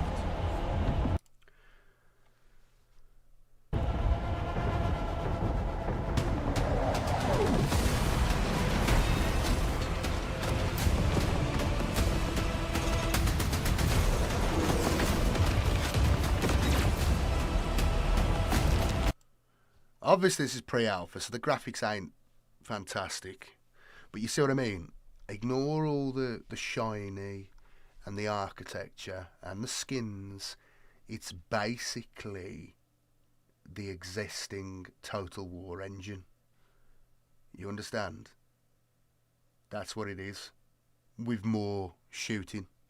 And the spells, it's just a spell.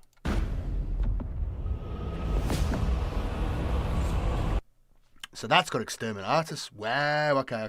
So that's interesting. So you can do stuff like that, like just glass a planet, which is nice. So that's not going to be Macragge or Baal. Look at that.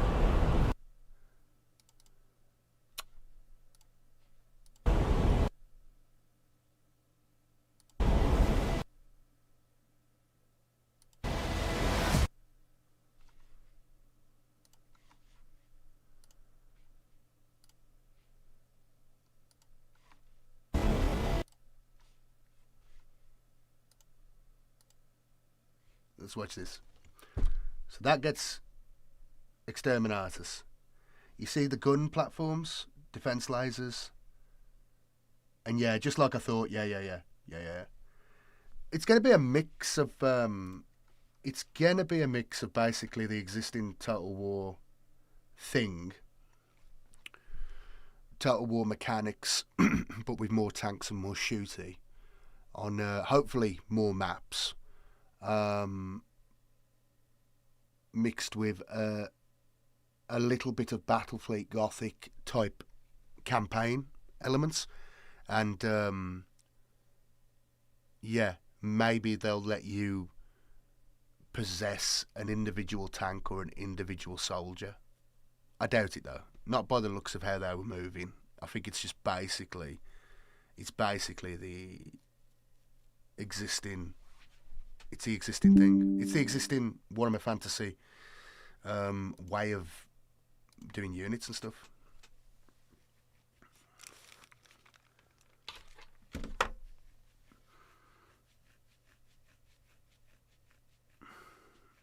Yeah, diplomacy. Like I was saying, it's going to be like you can vassalize or you can influence in some way, like the Empire mechanics are in Warhammer Fantasy. I see Termes, yeah, man. Looks like a Medieval 2 siege map. It looks like a Warhammer 3 siege map. Like that was just a bridge battle. That was a bridge battle. I mean, like I say, man, I'm excited for it in a way. I mean, I like the campaign elements. It'll be fun to play the campaign.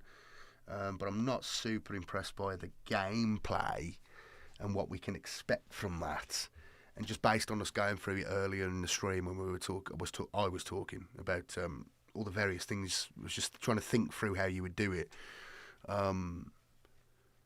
Yeah, I mean, it's kind of what I expected, really. I mean, it's a really difficult world to like science fiction with Total War's mechanics, and it's got to be like roughly Total War's mechanics or fully, whatever, you know what I mean? It's got to have that unique Total War flavour. It's it's going to be really hard to sort of translate 40k into that. But it looks like they're using the same, whatever you want to say. All the stuff is going to move and fight in the same way as it does in Warhammer Fantasy Total War. That's what I'm getting.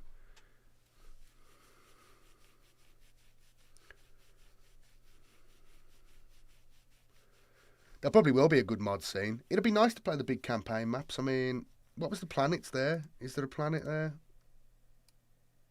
What was the planet's names? I like that you can exterminate artist things, though. That's cool. Fortis Feria, Drexus, Larcetal Quartus, Larcetal Tertius, Larcetal. Shall we have a look if there's a Larcetal, shall we?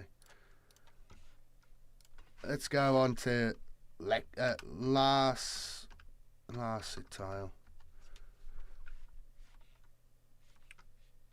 Am I missing something here? Oh, last tile.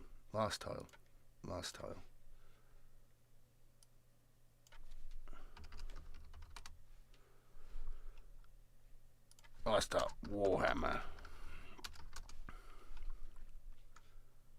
No. Let's have a look. Let's have a look on. Let's have a look. I can't see that, and I haven't got a galaxy map.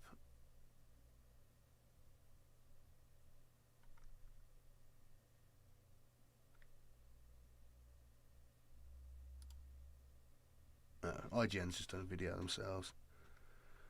Oh, okay. This is a bit more.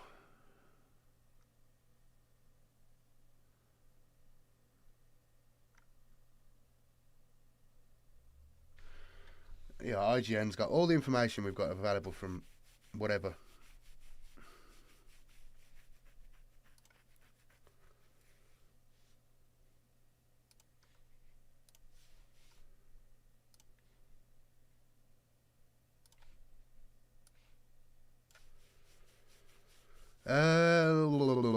Confirmation comes from the Game Awards, and then abruptly shut off and started playing some other thing, where strange things stir. The trailer includes a flashy cinematic showing Space Marine poster boys, the Ultramarines killing orcs, lots of orcs.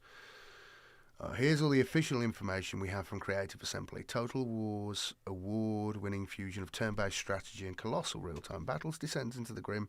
Blah, blah, blah. The lead campaigns cross the void with 4 radically distinct factions, each forged with their own unique array of lore-inspired gameplay features, devastating weaponry, apocalyptic war machines, and methods of warfare.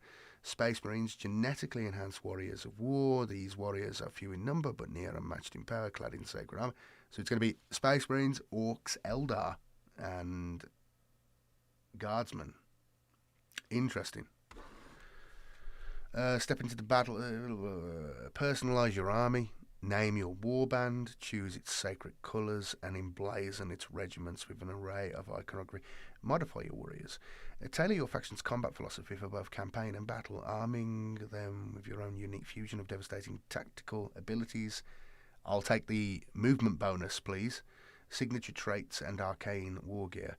Wage war across a galactic sandbox where there is no peace, only war. Fight to determine and when they were command fast armies. So it's sounding to me like basically you choose a Space Marine general and then you can recruit Space Marines. Or maybe you have to take a Space Marine planet and found a chapter there. That would make sense with the Primaris thing. Or the Imperial Guard stuff, you know, raise a regiment from an Imperial Guard world or something. You know, you have an Imperial Guard general. And that's probably how they'll expand it later on. You'll have a Mechanicum general, a Tech Priest general, and you can have a AdMech army then. Sisters, same thing. Recruit a Sisters of Battle general, and you can raise a Sisters of Battle army. Orcs be the same. Have a Mech Boy, have an Orc Warlord. Have a different flavour of Orc Warlord, you know, different clans. Eldar, same thing. Actually, that would make sense. You'd have an Aspect Warrior army. Sort of a Guardian army, a Farseer army.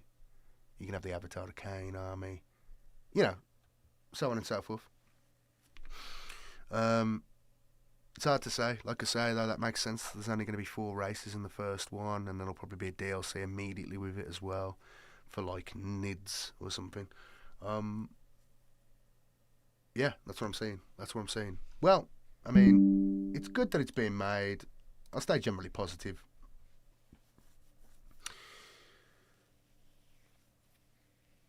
Necrons. Well, yeah, Necron. It'll probably be Necrons. It'll be Necrons or NIDS. I don't know.